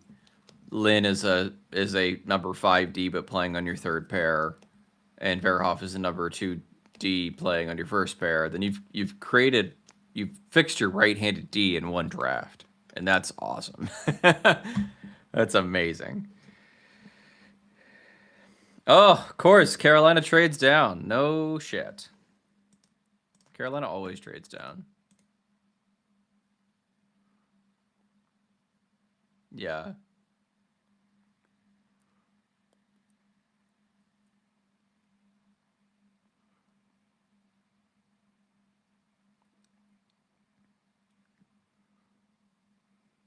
Yeah.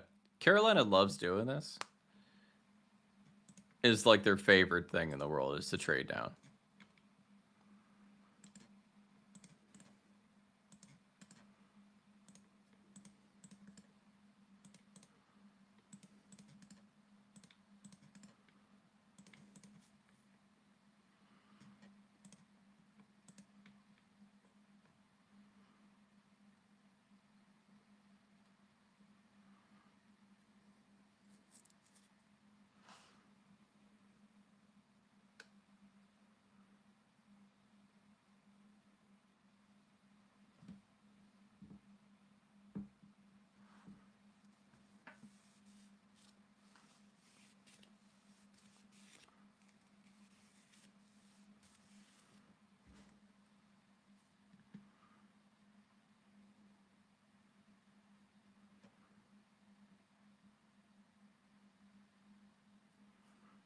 A lot of dead air right now, so apologies. A little sleepy. A long day.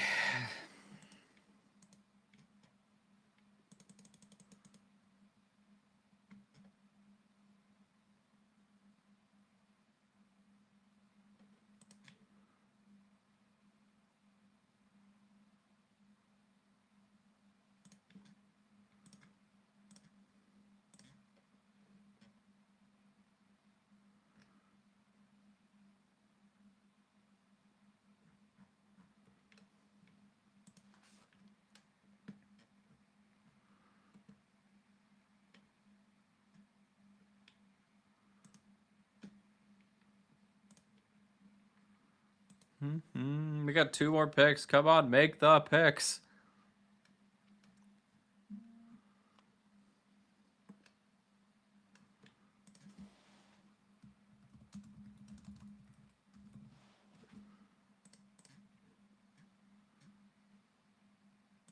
Tommy Blyle, there he is. Nashville knows D-Man, so I am unsurprised that they pick 31 for Tommy Blyle.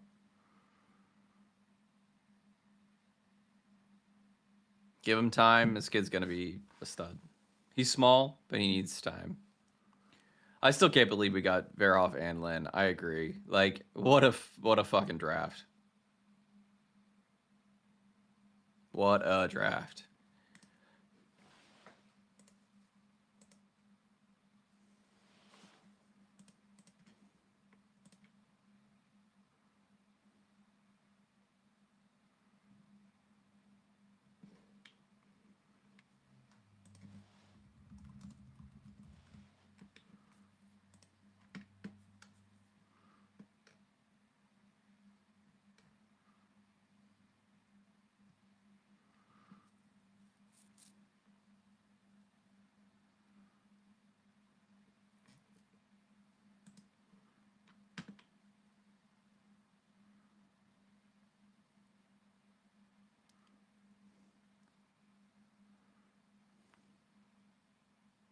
God, I love Lyle skating. He's so crafty.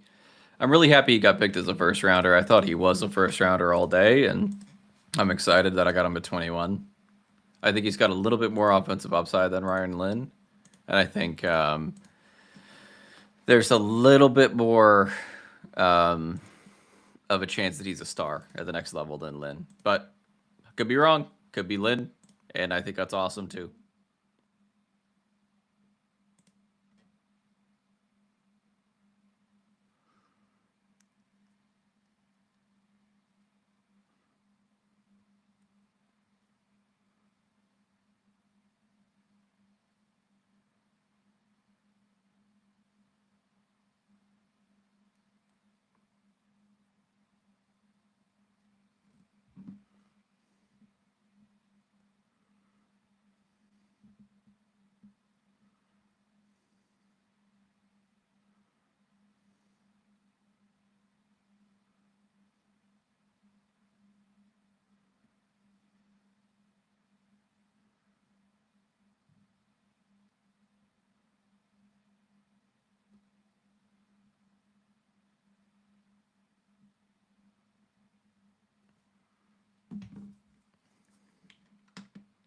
Fun fact about Tommy Blyle: he's where like my mother's mother's entire family is from in Schenectady, New York, and I think that's pretty cool.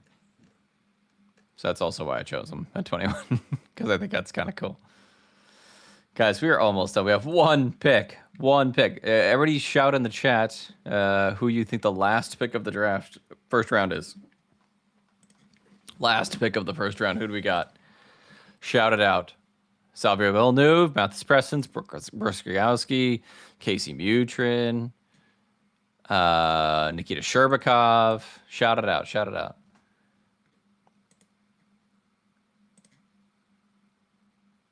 Yeah, he did. Casey Mutrin. That's a good shout. Good shout. The other ruck. Did Ottawa choose the other ruck? I can't remember. Who chose the other ruck? Who chose the ruck at 22? Pittsburgh? Has to be Villeneuve. I don't think so. I think he falls out of the first round. I really do. I think it's Brooks Rogowski is going to be my pick for Ottawa. So I'm going to say Brooks Rogowski, but what does everybody else think? Give me your ideas.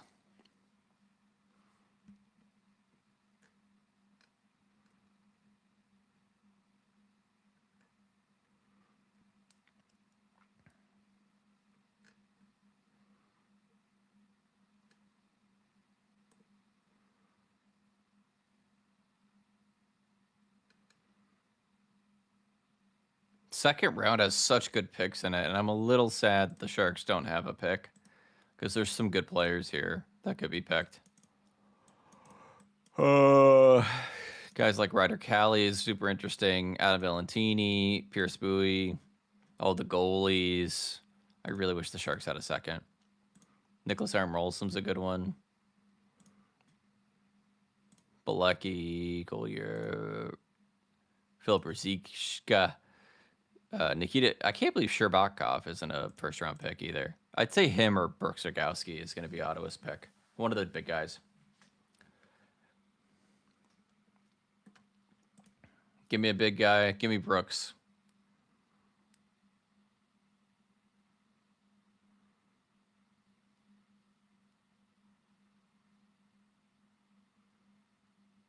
Jackson. Alrighty. Not my favorite pick, but super interesting. Lots of skill, lots of puck skill. Not a lot of hockey sense, but lots of puck skill. Interesting pick. Kind of reminds me of like, I don't know. Tough to say, but interesting pick for sure. All right, we got 27 of the 32 in the first round. Our first rounders that didn't make it were Ignatavicius, Xavier Villeneuve, Preston, Rogowski, and Mutrin. Those are the ones that out of our first round didn't make it. I will see you all tomorrow. This is going to be a super fun day tomorrow if the Sharks can actually get some damn picks. But either way, we will see you when they do have picks. And thank you all for joining us. Go Sharks. Go Sharks.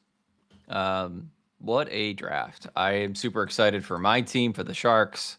All of the above. I think they're going to be excellent with the picks they've drafted. So, congratulations, Sharks fans. We did it. Me and you and me. We did it. So, thank you for watching. We will see you all tomorrow. Goodbye.